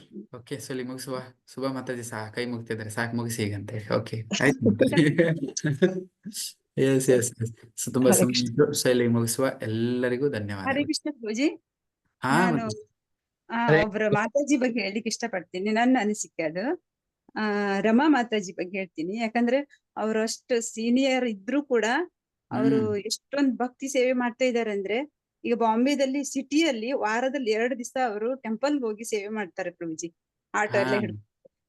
ನಂತರ ಈಗ ಯಾರ ಭಕ್ತರ ಪ್ರಸಾದ ಅಂದ್ರೂ ಕೂಡ ಅವರು ಮಾಡ್ಕೊಳ್ಳಿಕ್ಕೆ ಎಷ್ಟು ಖುಷಿಯಿಂದ ಮಾಡ್ಕೊಡ್ತಾರೆ. ನಾವು ಅವರಿಂದ ತುಂಬಾ ಕಲಿಬೇಕು. ಯಾಕಂದ್ರೆ ಈ ಏಜ್ ಅಲ್ಲಿ ಅವ್ರು ಅಷ್ಟು ಉತ್ಸಾಹದಿಂದ ಮಾಡ್ತಾರಲ್ವಾ, ಹೊಸಬ್ರೆಲ್ಲ ಅವರಿಂದ ಕಲಿಯೋದು ತುಂಬಾ ಇದೆ ಅಂತ ಅನಿಸ್ತಾ ಇದೆ ನಮ್ಗೆ. ಎಸ್ ಎಸ್ ಎಸ್, ನಂಗೆ ಗೊತ್ತಿದೆ ರಮಾ ಮಾತಾಡಿದ ಗ್ಲೋರಿ, ಗೊತ್ತಿಲ್ಲ ನಿಮ್ಗೆ. ಅವರು ಅಲ್ಲಿ ಎತ್ಕೊಂಡು ಎಷ್ಟು ಸೇವೆ ಮನೋಭಾವದಿ ಅಂತ ಹೇಳಿದ್ರೆ ಏನೆಲ್ಲ ಥಿಂಕ್ ಮಾಡ್ತಿರ್ತಾರ ಅವ್ರು. ಮತ್ತೆ ಅಷ್ಟೇ ಅಲ್ಲ, ಈಗ ನಿಮ್ಮೊಟ್ಟಿಗೆ ಭಕ್ತಿ ಶಾಸ್ತ್ರಿ ಮಾಡ್ತಾ ಇದಾರಲ್ಲ, ಶಾಸ್ತ್ರಿ ಮಾಡ್ತಾ ಇದ್ದಾರೆ, ಎಲ್ಲ ಕ್ಲಾಸ್ ನಾವ್ ಯಾವಾಗಾದ್ರೂ ಇವನ್ 20-30 ವರ್ಷ ಇದ್ದವ್ರಿಗಿನ ನಾವ್ ಹೇಳ್ತೀವಿ, ಸ್ವಲ್ಪ ಪುಸ್ತಕ ಓದಿದ್ರೆ ಈಗ ತಲೆಯಾಗ ಹೋಗಲ್ಲ ಪ್ರಭುಜಿ, ಎಲ್ಲ ಸ್ಕೂಲ್ ಬಿಟ್ಟು 5-10 ವರ್ಷ ಆಯ್ತು ಅಂತಾರೆ. ಮಾತಾಜಿ ಸೀರಿಯಸ್ ಆಗಿ ಈಗ ಭಕ್ತಿ ಶಾಸ್ತ್ರಿ ಮಾಡ್ತಿದ್ದಾರೆ, ಇಡೀ ಡಿಟೇಲ್ ಆಗಿ ಎಕ್ಸಾಮು, ಅಸೈನ್ಮೆಂಟು, ಟೆಸ್ಟ್ ವಿಚಾರ ಮಾಡಿ ಅದು ತೋರಿಸ್ತದೆ ಎಷ್ಟು ಅದ್ರ ಹಿಂದ್ಗಡೆ ಅವ್ರದ್ದು ಇದಿದೆ ಅಂತ ಹೇಳಿ. ನಂಗೆ ಗೊತ್ತಿದೆ ಮಾತಾಜಿ ಹೊಸಬ್ರೆಲ್ಲ ಅವರಿಂದ ಕಲಿಯೋದು ತುಂಬಾ ಇದೆ. ನಾವಂತೂ ಅವರಿಂದ ತುಂಬಾ ಕಲಿಬೇಕಂತ ಆಕ್ಚುಲಿ ಅವರೇ ಹೆಂಗೋ ಬಾಯವಾಗಿ ಏಜ್ ವೈಸ್ ಹೋದ್ರೆ ಅದು ಜಾಸ್ತಿ ಆಗಿದೆ, ಬಟ್ ಯಂಗ್ ಅಂಡ್ ಎನರ್ಜೆಟಿಕ್. ಮಾತಾಜಿಗೆ ಏಜ್ ಎಷ್ಟಂದ್ರೆ ಭಕ್ತಿಯಲ್ಲಿ 17 years, 17 ವರ್ಷ ಭಕ್ತಿಯಲ್ಲಿ ಹೆಂಗಾಗಿದ್ದಾರೆ ಅವರು. ಓಕೆ, ಅದೇ ನಾವ್ ಯಾವಾಗ್ಲೂ ನೋಡಿ ಸಂಘದಲ್ಲಿ ಬರುವುದರಿಂದ ಏನಾಗತ್ತೆ ಅಂದ್ರೆ, ಹೀಗೆ ಒಬ್ರಿಗೊಬ್ರಿಗೆ ಪ್ರೇರಣೆ ತಗೊಂಡು ನಾವು ಭಕ್ತಿ ಮಾಡ್ಲಿಕ್ಕೆ ಪ್ರೇರಣೆ ಸಿಗತ್ತಾರೆ. ಇವರು ಮಾಡ್ತಾರೆ, ಇವರು ಮಾಡ್ತಿದ್ರೆ, ಇವ್ರಿಗೂ ಸಮಸ್ಯೆ ಇದೆ, ಇವ್ರಿಗೆ ಇನ್ನೊಂದಿದೆ, ಮತ್ತವ್ರು ಮತ್ತೊಂದಿದೆ, ಅದು ಮಾಡ್ತಾನಂದ್ರೆ ಸಂಘದಿಂದ ಇದು ನಮಗೆ ತುಂಬಾ ಹೆಲ್ಪ್ ಆಗುತ್ತೆ ಭಕ್ತಿಯಲ್ಲಿ ಮುಂದೆ ಹೋಗಿ. ನಮ್ಮಷ್ಟಕ್ಕೆ ನಾವೇ ಮಾಡ್ತಾ ಇದ್ರೆ ನಾವೇ ರಾಜ ಅಂತರ ಕಾಣಿಸ್ತದೆ. ಯಾರು ಜಗತ್ತಿನಲ್ಲಿ ಭಕ್ತಿ ಮಾಡ್ತಾ ಇಲ್ಲ, ನಾನು ಒಬ್ಬನೇ ಮಾಡ್ತಿದ್ದೀನಿ, ಯಾರು ಅನುಭವ ಬರುತ್ತೆ. ಸಂಘದಲ್ಲಿ ಬರುವುದರಿಂದ ಒಬ್ಬರಿಂದ ಒಬ್ಬರಿಗೆ ಪ್ರೇರಣೆ ಸಿಗತ್ತೆ. ನಾವು ಅದಕ್ಕೆ ಸಂಘದಲ್ಲಿ ಬರೋದು. ನಿಜವಾಗಿ ಗುರುಗಳು ಇರ್ತಾರೆ ಎಲ್ಲರಿಗೂ, ಕೆಲವರು ಒಪ್ಕೊಳ್ಳುದಿಲ್ಲ ಅಷ್ಟೇ. ಗುರುಗಳಿಲ್ದೆ ಬರುವುದಿಲ್ಲ ಅಲ್ಲ. ಈಗ ಭಕ್ತಿ ಸೇವೆ ಬರಬೇಕಾದ್ರೂ ಯಾರೋ ಒಬ್ರು ಮಾರ್ಗದರ್ಶನ ಕೊಟ್ಟವ್ರು ಇರ್ತಾರೆ. ಅವ್ರು ಅದು ಒಪ್ಕೊಳ್ದೆ ಇರುವುದರಿಂದ ಗುರುಗಳಿಲ್ಲ ಅಂತ ಹೇಳ್ತಾರೆ ಅಷ್ಟೇ. ಒಪ್ಪುಗೊಳ್ಳೋದು ಇದೆಯಲ್ಲ, ಅದೇ ಕಾನ್ಸೆಪ್ಟ್ ಇಲ್ಲ ಮಾತಾಡೋದು. ಕಾನ್ಸೆಪ್ಟೇ ಅದು ಚರ್ಚೆ ಮಾಡ್ತಾ ಇರೋದು. ಎಸ್, ಹೆಸರಿಗೋಸ್ಕರ ಗುರುಗಳನ್ನ ಇಟ್ಕೊಂಡು ಏನು ಉಪಯೋಗ ಇರುತ್ತೆ? ಅದನ್ನ ಸ್ವೀಕಾರ ಮಾಡಿದಾಗಲೇ, ಪಾಲನೆ ಮಾಡಿದಾಗಲೇ ಗುರು ಶಿಷ್ಯ ಅಂತ ಸಂಬಂಧ ಬೆಳೀತದಲ್ವಾ, ಅವಾಗಲೇ ಗುರು ಅಂತ ಹೇಳುವ. ಹೆಸರಿಗೋಸ್ಕರ ಸುಮಾರು ಜನ ಗುರುಗಳನ್ನ ಇಟ್ಕೊಂಡಿದ್ದಾರೆ ಜಗತ್ತಿನಲ್ಲಿ. ವರ್ಷಕ್ಕೊಂದ್ಸರಿ ಅವರಿಗೆ ದಕ್ಷಿಣ ಕೊಟ್ಬಿಟ್ಟು ಜೈ ಗುರುದೇವ್ ಅಂತ ಹೇಳಿ ಬರೋರು ಇದ್ದಾರೆ. ಸೊ ಅದರಿಂದ ಗುರು ಶಿಷ್ಯ ಅಂತಲ್ಲ, ಗುರುಗಳು ಏನ್ ಹೇಳ್ತಾರೆ ಅದನ್ನ ಪಾಲನೆ ಮಾಡ್ಕೊಂಡು ಒಪ್ಪಕೊಂಡು ಅದನ್ನು ನಡೆಯುವುದೇ ಗುರು ಶಿಷ್ಯ. ಹೆಸರಿಗೋಸ್ಕರ ಇರೋ ತುಂಬಾ ಜನ ಇದ್ದಾರೆ. ಗುರುವಿನ ಗುಲಾಮ. ಹಾ, ಏನ್ ಹೇಳಿದ್ದು ಯಾರು? ದೀಕ್ಷಾ ಗುರು ಬೇಕಲ್ಲ, ಶಿಕ್ಷಾ ಗುರು ಬೇರೆ. ಶಿಕ್ಷಾ ಗುರು 1000 ಜನ ಇರ್ತಾರೆ. ಶಿಕ್ಷಾ ಕೊಡೋರು ಏನೋ ಒಂದು ರಸ್ತೆಯಲ್ಲಿ ಹೋಗ್ತಾ ಇದ್ರೆ ದೇವಸ್ಥಾನಲ್ಲಿ ಈ ಕಡೆ ಇದೆಯಾ, ಅವಾಗ ಒಬ್ಬ ಶಿಕ್ಷಾ ಗುರು ಆಗ್ಬಿಡ್ತಾನೆ, ಒಂದು ದೇವಸ್ಥಾನ ತೋರಿಸಿದಾನೆ, ಅದು ಹೌದು. ಬಟ್ ಆಕ್ಚುಲಿ ದೀಕ್ಷಾ ಗುರುಗಳು 1000 ಇರ್ಬೋದು. ಕೊನೆಗೆ ಅವರನ್ನ ರೆಸ್ಪಾನ್ಸಿಬಿಲಿಟಿ ತಗೊಂಡು ಕರ್ಕೊಂಡು ಹೋಗೋದು ಒಬ್ಬ ದೀಕ್ಷಾ ಗುರು ಬರ್ತಾನೆ, ಅದು ನಂತರ.